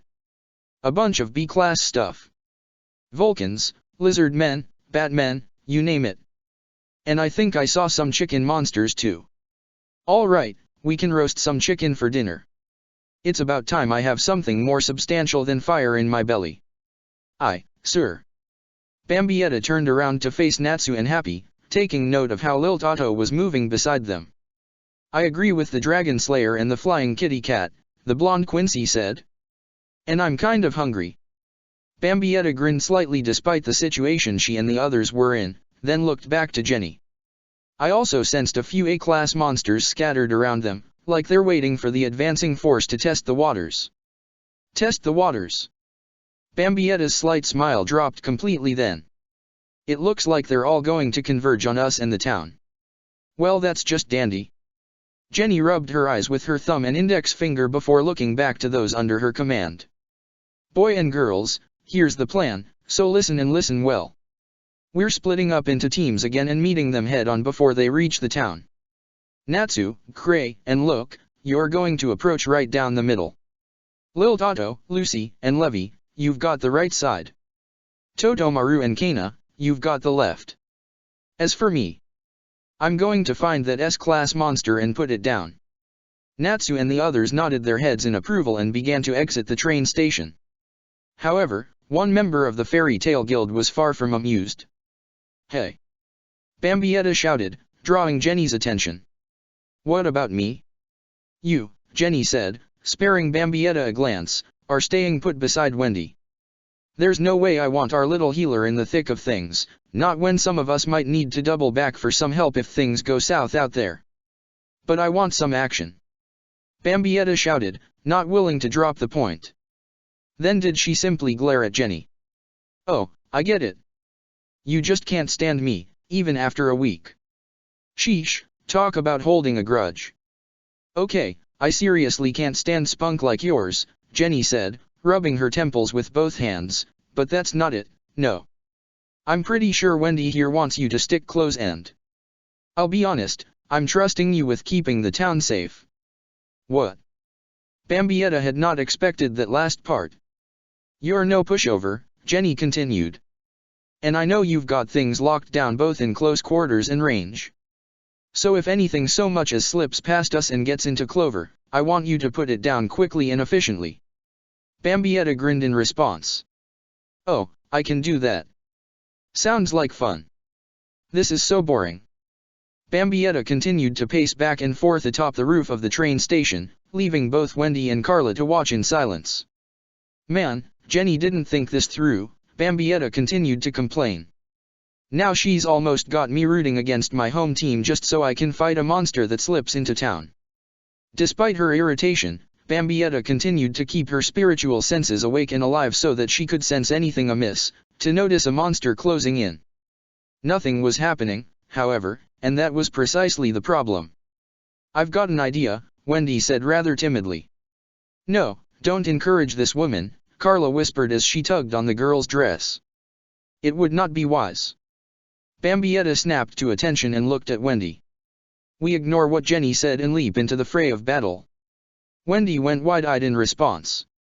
And no, I was thinking we could maybe get a closer look at the fights. I thought maybe you'd enjoy that. Carla scoffed at the notion. Or she'll just get jealous of the others. Wendy, you're a genius. Bambietta all but scampered over to the Dragon Slayer, throwing her off guard in the process. You want to see something cool? Sure, the young girl said. Whatever you say. Okay. Bambietta stood beside Wendy, placing a hand on her shoulder. I can't say I've ever really done this too often, but there's plenty of magic around, so it should work out. Now hold on to that pussycat of yours. Wendy quickly scooped up Carla, completely unsure of what to expect. She could not help it, Wendy shivering slightly. Oh, don't be scared, Bambietta said in response. You're a Sky Dragon Slayer, so I bet you'll love this. Well, as long as I don't botch it up. Wendy felt it, a spark of magic in the air, one that was soon followed by another and another. She glanced down then and could see a glowing blue light forming beneath her feet. She moved closer to Bambietta in response, clinging to her tightly. The Quincy chuckled slightly. And here I thought you said my powers were pretty. Bambietta concentrated on the physical manifestation of her Hyrankyaku, making sure that it remained solidified. Then, once she was satisfied, she forced the power to rise, slowly lifting herself, Wendy and Carla up into the night sky. Wendy began to relax then, yet still held tightly to Bambietta, all the while glancing down at the city below. Lights peeked out from the darkness, shining brightly and taking hold of her attention. It's so pretty. That's more like it. Bambietta gently touched the side of her own face, wiping away a drop of nervous sweat. It had been a long time since she had used this technique, the last occurrence having been during the Vandenrijke's invasion of Hueco Mundo. She had been ready to grab hold of both Wendy and her cat and keep them safe on a more traditional invisible platform if it proved necessary, but she was glad such a failure of her powers had not occurred. That would have been embarrassing. Now, as for the battles at hand. Bambietta slipped a hand into the cloak draped across her shoulder, slipping free from it a pair of binoculars that had been left behind by Jenny for the purposes of reconnaissance. She brought it up to her eyes and began to survey the battleground that was the field outside of Clover. The battles seemed to be progressing well, 3 trios that Jenny had devised fending well against the horde that Lil Toto had thinned out with her trap. Jenny herself was keeping her distance, no doubt trying to discern where the S-class monster itself was. "So how are they doing?" Wendy asked, glancing up at Bambietta. "Well," Bambietta began to say, "they're all having a fun time of it." "I'm so jelly." "I knew it," Carla said with a sigh. Bambietta continued to cast her gaze across the battle, focusing in on the trio that mattered the most to her. Lucy, Levy, and Lil Toto were holding up well enough, arrows and written words of power bringing down monster after monster, all the while Taurus tearing through the ranks as Lucy was waving out to him. "Oh good," Bambietta whispered to herself. They seemed to be working well together. Lil Toto kept moving, dodging the seemingly endless waves of monsters as she let arrows from her Quincy bow fly in return. Beast after beast went down under her assault, yet she was paying it little mind. Her spiritual senses were alive and well, allowing her eyes to focus on those that made up her current team instead. Lucy was keeping her composure as well as any individual who could not rely on blood venet could, that much Lil Toto had to admit. The mage was issuing instructions to her summoned spirit and Taurus was doing well, swatting aside opponents with surprising ease. Levy was doing just fine as well, stick close to Lucy and offering support with a barrage of word-based attacks, from fiery letters to even holes in the ground impeding any monster's attempts at getting close to them. However, it was not their combat prowess that Lil Toto was interested in. She had spent much of the last week interacting with both and she could not help but like them deep down. They were so very different from those that Lil Toto had known in her first life, either in the world of the living or the Vandenrijk. They were honest to a fault, their hearts pure. It was times like this that Lil Toto began to understand truly why Bambietta was liking this guild, even if she was unwilling or simply unable to admit it. Then, quite suddenly, did Lil Toto see worried expression on the faces of both her allies, Lucy and Levy looking away. "Lil. Behind you." The Quincy turned fast, Hiran Kyaku bringing her around in the blink of an eye. An arrow shot off instantly, tearing through the torso of the monster that had tried to sneak up on her. Damn. Lil Toto was not happy with herself, not at all. She had allowed herself to get far too caught up with her own internal feelings, a mistake that may not have proven fatal thanks to her control over blood, but it would have been annoying nonetheless. She had always been far too preoccupied with how others perceived her, even if she did not let them know that. She had to wonder if Bambietta saw through that fact just as she saw through her friend's boisterous nature. "We both, just don't want to be alone." Lil Toto refused to lose focus on her spiritual senses, suddenly feeling a bevy of them behind her.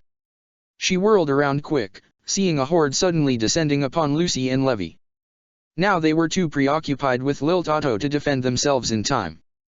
The Quincy acted fast, allowing the gluttony to activate for the first time since she had gone out on patrol with Levy at the start of this long mission.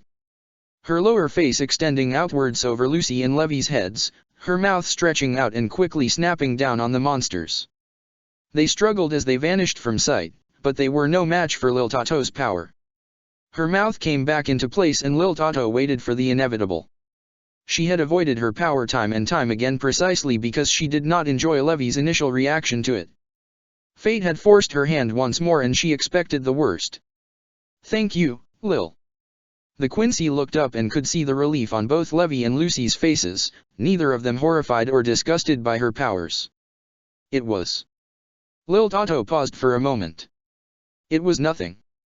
The Quincy began to regret holding back on her strength for sake of sparing others negative emotions. However, she knew that there was one other to consider when it came to that. That was someone she could not hurt in such a way, no matter what the cost. "Ah, they're getting all buddy-buddy," Bambietta said as she watched on, keeping the binoculars over her eyes. She was rather happy, having completely forgotten how bored the lack of fighting any monsters herself was. "I knew you could do it, Lil. So they're doing okay." Wendy asked, tugging on Bambietta's skirt as she looked up at her. Just fine, Bambietta replied. I don't think you're going to have to worry about healing any more nasty wounds. Wendy smiled slightly and leaned against Bambietta's body, Carla caught between them both. Wendy, I appreciate how nice you can be, the cat gasped, but I implore you not to crush me like this. Wendy pulled away quick, allowing Carla space as she hugged the cat to her torso. I'm sorry. Okay, I'm so not going to break that habit anytime soon, Bambietta said, keeping her eyes sharp for any monsters managing to slip into the town. Speaking of breaking things, let's see how Natsu and company are doing. Bambietta let her spiritual senses guide her. The Quincy focuses on particular source of magic she had grown quite familiar with as of late. It was strange to Bambietta, to be able to so readily seek out sources of power the way she could in this reality. In her own world those who wielded powers beyond imagination were on an even playing field spiritually. They all could sense each other and knew that they could be sensed in turn. No matter how hard they tried, none could truly suppress their powers from another. However, this world was different due to its unfamiliarity with the likes of a Quincy. Those who wielded power could not help but allow it to flow out almost at all times. More importantly, however, was how much their very spirit would influence that projection of their strength. Bambietta knew well how some who had wished it, be they Quincy, Soul Reapers, or Hollows, had been able to broadcast their intents if they so wished. It was no different here in Fiore, though the likes of Natsu clearly had no control over how their emotions broadcasted alongside their inner strength. While she had little reservations with invading others' privacy if they could not contain themselves, it was strange to Bambietta still that she could truly read the souls of others in this world like they were open books. Some more than others, yes, but Natsu's soul burned the bright and Bambietta could not help but be drawn to it like the proverbial moth to the flame. Natsu's power was a wild one after all. Yet as much Bambietta felt there was some similarity in spirit between herself and the Fire Dragon Slayer, she knew it was only skin deep at best. While the Quincy was not one to consider herself an excellent judge of character, she could only help but feel that Natsu was no different on the inside as he was on the external level. Bambietta, however, knew full well that there was a coldness at her center despite how much she projected a more outgoing personality. That was precisely why she was suddenly surprised by the strange lack of genuine emotion at the epicenter of what she perceived to be Natsu's soul. This was a colder soul, akin to her own in several respects. Bambietta snapped to attention then, seeing with her eyes and not her spiritual senses, and could see through her binoculars not the Fire Dragon Slayer she had fought once before but the mage from Phantom Lord. Fire was bursting forth from his hands, scathing any monsters that dared to approach him. What a moron! Bambietta watched on with the slightest bit of disgust, the Quincy taking note of a very simple fact: Totomaru was not a team player, at least when it came to working alongside other guilds. He was operating on his own, leaving Locke and Kana to fend for themselves as a duo. They were at least doing good despite that, Locke facing the monsters head-on in close combat while Kana provided support with ranged attacks. Bambietta suddenly furrowed her brow then, her senses flaring up as her gaze passed over Locke. Something felt off about him, yet at the same time not. The Quincy could not figure out for the life of her what was up with that. They're doing good, right? Bambietta heard it again, Wendy's voice asking a question she had answered not moments before. You're scared, aren't you? Bambietta asked, lowering her binoculars and looking down at the Sky Dragon Slayer. No, Wendy offered up as an answer all her own. I don't see any reason to be scared for myself when you're around. Bambietta sighed. You don't even know me that well. But you've been nice to me this whole week. Bambietta's face grew quite withdrawn for a moment, a tired haze casting over her eyes. A week? I hung out with someone for longer than you've been alive and I found out in the end that didn't know her at all. But... Wendy began to stammer. But you're nice. Not always. The Quincy turned around, not willing to continue where the conversation had turned. So what are you so afraid of? I just don't want anyone to get hurt is all. Bambietta watched as the battles of Clover's Field continued, attacks scattering the lower-class monsters left and right. Like I said, I don't think you have to worry about that. But... Bambietta faintly looked down at her right arm. I knew you shouldn't have seen that. What?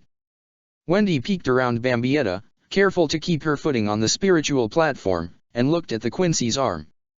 Oh. Trust me, Bambietta said, you don't have to worry about seeing anything like that, again. Bambietta's voice trailed off, the Quincy unable to utter the word again. She looked to Wendy and shrugged faintly.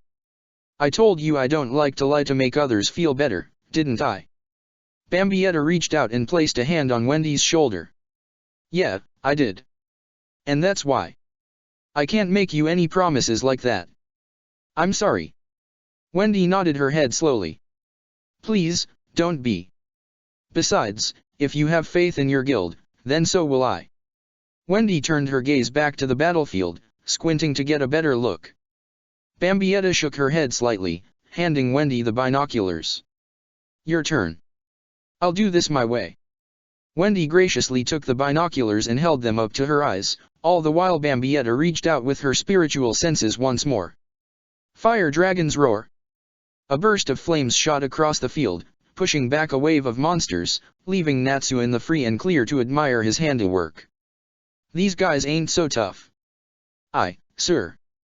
Happy exclaimed, flying about the battleground. Mop the floor with them, Natsu. What a show-off. Gray kept his distance, the mage unwilling to be upstaged with Natsu. Within his hands ice began to appear from thin air and take shape. Ice make, ice cannon. A ball of concentrated ice shot force from the makeshift weapon, striking the monster horde in the center and sending their forces scattering about. You two aren't half bad, Elfman said, his right arm assuming a monstrous shape as he lunged towards his prey. But now it's time for a real man to show you both how it's done. Elfman smashed into the monsters with no room for finesse, sending them flying back with one massive strike. Man, Natsu shouted. We totally should have been keeping score. Actually, Happy began to say, your roar took out 27 monsters, Gray got 21 and Elfman looked like he got 30 just now. Elfman raised an arm in victory, Gray simply shaking his head. No way. Natsu shouted. You're supposed to be on my side, little buddy. Happy was about to say something, but the cat suddenly flinched as the ground shook around them. He turned to see a rather hulking beast approaching, the humanoid monster standing at least 10 feet tall. What is that?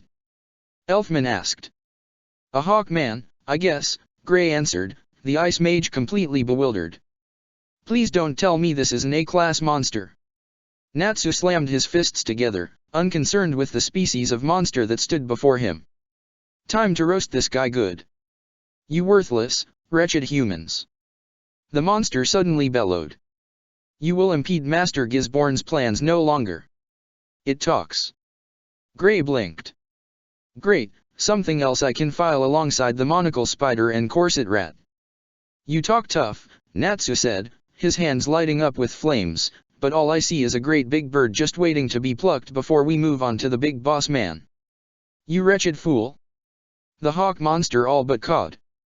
You are unworthy of facing my glorious lord and you will die for standing in his way. Bambietta lowered her binoculars, the Quincy staring off into space and worrying Wendy. Is something wrong? Did somebody get hurt? Do I have to heal them? No, Bambietta said softly. I couldn't hear it, but it almost looks like Natsu, Gray, and Elfman are talking to a giant bird. This world is. I don't know sometimes. I like it, but I don't know. You okay? Wendy asked innocently enough. Yeah, I'm just peachy, Bambietta said. Weird or not, this world is a step up from the last. Taurus.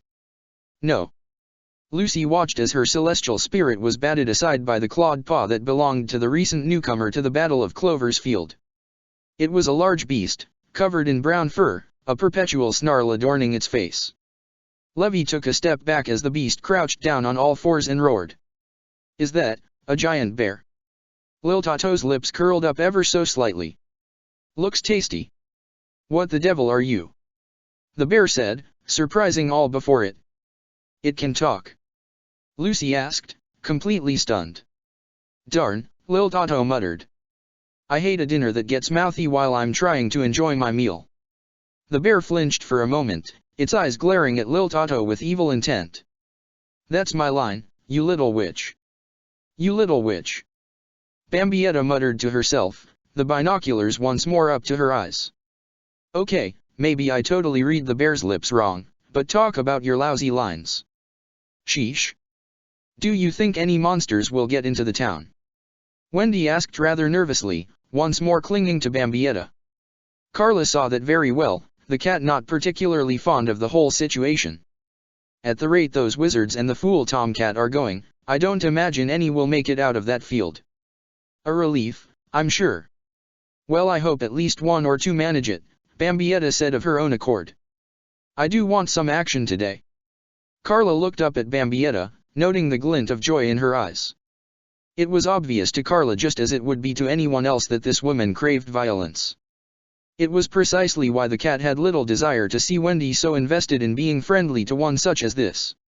"I don't want to fight though," Wendy said softly, looking out at the field and watching as those of Fairy Tale, Phantom Lord, and Blue Pegasus did just that. Bambietta lost her smile as she watched Wendy grow withdrawn. She reached out and gently placed a hand atop her head, ruffling her hair as she did so. "You don't have to worry, okay? I'll handle that part for you." Carla kept a close watch still, the cat curious when it came to this Quincy. She did not approve of any friendship between her and Wendy, no, but it was moments like that that made Carla reconsider. "You know, I was expecting a whole lot more from a monster army." Kana watched as beast after beast fell before the combined might of herself and Loke, the creatures littering the grassy knoll that had become a battleground. If it was going to be this easy, then we all should have gone right after them from the start instead of messing around all week long. Loke listened well to Kana, watching as her frequent cards attacks shot across the landscape. He had to admit, it was proving less of a formidable challenge than he had initially expected, but the mage had to remind himself that they were Fairy Tale's A-class wizards after all. The fact that they were working alongside two S-class wizards was not hurting their chances in the least. Those facts, however, were not at the forefront of Loke's mind. As he listened to Kana rattle on about how easy this was, he simply could not stop thinking how much he liked a fire like that in a woman. Between her and Bambietta, this mission had proven to be entertaining over the last week. Loke just wished that he had gotten the chance to actually go out on patrol with at least one of them. Whoa! Lost in thought as he was, Loke had been unprepared for an enemy attack. He counted his blessing when the monster had managed to do nothing more than graze his dark green coat with its claws, missing his flesh by nothing more than an inch. Loke prepared to launch an attack of his own, a golden glow forming around his right hand, when a burst of flame shut by quite suddenly. The monster was forced back by the surprise attack, leaving Loke free enough to look at the one who had helped him. "Come on!" Totomaru shouted, sparing a glance towards Loke and Kana. "Get your heads in the game because I really don't have the time to babysit you fairies." "I don't like him," Kana said under her breath. "That makes two of us," Gray replied. "But let's try and keep in mind he's not the Enihei, watch out." Totomaru suddenly gasped in pain, a spurt of blood flying out from his shoulder. The Phantom Lord Wizard turned quickly in response, his eyes settling on a strange creature not a few yards away. Standing upright, its body was covered in quills and a pair of dark eyes stared back at Totomaru. "Nice shot, you beady-eyed piece of garbage," Totomaru said, ignoring his pain all the while. "I guess you must be an A-class monster." "One of them, yes," the beast replied. "A talking porcupine man." Loke was simply mystified. "That's not quite the A-class I was expecting." "That Totomaru guy got hurt," Wendy shouted, lowering the binoculars for a moment. "And now I'm glad I didn't make any promises," Bambietta replied. The Quincy began to mutter under her breath then, intent on not letting Wendy hear what she could not keep entirely to herself. "Phantom Lord's prick versus a prickly monster. Sounds legit." "Huh." Wendy chimed in, unsure if Bambietta had said anything to her. "Oh, it's nothing."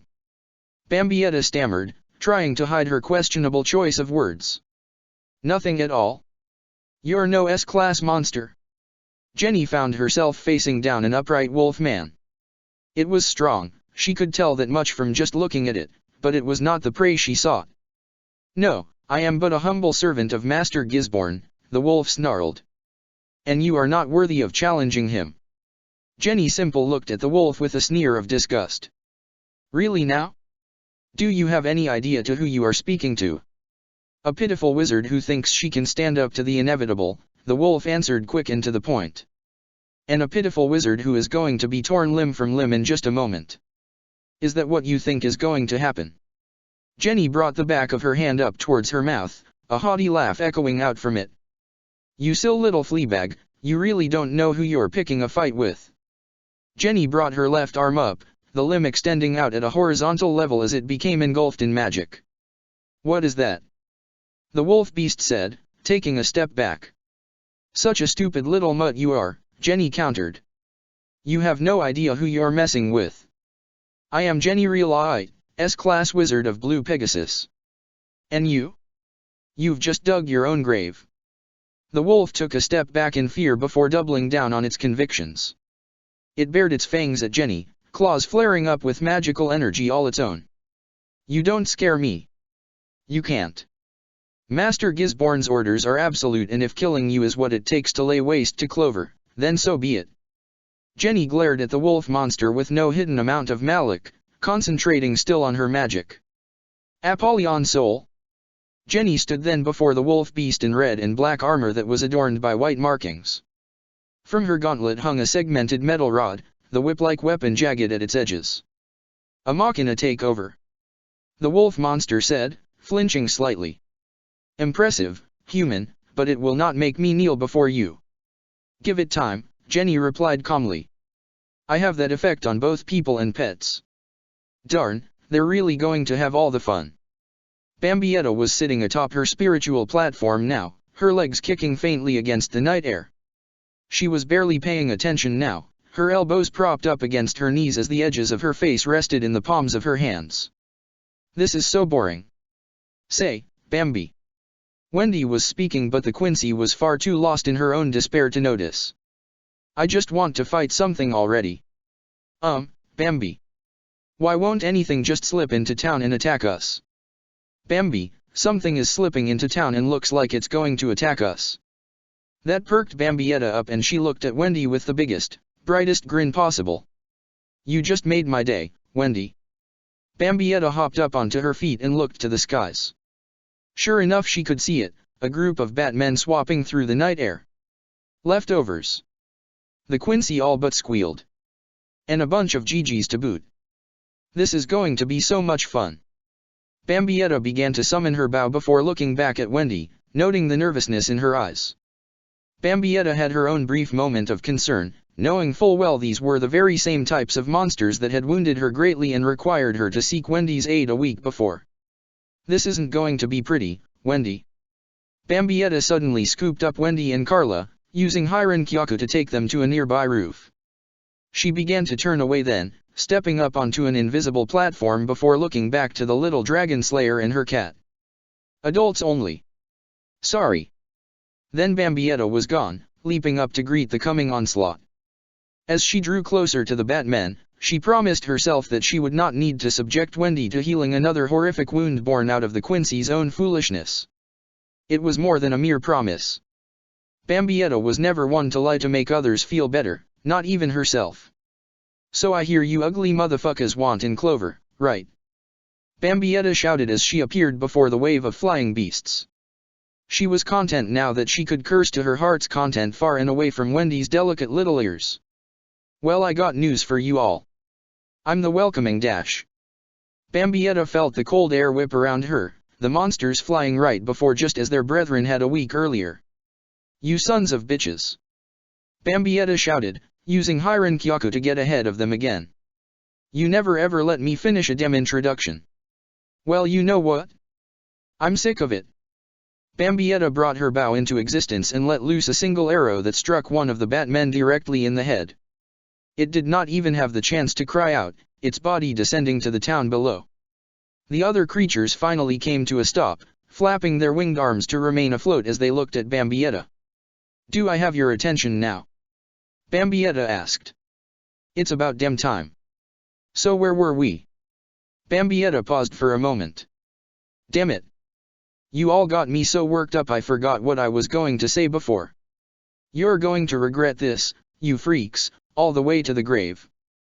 Bambietta let loose with a barrage of arrows then, no longer interested in a prolonged battle. They pierced flesh and bone with ease, leaving the legion of sky-born monsters to fall to the ground just as their leader had.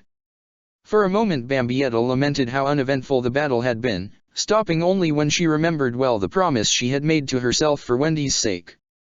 She was not hurt, she was not injured. There was no terrible, bloody wound the young girl would have to heal. That was enough for Bambietta then. See, she whispered to herself, I didn't lie. Content, Bambietta made her back to the rooftop where Wendy and Carla were waiting. Did everything go all right? The Sky Dragon Slayer asked. Darn straight. Bambietta answered, the Quincy rotating her right arm around as if stretching it for a moment. Not a scratch on me. Wendy smiled brightly as she looked at the confident Quincy. That's a relief. Maybe this mission will be easier than I thought when I came here. Easy, huh? Bambietta looked over her shoulder, her spiritual senses focusing on the field. Let's hope so. Is something the matter? Carla asked. It's just, Bambietta began to say, the S-class monster hasn't shown its hand yet. I've got a bad feeling about this. Ice make, shield. Behind Grey stood Natsu and Elfman, the two protected by the sudden icy barricade that the dark-haired young man had created on the spot. Blades of wind struck against the makeshift wall, chipping away slowly at the ice. Is that all you've got? The hawk monster asked as it flapped its wings, creating a fiery storm of wind that continued to fly outwards. How sad. Humans will always be humans, nothing more. How anticlimactic. Damn it. Grey watched as a burst of razor wind cut through his barrier with ease, a chunk of ice landing beside him. Ice make, shield. Another wall of ice rose up from the ground behind the first, Grey praying that it would withstand the assault. Even then he was a realist and he turned on Natsu and Elfman. I suggest of you two do something about that bird brain before we all get sliced to ribbons. Time for a real man to step up then. Elfman charged out from behind the barricade, his arm taking on the form of a beast's soul. Let's do this.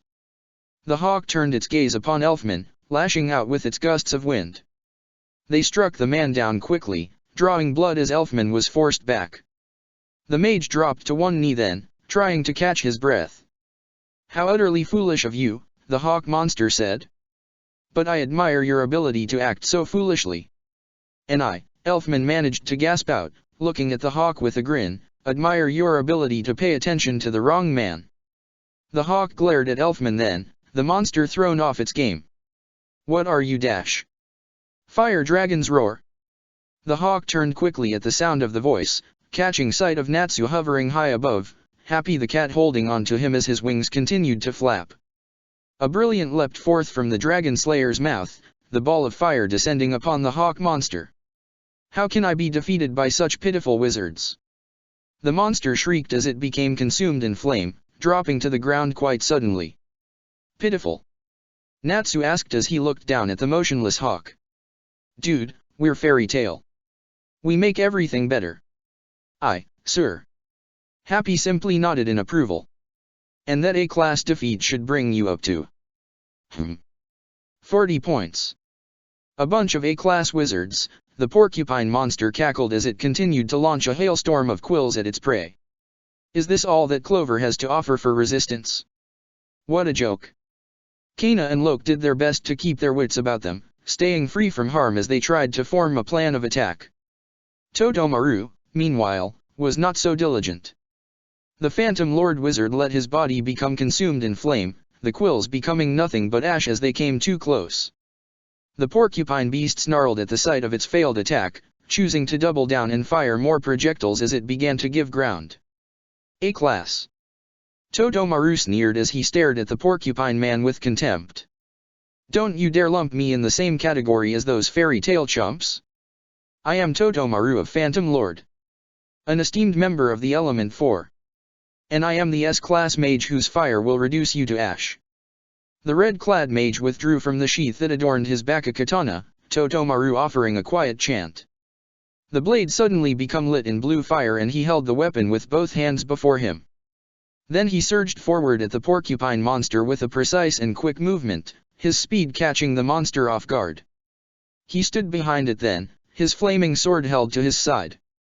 What was that just now? The monster asked, peering over its shoulder at Totomaru.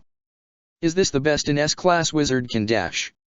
A streak of blue fire suddenly cut across the porcupine's throat, its head erupting in a blaze of glory. Totomaru spared it no attention, instead letting his blue flame extinguish as he sheathed his katana. You think that's the best I can do? He asked no one in particular now. Don't make me laugh. You were dead before you knew it. For a human you're pretty good. Jenny heard well the wolf monster's praise, but she had no use for it. She simply was concentrating on the victory before her, her Apollyon soul's metallic whip lashing out at the beast. The monster leapt clear of the attack, leaving it to tear apart nothing but the ground. The wolf was breathing heavily, cut in more places than it could count, Jenny's weapon having struck the creature several times over. This was a losing battle and it knew it, but the wolf had other methods. So you may be stronger than me, the wolf snarled. Bully for you, S-class wizard, Jenny realized. But only a fool would refuse to use all tools available. The wolf howled then, the sound it produced shifting the air all around. Jenny braced herself for a shockwave or some other form of attack, but there was nothing to fear. What did you just do? Backup is required, the wolf answered. So let us see how you handle both myself and a legion of my best subordinates. From the forest poured out a brigade of Vulcans and Wyvern, leaving Jenny to acknowledge that this A-class monster was pulling out all the stops short of letting the true mastermind behind this plot to step forward. You're outnumbered now, the wolf hissed, so I suggest you call off your wizard friends. Outnumbers, yes, Jenny replied simply. But now outgunned. Light suddenly encircled Jenny, a magical glyph etching itself in the ground beneath her. Then it was gone as soon as it had appeared, leaving the mage to stand before the monstrous legion in another suit of mechanical armor, this one colored predominantly white with markings of blue and red throughout. Yet it was not the armor that the wolf took true notice of. No, it was the silver arm cannons that Jenny held in both hands that truly left the monster nervous. Dria's Werg soul! Jenny shouted, her machina takeover complete. And now, for my next trick. The cannon suddenly lit up with a golden power and Jenny swung her arms forward, the weapons locking together. Hopefully this will get your precious master Gisborne out here. Bambietta, Wendy, and Carla stood atop yet another spiritual platform, their focus entirely on the Battle of Clover's Field once more. Both were content that the A-class monsters were falling only a little slower than their servants, yet Wendy was readying herself to heal both Elfman and Totomaru upon their return. Then they all quite caught off guard, a brilliant golden light streaking across the battlefield, the light encompassing a majority of the monsters on the field. Bambietta stared in amazement before, the light fading and very little left on the battlefield save for the wizards and one monster that was as far away from the source of that attack as possible. What the heck was that? I think it was that blue Pegasus lady, Wendy said, pointing towards the armored blonde. Wow, she's so cool. Bambietta scowled slightly. Up until now she had been the sole object of Wendy's kind words. It was petty, it was stupid, but Bambietta knew very well she could be both of those things in spades. Cool, huh? Please. Fairy Tales got a female S-class wizard that would make Jenny look like a B at best. Wendy looked at Bambietta with a sparkle in her eyes. You're an S-class wizard too. No, Bambietta glanced away, her cheeks reddening slightly before she looked back at Wendy with a stern expression. That's Titania Urza I'm talking about. Bambietta shrugged for a moment before continuing. But give me time, Wendy. I just can't wait to be S-class. And then I'm going to be guild master someday. Believe it. Once more did Bambietta go flush, the Quincy unsure of what kind of proclamation she was even making. She mouthed to herself the words guild master without actually giving voice to it. That had never been a part of her plan. She just wanted to be S-class, to be the best of the best in Fairy Tale. That was all. There was no way she wanted to deal with all the paperwork and boredom that someone like Makarov was no doubt subjected to on a daily basis. Bambietta shook her head and looked back at the battlefield, glancing slightly at Wendy with her eyes. Want to see something me do something awesome? Okay, was all Wendy said in response. Sweet.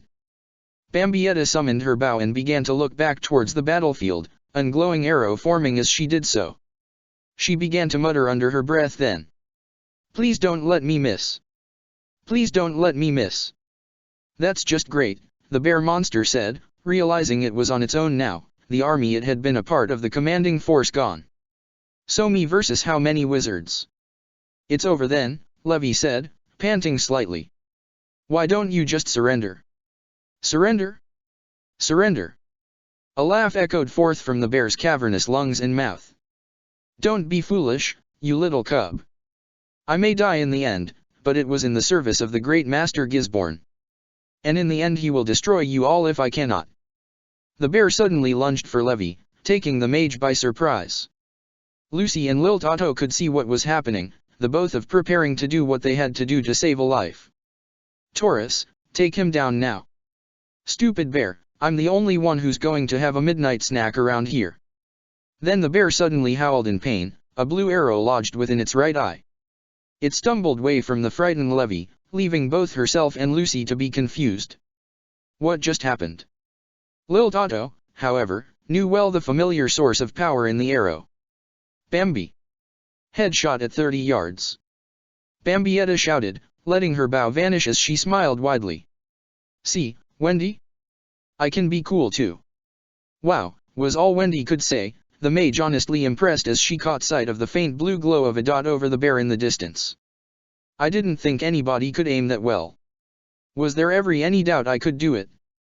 Bambietta asked, the Quincy trying to ignore her own past concerns. And I managed to save Levy.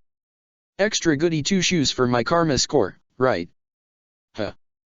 Wendy asked, looking back at Bambietta. Nothing at all. Bambietta grew seriously then, watching as Lil Toto suddenly consumed the stunned bear. She could see both Levy and Lucy trying their best not to throw up in response. Well, that isn't ever going to change, I guess. Oh well. Now then. Bambietta reached out with her spiritual senses, wondering if at last the S-class monster would show itself. Then, in just that moment, the Quincy felt a spark of energy come to life in the forest. Oh, that's not good. 40 points.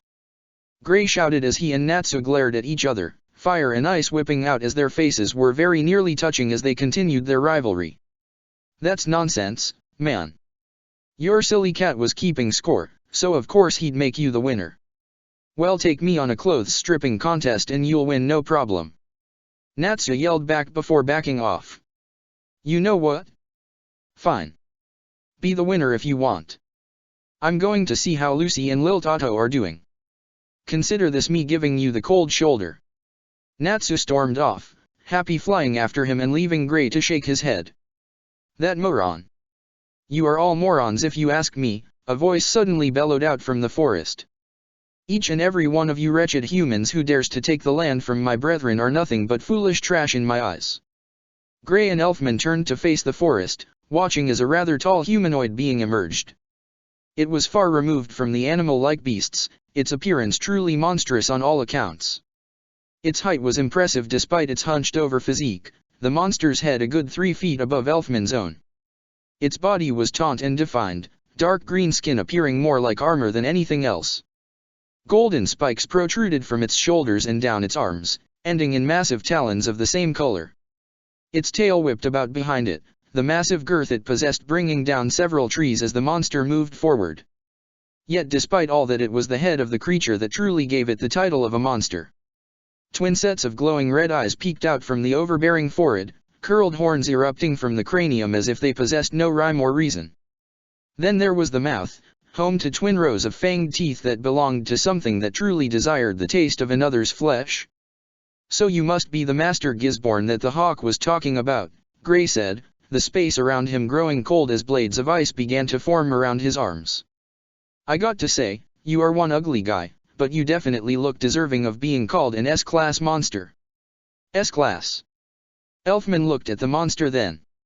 So if I beat this thing in a real manly way, I'll top Natsu's score. You. Gisborne said, sparing Elfman a slight glance. Defeat me? How presumptuous of you, human. He's kind of well-spoken for being a big ugly monster, Gray mused quietly. Can't say I saw that coming. Let me show you just how presumptuous I can be. Elfman charged at Gisborne, his right arm once more taking on the shape of a beast not far removed from the S-class monster's one appearance. Ah, a beast takeover wizard, Gisborne snarled. How quaint. Elfman's fist struck Gisborne then, the monster doing nothing to defend itself. Its feet tore through an inch of the ground as it was pushed back. However, that was all Elfman was able to manage. How feeble, Gisborne said as his four eyes stared down the length of Elfman's arm, the mage's knuckles pressing against the beast's face with little to show for it. Perhaps if you were willing to become a full beast you might stand a change, but as you are now? You're nothing to me. Gisborne simply swung out his right hand, the back of it smashing into Elfman with such force that the mage was sent flying to the side, his body limply bouncing across the field several times over before at last stopping at least. Wendy cried out in horror, the young mage bringing both hands up to her mouth, her eyes shaking. No. Bambietta stared down at the field, her spiritual senses catching a spark of life within Elfman despite what had just occurred. She reached down and placed a calming hand on the Sky Dragon Slayer's shoulder. Don't worry, he's alive. He's just hurt. But you can fix it. We have to get down there now. Wendy all but shouted, surprising even Bambietta with the sudden forcefulness behind her voice. We can't, Bambietta said. We were told by Jenny to stay here in case something gets into Clover. But you said you wanted to fight. Wendy pleased. And everything's gone except that monster. So we dash. I do want to fight, Bambietta said, interrupting Wendy. Believe me, that's all I want to do. It's all I can ever do right. But I also know when I have to listen to what I've been told, for better or worse. Jenny wants us here to keep the town safe and to heal anyone brought back for care. But dash. Just because all that's left of the legion of monsters on the field is that big ugly one, Bambietta interrupted again, it doesn't mean he doesn't have any forces he could send here to Clover while everyone else is fighting him. So we wait, Wendy. But I should heal Elfman and dash. And what will happen if you go down there now? Bambietta asked. That monster will see you heal someone and you'll be added to the top of his hit list. Jenny wants the wounded brought here for healing, so we will do what she says. Wendy nodded her head, understanding what the grown-up was saying. She knew that Bambietta had more years to her, more wisdom, but that did not make it truly easier for the Sky Dragon Slayer who simply wished to help those in need. Little did she see the left hand that Bambietta kept out of sight within her cloak. It was a far cry from the gentle hand atop Wendy's shoulder. No, the left hand was balled into a shaking fist. Elfman! Gray shouted before he turned on Gisborne. You! Oh, is the Ice Mage going to try his hand next? Gisborne asked. So be it. Ice Blade, 7-slice dance. Gray charged, bringing the blade of ice frozen to his left elbow around, intent on following it up with the matching blade on his right hand. Yet much to Gray's dismay both blades shattered upon the Gisborne's body, the creature completely unharmed. What? Gisborne's right hand reached out and clasped around Gray's face, holding the ice wizard tightly. The beast slammed him down to the ground then, letting go only to kick Gray in the torso hard enough to send him skidding across the ground. His body tore through grass and dirt, Gray clutching at his ribs as he gasped in pain. How disappointing, Gisborne said as he looked from Elfman to Gray. You wizards break far too easily.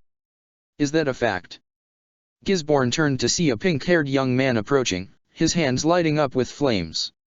I've heard of you at least, Gisborne said. Natsu Dragneel, the salamander of Fairy Tale, the son of Igneel. This could be a rather interesting battle. You speak as if you will be defeated by a wizard of Fairy Tale, another voice called out, drawing Gisborne's attention. He looked then and saw a man with black and white hair and dressed in red approaching, a sword at the ready. And just who are you supposed to be? Totomaru stopped dead in his tracks. You're kidding, right? I am Totomaru of Phantom Lord. A member of the esteemed Element 4. Charming titles, Gisborne said, turning back to Natsu, but a son of a dragon as renowned as Igneel interests me more. Totomaru grit his teeth in frustration, his sword becoming consumed first by blue flames then purely red ones. How dare you mock the guild that Master Jose has put his heart and soul into? How dare you ignore me for a member of Fairy Tail? I will dash. You will do nothing but stand down, Jenny Realized said as she stepped past the shaking Totomaru. Yeah, that's right, Natsu shouted in glee. This fight is all mine, so dash. You will stand down as well, Salamander, Jenny interrupted. I told you all that you were to avoid the S-class monster if he was found and now he has been. I will be the one to face him. I will have no more injuries on my conscience. And I will not have anything else most troublesome to worry about. But dash. What did I say, Natsu Dragneel? Jenny said, glaring at the Dragon Slayer. I want you and the rest of Fairy Tail to fall back and bring Elfman and Grey to Clover. You know why.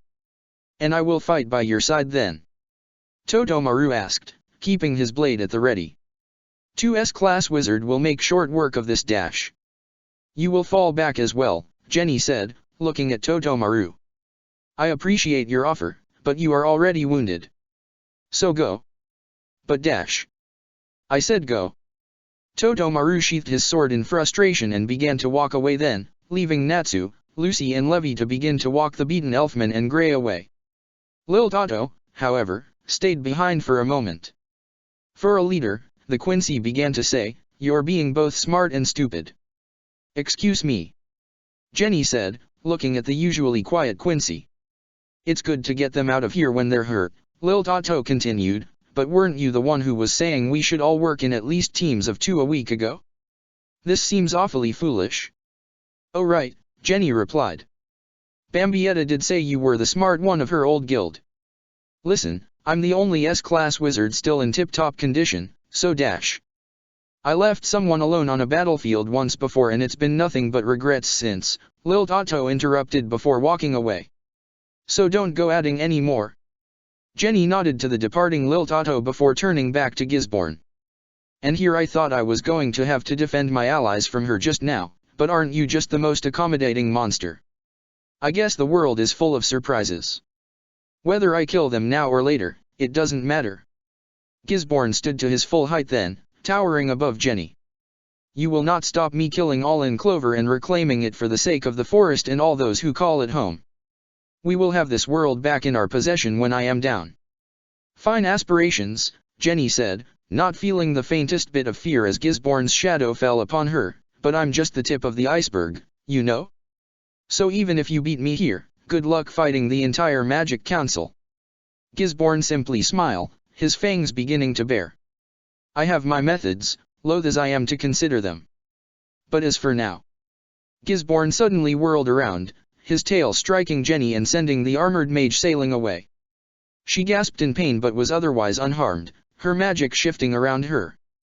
Apollyon Soul. Her mechanical shielding altered on the spot, her body taken over by another mechanized soul of sorts. The cannons she had used earlier would take time to recharge, leaving Jenny to rely instead on close-quarters combat. Despite downgrade in armor, she knew it would be enough to finish things regardless. Her armored fingers dug into the ground then, slowing her movement until at last she came to a stop. Change all you want, Gisborne shouted, appearing before Jenny and lashing out with a clawed hand, it will make no difference. The attack struck and Jenny was thrown to the side, yet she never lost her footing. She lashed out in return with her right hand, striking Gisborne with enough force that the massive brute of a monster was thrown to the side, losing his step in the process. Yes, this soul should be more than enough, Jenny said, rolling her fingers out from a fist. So much for the S-class monster. You little wretch, Gisborne said, running a hand across his lower jaw to wipe away faint amounts of blue blood, you will die by my hands no matter what it takes. Is that a fact? Jenny asked. And what makes you so sure? Because I fight for a just cause beyond the ken of you humans, Gisborne said, clasping his hands together. Now behold the rules of nature. The ground around Jenny began to shake, leaving the mage of Blue Pegasus to leap away from Gisborne with some level of concern. However, it was not far enough, for around Jenny did limbs from trees begin to burst out from the ground, whole trunk soon following. She felt the solid oak bend, twist and contort in truly unnatural ways, winding around her arms and her legs and keep her locked in place as she found an entire forest beginning to bloom around her. "You see now, don't you?" Gisborne asked, the monster lumbering about between the newly birthed trees, his eyes glaring at the ensnared Jenny as his kept a close watch on her. "This magic, the rules of nature, will allow me to rebuild Clover and eventually the world in my image. That's what all this needless destruction you've caused was for? How absolutely pathetic. You dare judge me?" Gisborne asked, the beast moving closer with each step through the newly born forest. "Fine, do what you feel is right in your final moments." Gisborne reached out and let a talon gently prop up Jenny's chin. "But do understand," Gisborne said, his face not inches away from Jenny's own, "I am going to disembowel you. Perhaps even skin you alive. And as I march into Clover with your remains, the will to fight possessed by your allies will fall to pieces." Jenny raised an eyebrow at Gisborne's seemingly endless confidence. "You talk too much, you know that." The metallic whip around Jenny suddenly came alive, energy lacing the segmented plates. Then, as if possessing a life of its own, the whip extended outwards, all the while gaining mass from the massive gauntlet that adorned Jenny's restrained arm. Then, quite suddenly, did the whip twist in midair, its jagged edges slashed against Gisborne's upper body. "What madness is this?" the beast asked as it leapt back. "Didn't I say it already?" Jenny glared at Gisborne, all the while her Apollyon soul's serrated whip snaking through the air, slicing apart the branches that had taken her prisoner. "This soul should be more than enough to defeat you." Jenny's right hand opened then, a cylinder-shaped hilt slipping out of the gauntlet so that the wizard could wrap her fingers around it. She flicked her wrist then, a glowing burst of green magic extending outwards in the shape of a blade. "A light show." Gisborne titled his head slightly. "This is the best you can do? Don't make me dash." The beast's boast was cut short then, a flash of emerald tearing across its chest and releasing into the air a splash of blue blood. How could you?" Gisborne clutched at his torso with his left arm, his very life oozing from the wound that had been inflicted upon his very internal organs. "I will not." Gisborne's lumbering frame began to descend, the monster dropping to one knee as he lowered his horned head. "This is not the end," he gasped. "I will take back for the forest all that you humans have stolen." Jenny shook her head. "So you intend to kill for your desire? Then this is where your journey will have to end." "I'm sorry." The mage spun around then, the emerald blade of light cutting through Gisborne's throat. The beast's eyes bulged, Gisborne spitting out blood that soon joined matching liquid that spurted forth from his neck. Then he simply fell to his back, unmoving. Jenny stared at the corpse with some level of disgust. She did not enjoy taking a life, even one as vengeful as Gisborne's was, but she also knew that it had to be done in the end. "I'm going to need a real vacation after this." Jenny closed her eyes for a moment, taking a deep breath. Then she opened them, growing cross as she looked down at her armor. It was coated in spots by Gisborne's blood. "Oh, ew. Just freaking great." Jenny let her mechanical armor vanish, replaced instead by her lightly violet dress as she walked away from Gisborne's remains. "Getting those stains off is going to be such a pain." Yet as the wizard took her leave, Gisborne slowly began to stir. The monster's heart was still, yet something else within its body was beginning to pulsate. Gisborne's eyes opened then, yet no life was within the orbs. Despite that did the monster's talons suddenly flex, tearing into the ground. Then a change began to overtake Gisborne's corpse. Slowly, very slowly, a hole began to open in its chest. Chapter 15, Battle of Cloverfield 2. Come on, come on. I can do this. Wendy Marvel was doing her very best, her healing magic enveloping the body of the battered Elfman Strauss. The mage was hurt badly, yes, but the Sky Dragon Slayer was slowly beginning to mend his injuries. It was a slow process, however, his injuries more severe than Wendy had expected to see up close. It was dreadful, simply dreadful, but Wendy knew that this was precisely what she had come to Clover Town to do. She was going to help anyone and everyone if need be. It did not matter what sights she had to subject herself to, what horrors of a mangled body she would have to see up close. Whatever she was faced with, she knew she had to do what she could to repair the damage, to save a life in need. Wendy kept her mind still, her heartbeat methodical and rhythmically calm as she continued to allow her power to flow from her hands, the magically charged air reconstructing Elfman's broken body. Yet there was one watching who was unsure if the Sky Dragon Slayer could truly do what she hoped. "You think she'll make him good as new?" Lil Tato asked as she stood beside Bambietta. "Why are you asking me?" the dark-haired Quincy asked, raising an eyebrow as she looked at her old friend. "Well, you have been hanging out with the kid a lot lately," Lil Tato answered. "And she did heal your arm after it sliced to ribbons, so I figured when it comes to her powers that you'd be the expert, Bambi." Bambietta sighed. "Wendy's stronger than she thinks. Elfman will be fine. Gray too.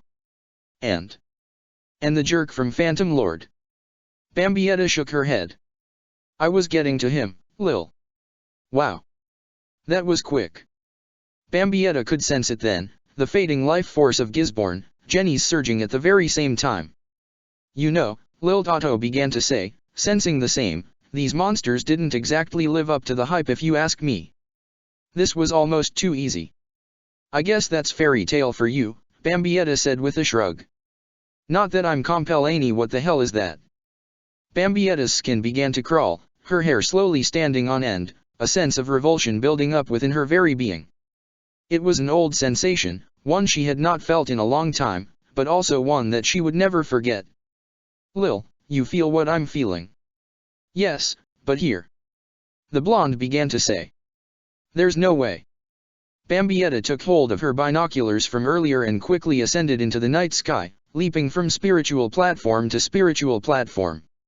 For once she could not trust her spiritual senses, not in the least. She had to conform what was making her very skin tingle in disgust with her own eyes. Bambietta took hold of her binoculars from earlier and quickly ascended into the night sky, leaping from spiritual platform to spiritual platform. For once she could not trust her spiritual senses, not in the least. She had to conform what was making her very skin tingle in disgust with her own eyes. No fucking way. There's no fucking way that kind of shit is in this world. Bambietta was no longer within earshot of Wendy, and it was precisely because of that she gave voice to her concerns completely unrestrained. The Quincy brought up her binoculars and looked towards the field, furrowing her brow in confusion as she saw nothing but a forest full of twisted and gnarled trees. Despite that, however, she could sense the deplorable power that was rising, as well Jenny's own. While the latter was stabilized, the former was continuing to shift and change. "Damn stupid trees," Bambietta said, her tone shaking with irritation and concern. The Quincy's lips peeled back to reveal grit teeth and she dashed down to the ground below. She moved close to the unnatural forest, reaching out with both hands to part thin branches that blocked her line of sight. What the hell? She could see Jenny walking forwards, the blue Pegasus wizard no worse for wear, save for the melancholy expression on her face.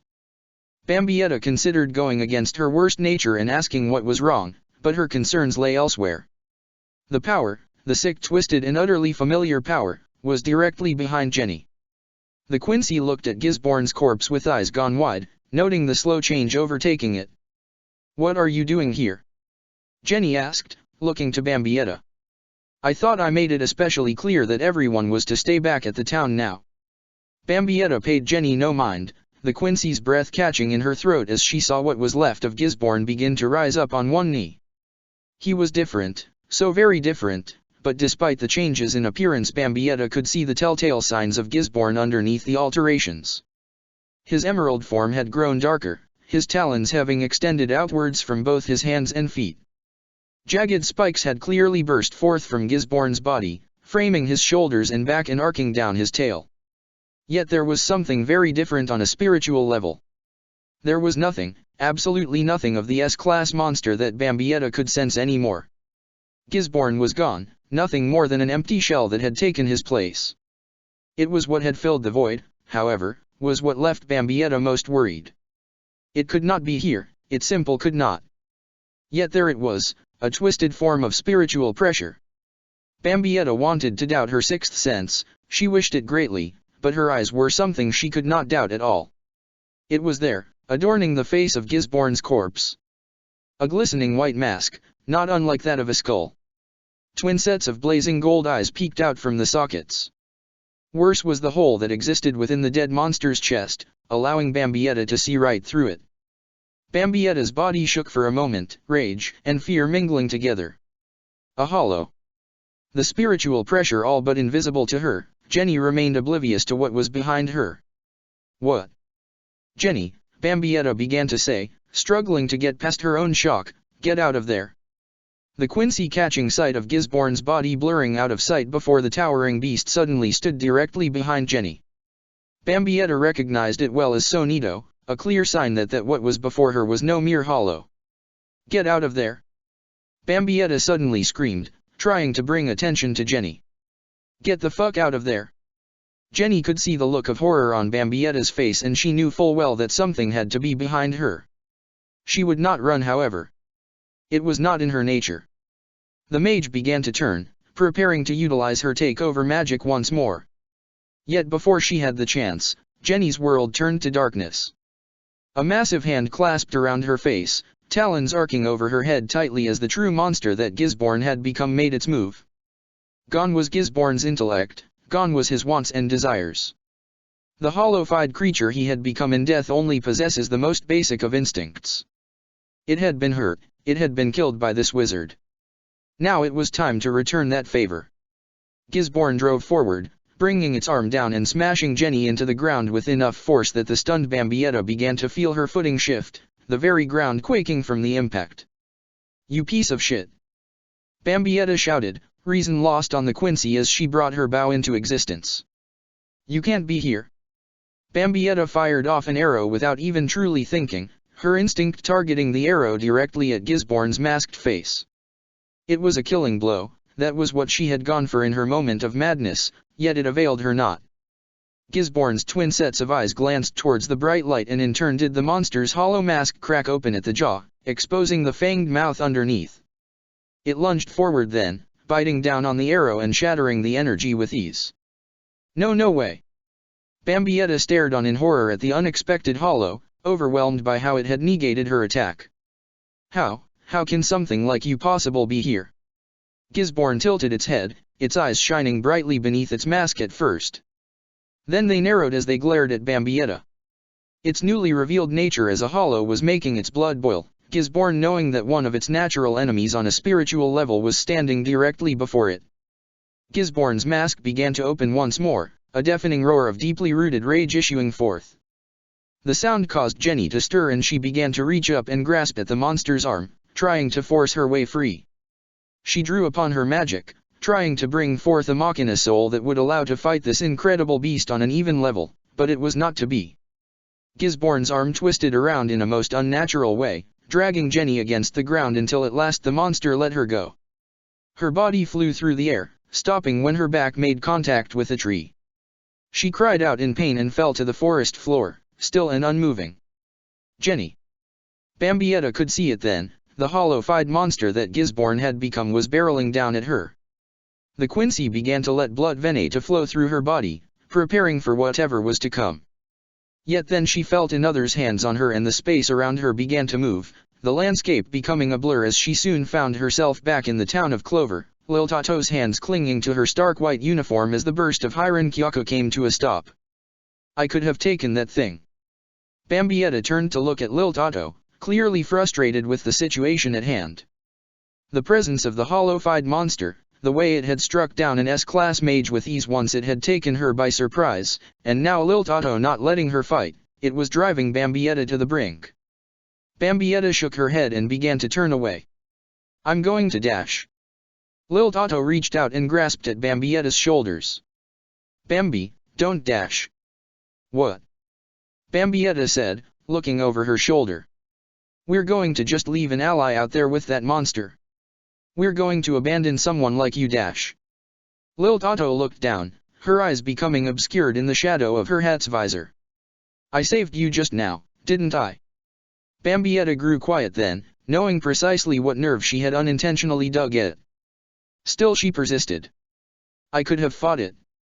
Bambi, Lil Tato began to say, all the while still not looking up, I'm sorry, but you're not strong enough to dash. It's just a hollow. Lil Tato's grip tightened. You and I both know that's not the case. A hollow shouldn't be here and neither should that thing. Bambietta was trying to calm down, to think rationally.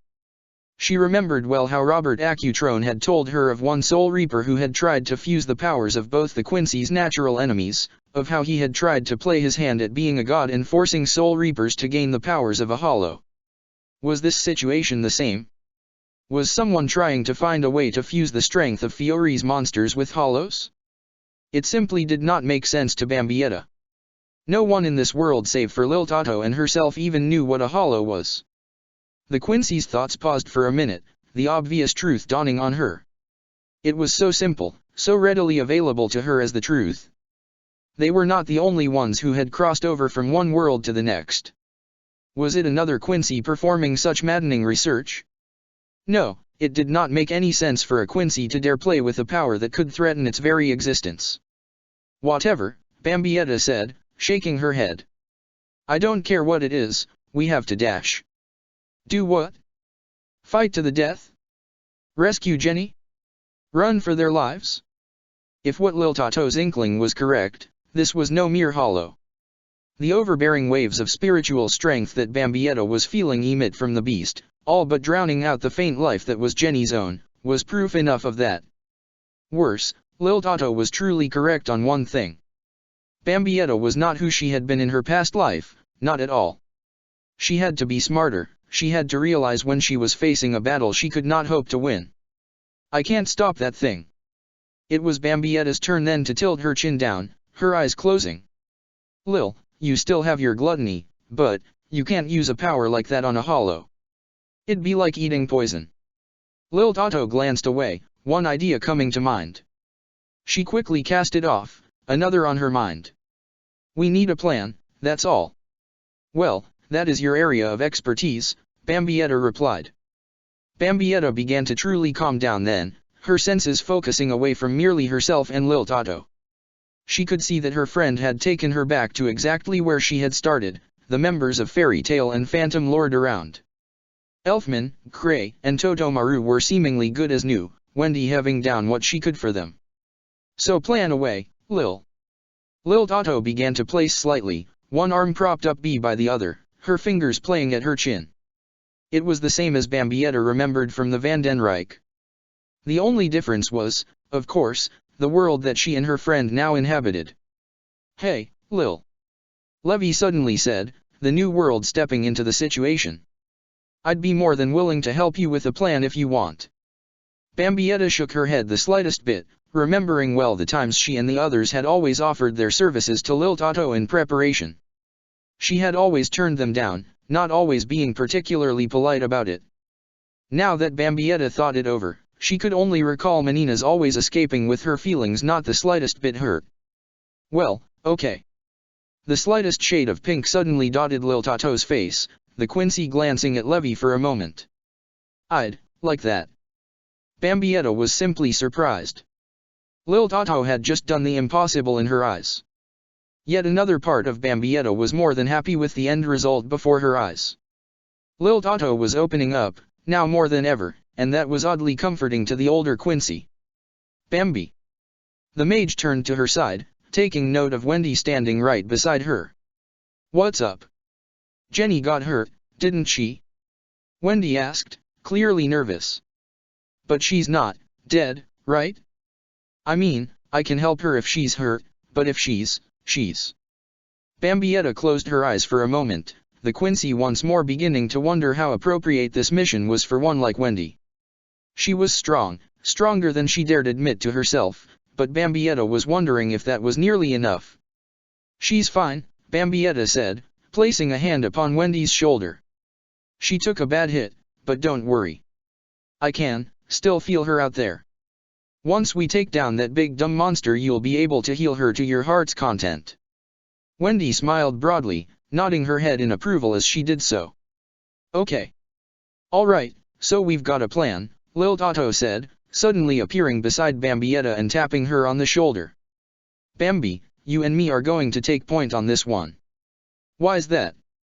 Natsu asked, the fire dragon slayer looking agitated. I want to fight it head on too. Because that thing out there doesn't take well to our kind of powers, Lil Tato explained, her voice quieting for a moment. Not that we take well to it either, but there's two of us. And Bambi and me are kind of experts on fighting things like that. Besides, you'll fight by their side, right? Levi suddenly said, looking up at Totomaru with a pure smile. What? Me? Why should I bother helping those two fairies in white, huh? The mage was completely caught off guard, trying to look away from Levi's face. All right. Fine. So we'll be a triple threat against this monster. Hey. Natsu shouted now, growing more distraught with every part of the strategy revealed. Why's that fire user get to fight on the front lines and not me? Because he's S-class, Natsu, Lil Tato responded, sighing all the while. And besides, you've got range and that's precisely what I want from you. I need you, Gray, Kana and Levi to pepper the hollow from a distance whenever you see a chance. What about me? Loke suddenly asked, pushing up his shades as he did so. You, Lucy and Elfman are going to stay by Wendy's side, Levi interjected. Just in case that monster ever figures out she's our healer, she needs people who can keep her safe. Now what one of us on point is going to do is get Jenny back to Wendy for healing and then dash. What? Elfman was not happy with it all. Come on, I need to show that monster who's boss in a rematch. It's the manly thing to do. Bambietta glared at Elfman. Oh right. The monster beat you with ease when it was weaker and now you think you've got a shot when it's tough enough to defeat an S-class wizard by surprise. But dash. You know what the manly thing to do is? Bambietta continued. Realizing your own limitations so you don't throw your life away. Bambietta turned away then, her cape whipping about as she began to walk forward. She stopped then, sensing the twisted power that was now Gisborne's getting closer. Bambietta turned and looked at her fellow Quincy, seeing that Lil Tato was realizing the very same thing. Despite that, Bambietta could not help herself and gave voice to her concerns. Lil, he's coming after us. Gisborne was within clover now, the hollow-eyed beast looking for something, anything to kill. Despite the death of Gisborne himself, the monster that had been born in his place felt the last vestiges of his desires as he fell into the empty darkness. He had wanted to kill all within this city, to take it back for the forest. That was precisely what the hollow-eyed Gisborne was going to do then, even if it did not truly understand why. However, there was another instinct that was guiding it. One even more primal and ancient than anything that Gisborne had possessed. It had to kill its natural prey and predator, the ones known as Quincy. No, it could not simply kill them. That was too simple for what Gisborne had been reborn as. It needed to rend them limb from limb, to bathe in their blood and bask in their despair. Only then would it grant them death. Only then would it devour their souls. Imagine Gisborne's surprise then when its prey came directly to it. Hey there, you butt ugly piece of crap. Bambietta shouted as she and Lil Tato rounded a corner and appeared in Gisborne's path.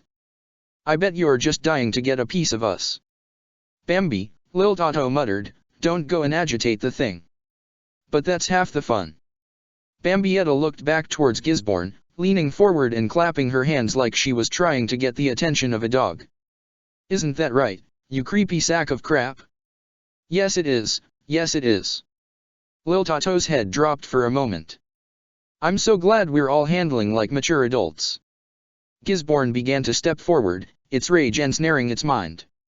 They were before it now, the hated Quincy. They had to die now. It was as simple as that for the instinct-driven hollow. That's right, Bambietta said. Let's do this, you disgusting dash. Totomaru suddenly ran between the Quincy, brandishing a blade encased in blue flame. He lunged for Gisborne, the katana slicing through flesh and causing the hollow to roar in pain. Hey! Bambietta shouted. That was going to be my big moment. Bambietta and Lil Tato moved forward then, blood artery flowing through their skin as they produced their weapons. Bambietta gripped her short sword tightly, Lil Tato producing a spiritual halberd. The end of the spear pierced flesh, smashing against bone, and Gisborne fell back further. A slash across his arm drew the faintest amounts of blood, Bambietta unable to hit as hard as her stronger comrade. For a moment she grew angry at her weakness, but she was content still to see Gisborne take a step back from her attack. Then did the hollow suddenly roar, the sound piercing Bambietta's ears. Worse was the shockwave from the mighty scream. It forced the twin Quincy and Totomaru to fall back, giving Gisborne time to lick its wounds. It never had that chance, however, those very injuries beginning to heal. Regeneration. Bambietta grew cross in response. Fan-fucking-tastic. Gisborne suddenly lunged for the trio, blood slipping off its body and into the night air as it moved forward. Bambietta and the other two prepared to engage it again, weapons at the ready, yet that opportunity did not come to them. Fire Dragon's Roar. Ice Make, Ice Cannon. Twin bursts of flame and ice flew past the twin Quincy and the wizard, striking Gisborne with enough force that the monster was sent careening backwards. Gisborne crashed to the ground, its spiked back tearing through the pavement until at last it came to stop. Natsu and Gray looked on from a distance, Kana stepping out from between them and throwing out a series of cards that pierced the monster's flesh and began to explode outwards. Gisborne roared in agony, yet still did it begin to rise. Its flesh began to repair itself then and there as it did so, as if no harm had been done at all. Defiant, Gisborne began to rise up to its feet once more, glowing eyes focusing on Bambietta and Lil Tato still. Aim for the mask. Bambietta listened to Lil Tato well, the twin Quincy bringing their bows to life. They let loose their arrows then, focusing solely on Hollow's masked face. Their shots never hit home, Gisborne bringing up both arms and allowing them to be pierced instead.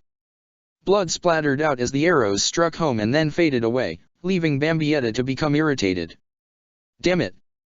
It may just be a mindless beast, Lil Tato said, but it has enough instinct to know its weak point. This is going to be an uphill battle, isn't it? You know me, Bambietta began to reply. I'm just a mofo who loves ice skating uphill. Bambietta began to fire arrow after arrow, each and every one tearing off chunks of Gisborne's flesh, the hollow continuing to hold its guard and protect its mask. It continued to fall back inch by inch, blood splattering out constantly. Come on! Bambietta shouted. I'm going to shred those arms if that's what it takes to get to your little mask. Gisborne began to grunt in pain, its arms struggling to regenerate due to the near-constant damage. It began to draw upon its power, its instincts as a hollow continuing to provide it with the knowledge of what it could do. Then it suddenly snapped its ragged arms to the side, opening its mouth wide. A burst of crimson energy fired forth then, a deafening sound accompanying the blast. Bambietta's arrows disintegrated under the duress of the concentrated spiritual energy, the red burst aimed directly at her. The Quincy's eyes went wide as the hollow's energy cast its glow upon her. A zero. Bambietta began to shift to Blood Vene, all the while preparing to use Hiran Kyaku to get out of the way. Yet then did Natsu suddenly leap in front of her, the Dragon Slayer leaning back as his belly began to grow outwards a bit. Fire Dragon's Roar. A burst of flame shot out of Natsu's mouth, meeting the Zero head-on. The twin forces crashed together, the hollow never relenting on its attack. Natsu was no different, the Fire Dragon Slayer screaming with his very heart and soul as he continued to let a torrent of flames burst forth from his open mouth. Natsu! Bambietta leapt to the Dragon Slayer's side, hoping to take this chance to fire an arrow alongside Lil Tato. This was their chance to hit that mask and destroy Gisborne outright. Yet then could Bambietta see that the Zero was overtaking the fire. Then did the crimson energy engulf Natsu, the Dragon Slayer screaming in pain as he was sent flying backwards, his body hitting the side of a building with enough force that he became tore through both stone and wood. Wow! Natsu said, the Dragon Slayer sitting up so that debris began to fall from his torso. He shook his head and dusted himself off in response, preparing to get back up on his feet. I can't remember the last time I took a hit like that. That ain't no magic you're using, is it? No, that's not magic at all, Bambietta whispered under her breath. But, how can it possibly be here? So little of this was understandable for the Quincy. Hollows were a product of her old world, leaving her wonder why it even existed here. An afterlife was not a concrete existence in this earthland, so there was no certainty that a ghostly presence like this could exist. Worse was the experimental nature similar to that of a failed wizard. It was a physical being, one capable of being seen by those not spiritual aware, leaving Bambietta to understand full well that someone was behind this. The question that plagued her was who. Yet this was not the time for questions, the Quincy understood that much. This was a time to fight, something that Natsu clearly was ready for despite what had just happened. "All right, Ugly," the Dragon Slayer said, standing atop his feet. "It's time for round TW-." A scream suddenly burst forth from behind Natsu, causing the Dragon Slayer to turn around. He could see it then, several people within the home he had forcibly entered. Men, women, and children, all of them having no doubt taken shelter within the structure thanks to the monsters that had been prowling about Clover. "Natsu! Look out!" The pink-haired youth turned once more, seeing a blast of crimson energy firing forth from Gisborne and directly towards him once more. "Get out of the way!" Bambietta shouted to the Dragon Slayer. "Natsu! I ain't moving." Natsu knew full well that any escape on his part would doom those he had sworn to protect by taking this mission. Instead he would do what he had to do for them. "Fire Dragon's Roar!" Natsu screamed as loud as he could, putting all of the magic energy he could into the attack. His temper was flaring, his desire to protect those who did not even know pushing him beyond his limits. The flames collided with the Zero once more, the crimson light threatening to overtake the Dragon Slayer's strength. Bambietta watched in awe, completely overwhelmed by the Natsu's resolve. Yet still she could sense a spike in his power, one that she could not readily identify. Then, slowly, did the flames lose their potency, the Zero piercing through and moving towards Natsu and those who behind him consumed with fear. "Move, damn it!" Bambietta screamed. "Not a chance!" Natsu shouted. "If it wants these people dead, then it's going to have to go through me first." The Dragon Slayer screamed then, the Zero smashing into his body. His feet began to slide across the floor, pushing him closer to those who called Clover home inch by inch, but Natsu simply grit his teeth and bore their salvation. "Fairy tale might be too messy for the Magic Council," Natsu said, his voice ragged, "and I know Gramps said not worry about what they think, but I'm not going to be the one who lets them say fairy tale would innocent people die. Not now, not ever. Fire Dragon's Wing attack." His hands burning brightly, Natsu slammed them together, trails of flame tearing through the remnants of the Zero that was threatening to overtake him. The crimson energy scattered in response, leaving the Dragon Slayer to slump down to one knee, smoke rising from his body. "Natsu!" Bambietta turned back to Gisborne then, prepping her bow alongside Lil Tato. "I have had enough of you. You and me both." Totomaru suddenly sped forward, letting the blue flames burn brighter around his sword. "It's time this thing died." Totomaru swung his katana down, aiming for the mask that he had seen Bambietta and Lil Tato so desperate to strike. Yet Gisborne was one step ahead, its regenerated arms swinging up and the palms of its hands clasping around the blade mere inches from its mask. "You think just because you took down the Dragon Slayer that you can handle my fire?" Totomaru continued to struggle, trying to land the blow. "I'll incinerate you for that." The flame around the sword shifting from blue to white, the sudden burst of fire reaching out and engulfing Gisborne. First the flame traveled to his hands and up his arms until at last it consumed his entire body. The Hollow screamed in response, dropping down to one knee while still holding Totomaru's sword at bay. "Forget the mask!" Totomaru screamed, focusing the totality of his magic into the fire. "I'll reduce your entire body to ash if I have dash." Totomaru suddenly screamed then, Gisborne's tail having arc around. The spiked end had pierced his stomach, tearing through his body until at last it hung out of the wizard's back. Totomaru coughed in pain, blood falling from his lips as he let go of his blade and fell to the ground. The flames instantly died down then, Gisborne ripping its tail out of Totomaru and rising to its feet once more. The scarred flesh, seared by heat, quickly began to regenerate right before Bambietta and Lil Tato's eyes.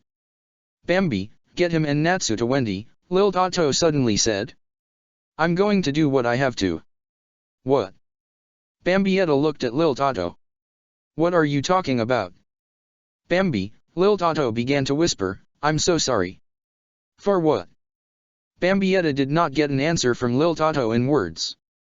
No, instead she could feel her friend's power suddenly beginning to grow. Lil.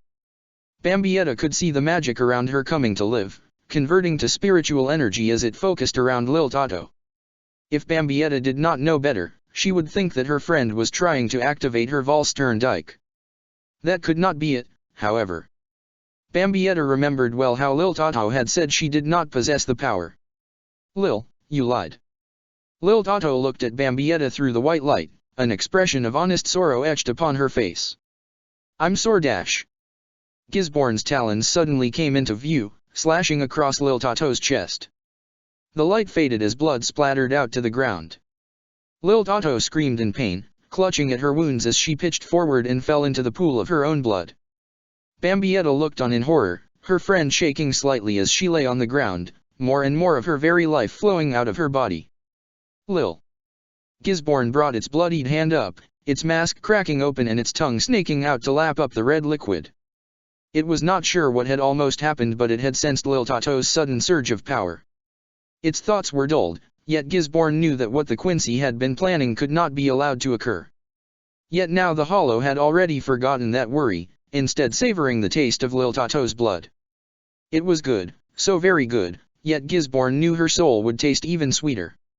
You bastard! Bambietta swung out with her sword then, cutting open Gisborne's torso from hip to collarbone, forcing the Hollow to fall back as its flesh opened up. I'll kill you! Bambietta's frustration only grew in response to the wound. Once in her life such an attack would have cleaved Gisborne in two, yet now she was lucky to even cause a flesh wound. It was vexing, yet not nearly as much as having witnessed what the Hollow had done to Lil Tato.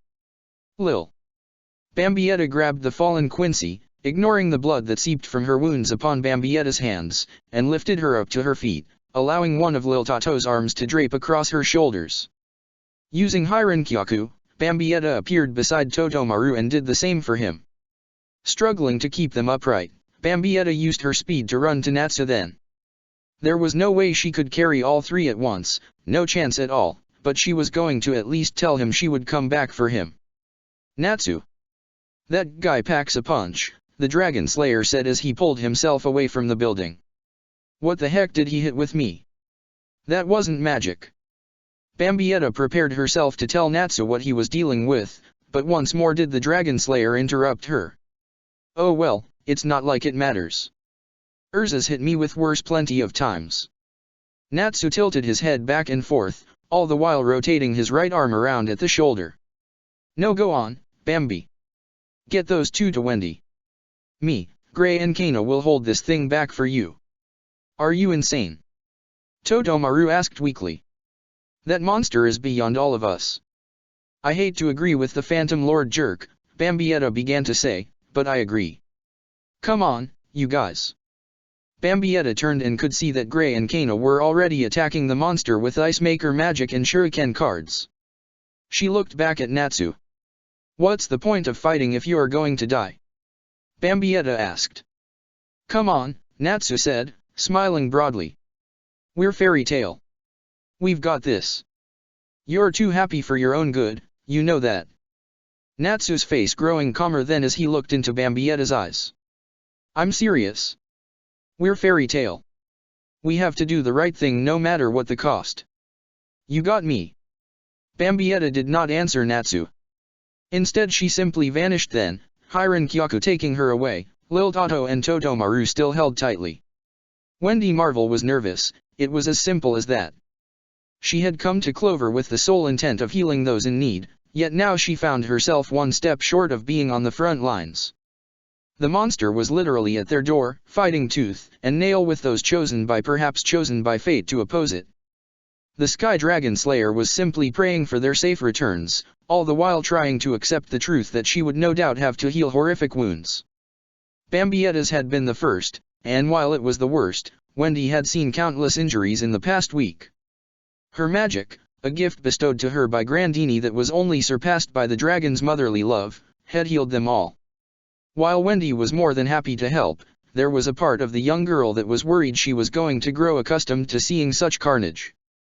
So she waited, her fingers crossed that everything was going to be okay, that only Jenny Reelite might need her assistance.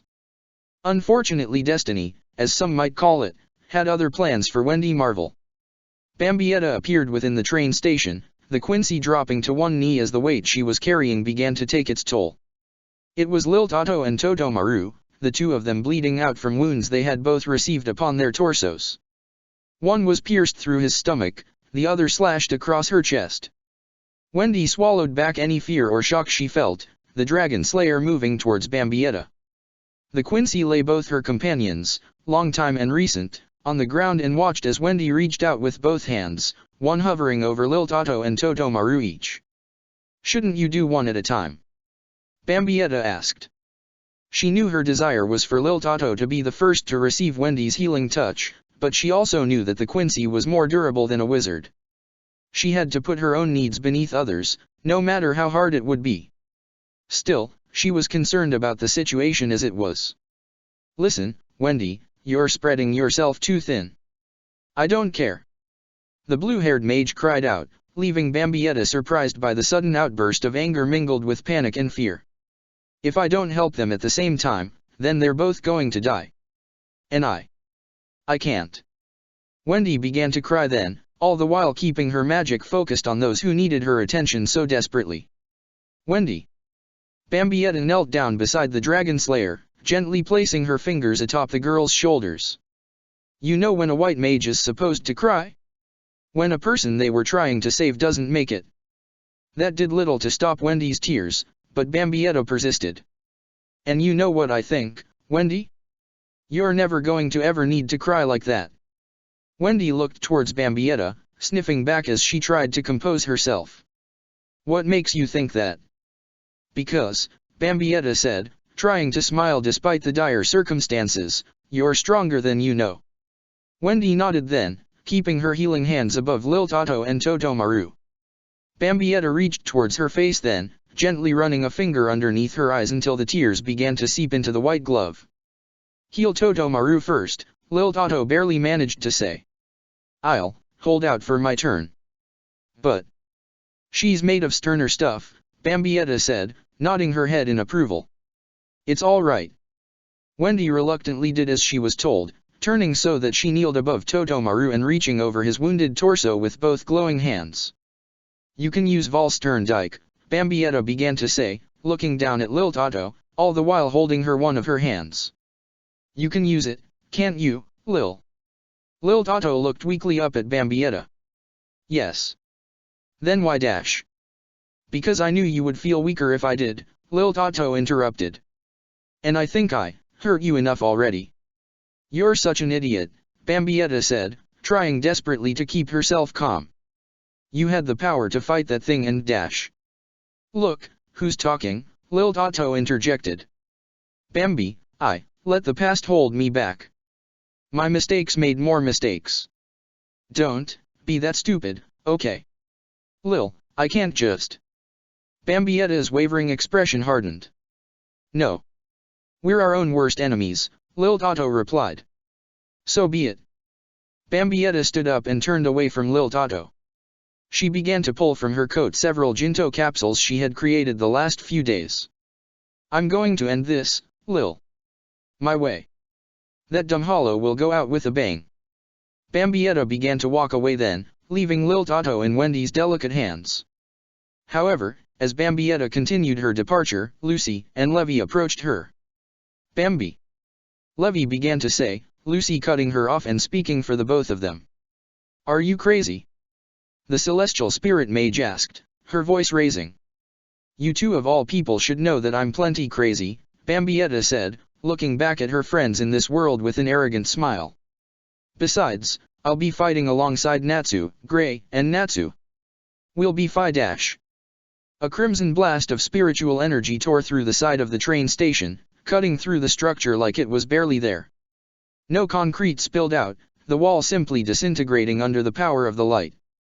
Bambietta and the others watched as Natsu, Gray, and Kano were sent hurtling by, the pressure of the obvious zero having sent them off their feet. Then the light faded, the three members of Fairy Tail hitting the ground. Bambietta grew angry, watching as a clawed hand gripped down on the smoking edge of the wall's hole, Gisborne peeking its masked head through. Then did the beast lumber into the station, turning its gaze upon Bambietta. "Okay," Bambietta said, trying to play it cool, "I've got a new stalker with a twisted crush." Lovely. Just lovely.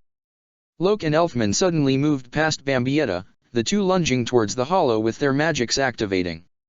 There was no words from either, not of being manly or trying to impress the ladies present. Both were all business, ready to do what they could to protect those in need. Yet Elfman's beast arm only made Gisborne budge slightly, less than ever before, and the monster grabbed the white-haired mage with a clawed hand and drove him forward. Without a single wasted motion the beast drove him down, smashing the back of Elfman's skull against the floor hard enough to shatter the tiles. Gisborne, you will not take this city. Loke slammed a glowing gold fist empowered by his Regulus magic into Gisborne's stomach, barely making it flinch. The hollow lashed out with him with its right hand, forcing the mage to take a step back. You're going to be defeated right here and now. Loke reached to his right hand, touching the ring that adorned one of its fingers. A green magical circle appeared beneath Gisborne, the winds whipping about the monster with enough force to take it off its feet. Hoping that its movement was at least impeded if not sealed, Loke prepared his close combat magic again. He leapt towards Gisborne, prepared to strike it down. Yet the monster, its mouth already open, fired off another Zero, one that engulfed Loke and sent the Regulus mage sailing back into the far wall. His head slumped forward, his consciousness drifting. The magic winds died down then, Gisborne landing on its feet as it looked towards Bambietta and the downed Lilt Otto once more. You stay away. Lucy stepped forward, brandishing one of her keys. Open the gate of the giant crab. Cancer. The spirit came into existence before Lucy, glancing at her as he played with his twin pair of scissors. Hey, baby. You or your friends looking to rock a new hairdo? That kid looks like she could rock a pair of pigtails if you ask me. What I need, Lucy said, growing impatient, is for you to cut that monster over there down to size. I'll give it my best, babe. Cancer dashed towards Gisborne, prepared to bring it down. He lashed out with both pairs of oversized scissors, only for the hollow to move in the blink of an eye. It appeared behind Cancer using Sonito, then quickly swatted the celestial spirit away with its tail. The beast glared at Lucy then, realizing her as a potential threat. It lunged for both her and Levi, prepared to strike them down. Bambietta began to bring her sword out, intent on saving her friends. She lashed out as it approached with Sonito, only for the blade to snap off at the guard. It's getting stronger. Bambietta could truly understand then. All that remained of Gisborne was still growing accustomed to its unnatural hollowification. Its body was strengthening, growing stronger and more durable by the second. I'll just have to try harder.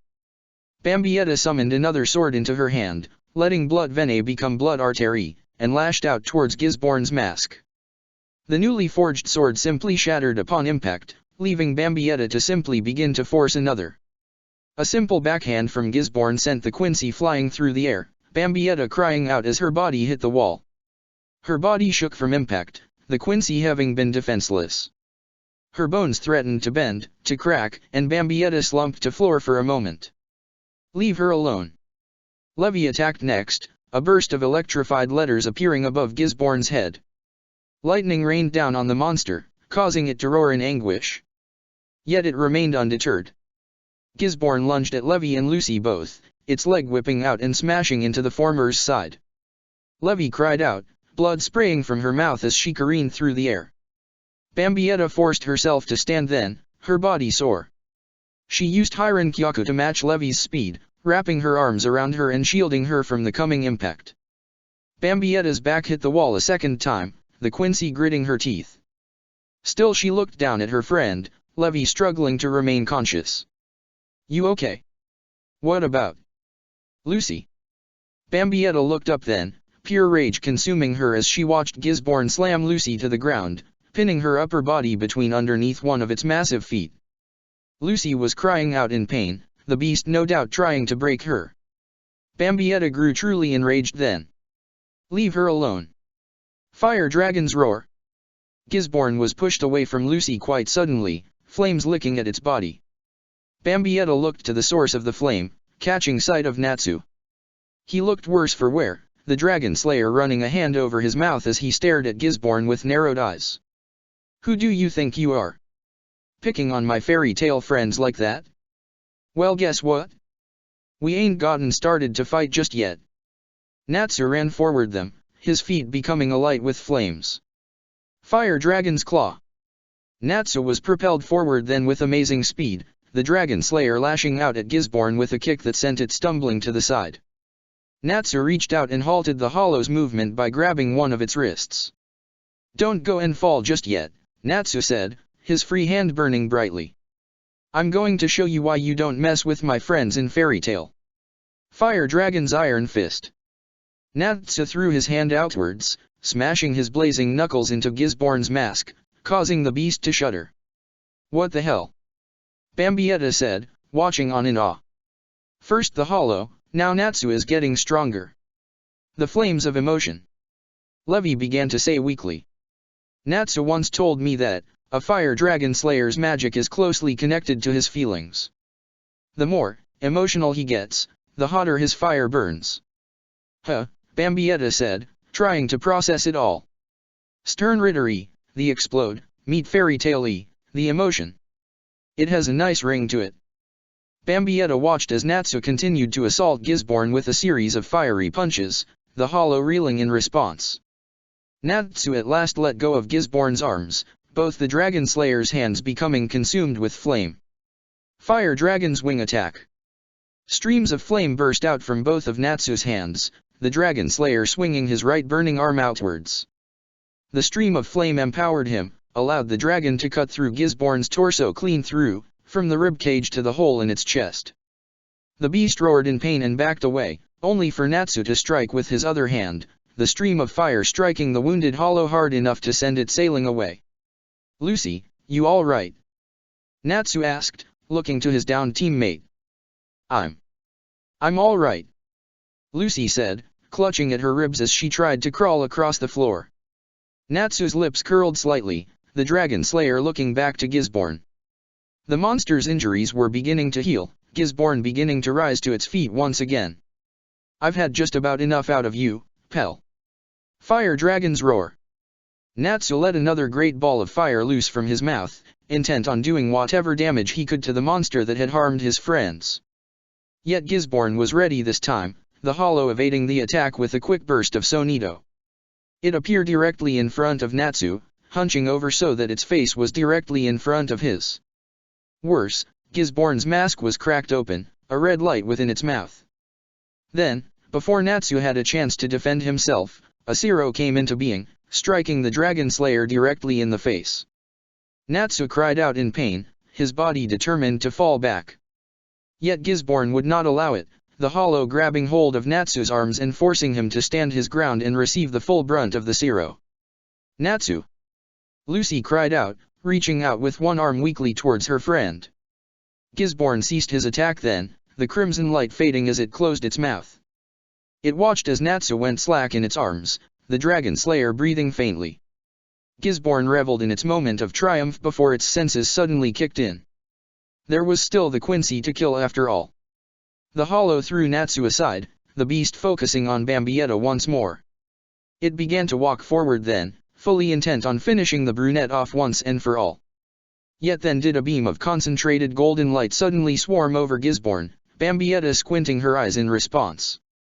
She could hear the Hollow crying out in pain with an unnatural roar, its visage lost within the magical beam that had consumed the beast.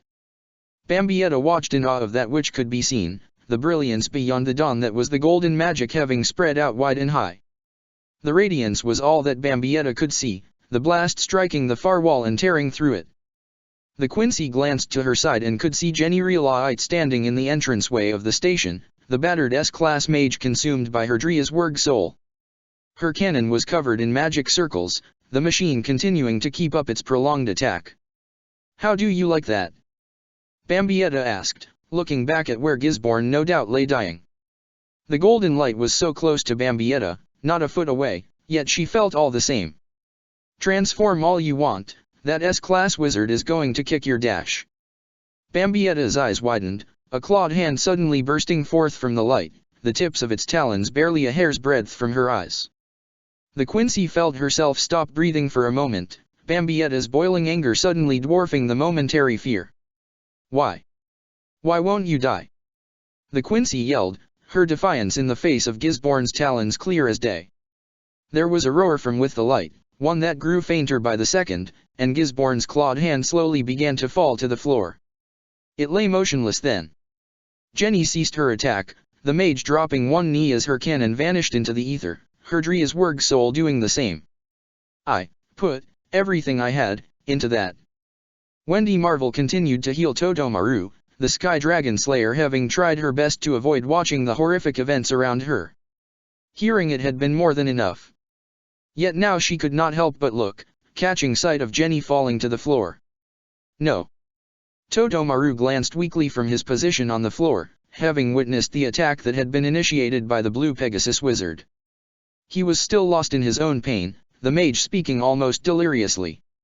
Was that a Jupiter cannon? No, it couldn't be.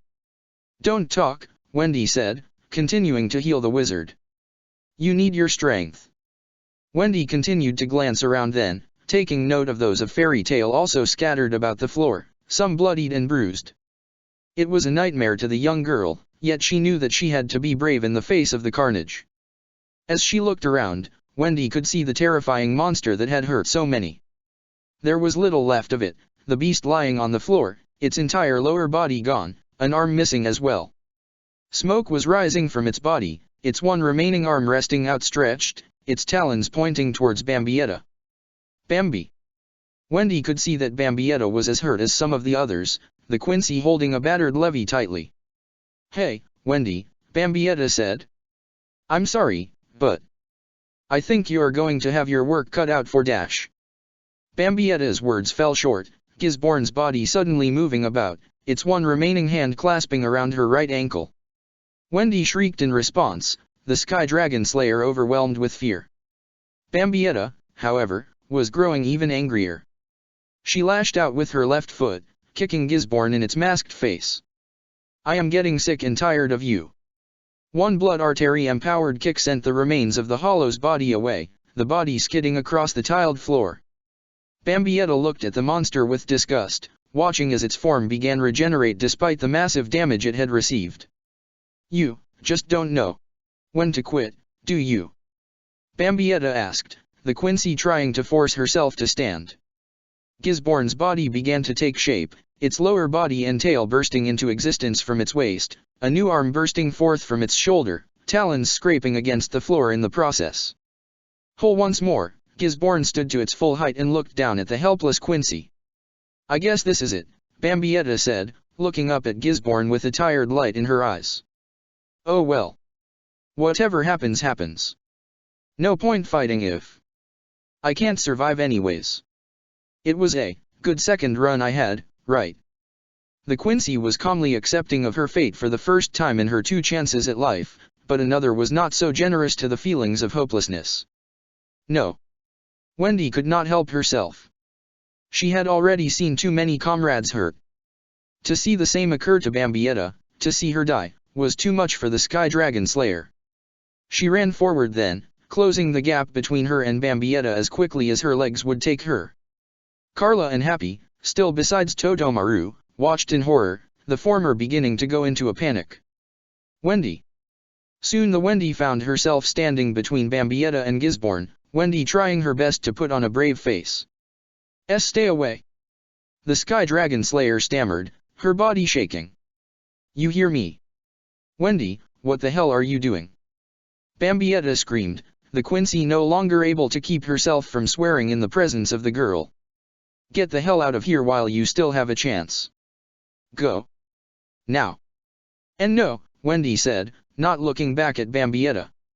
I'm going to protect you, Bambi. No matter what. No.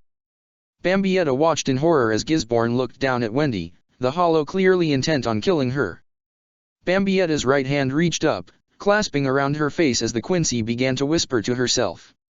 Don't do this to me. Not again, damn you.